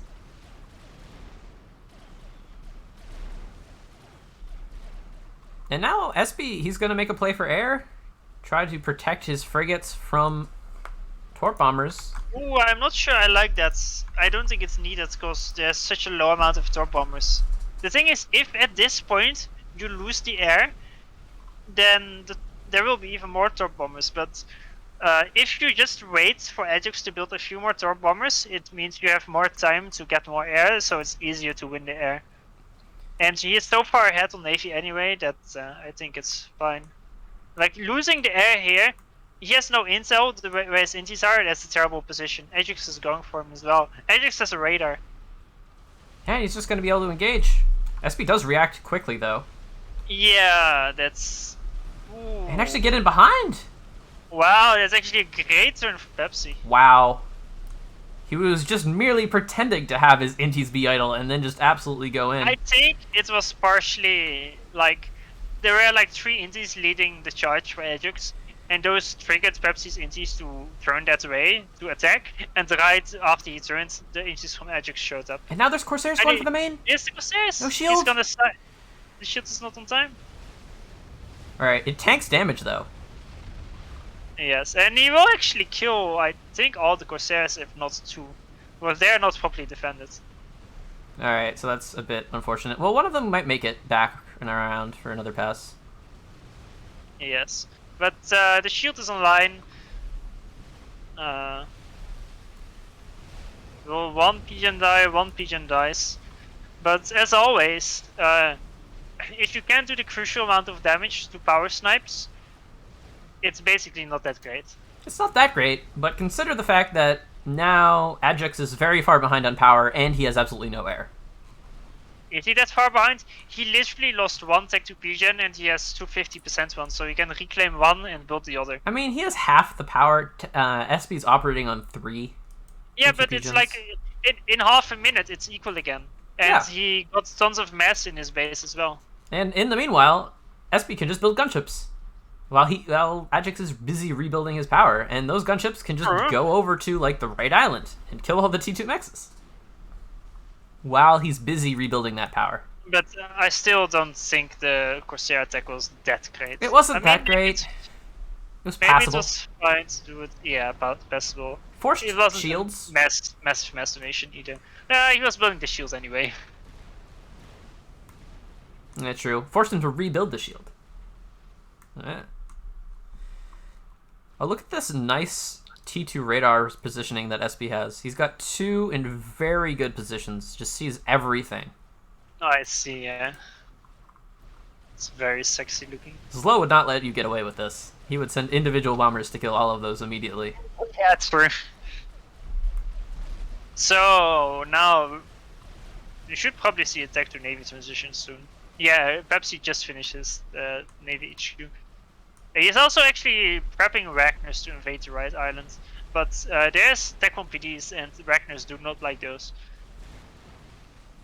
That's true, and there's also this naval engagement on the left that SP is taking a better trade on. Funnily enough, Pepsi also still has the 2 maxes on the sides of Ajax's base that he captures with the NG drops. Yeah, these are just randomly SPs. Deal with it. Yeah. Remember, 85% Ajax. Yeah, Pepsi is playing it really well so far. His air is kind of out of position for his gunships, but should probably be fine. Look at him go, and look at these trades on the left side. Ajax, stop taking bad formations. Oh yeah, on both sides actually. It's quite bad. There's Pepsi can't really do anything about the core of the side islands at the moment, but once the first destroyer is out, you can just scale down the tech nexus. Massive migration on the left from Ajax's engineers, but They're seeking greener pastures. I have no idea what they're doing. They decided that that island wasn't safe anymore, and they were right. they're like on an atoll in the middle of the Pacific Ocean. That's what it feels like. I feel like there's beyond this, there's only more ocean. Even worse. Ajax Beyond finally this... gets a decent fight on the left side with frigates, though. Oh yeah, he finally turned it around. It's very good, but he's losing all his production to gunships. Yeah, that's not great. Gunships can just kill naval factories. Fun fact. Especially cyber ones. Very true.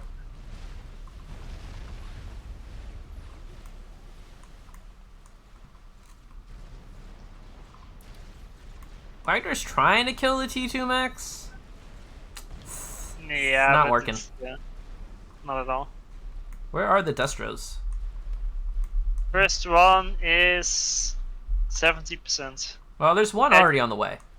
Oh, okay. It's like over here by the right island. So once that comes, Oh, there, yeah. Ajax will have to think of something to try to defend that island. Yeah, the issue is Ajax just now started his tech to Navy.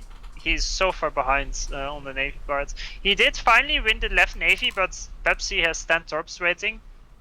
So if he snipes the weak frigates first, he can probably clear that with torps and it's gonna be pretty efficient. There's a big reclaim field on the left though, like below Ajax's islands. That's 4k mass there in frigates. Alright, we figured out what the NGs were doing. They were going here. That reclaim wasn't there yet. When they started the migration.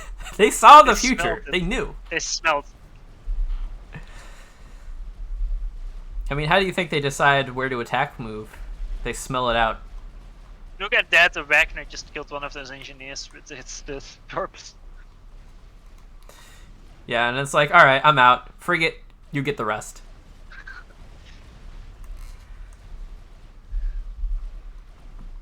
And yeah, Ajax got some of this, but... The Ragnars aren't doing too much. The thing is, Ragnars are very annoying to send to like the singular islands if you don't have control of them, but against like the core 4 max, just a single PD can mostly stop them. Alright, the destroyers are arriving on the right side island. Yeah, there's 5 Tech 1 PDs there. How many T1 PDs do you need to kill a destroyer? Infinite, as it seems. Seems about and right. Also that the destroyer doesn't have a single spot on the map, right? Is not in range. Welcome to Roanoke Abyss.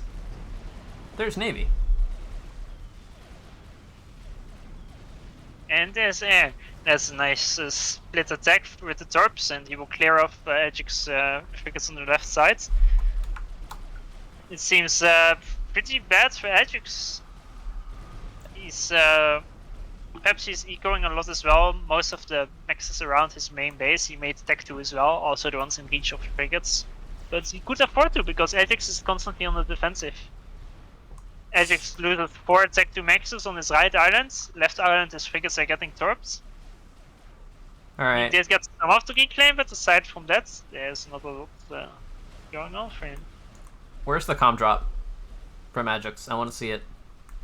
Don't think it will be happening. I tend to agree. Well, I think if it would be happening, it would have already happened. I wouldn't have actually disliked it. From Ajax? Because, yeah, like if he had the tech 3 comm drop, like it's not that uncommon to sneak it past. Like you can get the ACU upgrade in the water. It can be spotted that easily. And then you just drop like the bottom right island for Pepsi, for example. That's oh no, you gotta go main base or bust. main base. No, that's not gonna happen. There's T3 air and ASF. It's fine. Just land there. You'll build PD. Don't worry about it. If it doesn't work, well, you've lost the game anyway. No, I don't think. Like earlier when the situation wasn't as bad. I mean, I guess he didn't have enough eco for that in this game anyway, because he was kind of down. But I don't dislike Torp. I mean, everybody knows I like comp drops, but Roanoke, I also think they're quite nice.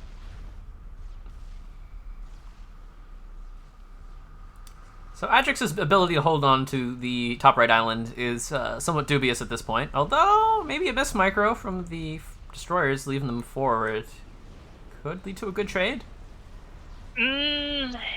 Ajax smells blood, moves his frigates in, but Pepsi reacts a bit too late, but it's still in time. Yeah. A bit too late, but still in time. Yes, nice.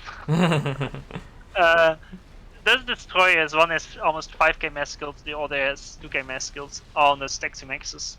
And now Ajax's destroyer is caught in between an army, in a sea of frigates. A sea of frigates. Yes. A school of A frigates. school of frigates. And the other one seems to be getting caught as well. Pepsi could have just... Oh, he's gonna do it! Oh, my hero. I was about to say he can move it onto the land, but he literally did it at that exact moment, but sadly it was a bit too late. Just too late.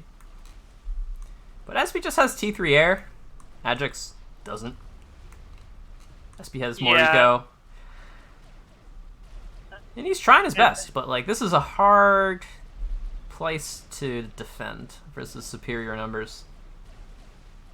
Yeah, you see he also sent the Ragnus to the singular islands right of Ajax's islands. And that's really the big nice thing about Ragnus on this map. You can't really defend those at all. It's not really worth to build a single PD for attackable nexus. Yeah, the only viable way to defend it is just air. And attention. I mean, if it's Tech 2 PD, then sure you can build a single Tech 1 PD to defend it, but still, it's a bit... bit bad. Yeah, and now the left side Tech 2 mixes from Pepsi are gonna die to the one destroyer. And that's it. Yes, that's a GG. GG. So, Pepsi wins 3-2. SB wins, yes. And he will move on to the finals to fight Tagada for the $310 grand prize. That was a very close series, actually. Oh, absolutely. I was a bit afraid when the first, the round of 8 matches were a bit one-sided, some of them at least, but semifinals were very nice, both of them. Yeah, all 5 games were needed for both of them. True. You mean 6 games for... Yes. All 6 games were required. And now all but 2 predictions are bust.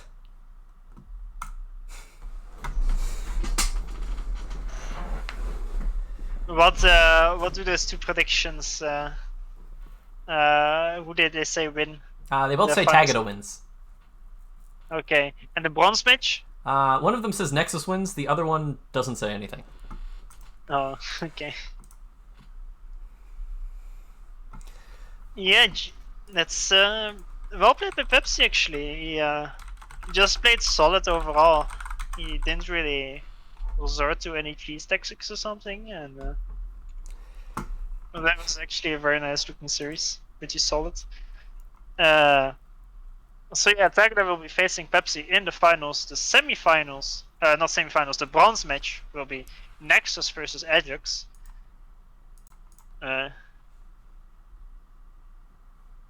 And both will be played tomorrow. Yes. I assume same time as Starting at today? 14 UTC. Yes, that's the same time. Same time, same place. Well, today we started at 13 to get in the tiebreaker match. Yeah, it's true. I forgot about that. I wasn't home then, so. Do we want to try to get about it. Pepsi for an interview? Sure, you can interview him. Alright, I'll see if I can get him.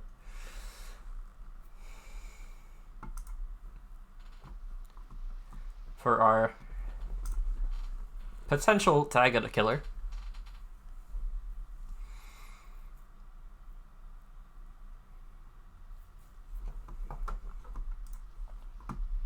We need to put Pepsi and Tagada into a same voice channel, and have them roast each other tomorrow.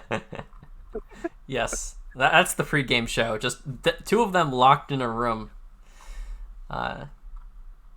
duking it out. Hey, SB, how's it going? Hello guys, today Hello. great matches. 7 hours of unstoppable playing. It's very tired. Also, I had very good games against Ajax, cause he really just totally crushed me in ladder last series. But now I winning, and it's unbelievable emotions for me right now. All was so cool. Also, I was so tilted after I played with Law, because I think I can win more better, but I suck on some maps, and it's really scared me. So thank you, Swokol, for matches and casting. Also, you was a good TD. Oh, thank you. Always working on my creations or things and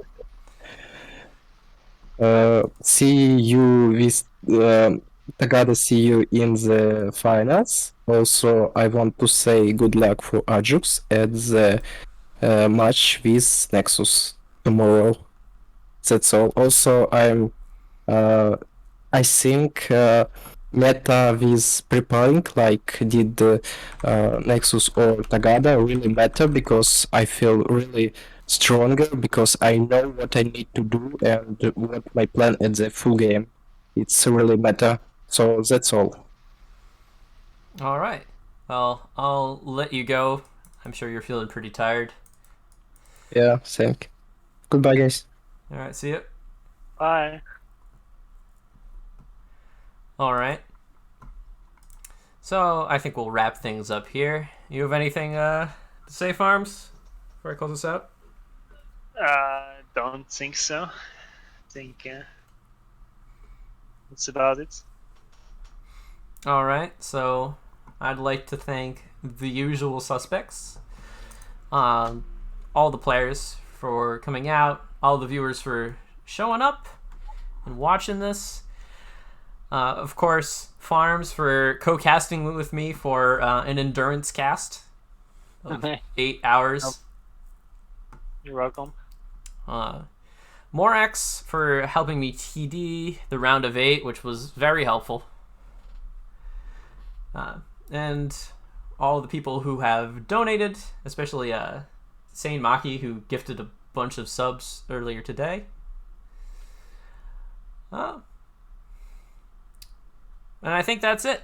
We will see you all tomorrow, 14 UTC, for the bronze match followed by the finals for the 2021 summer or fall invitational.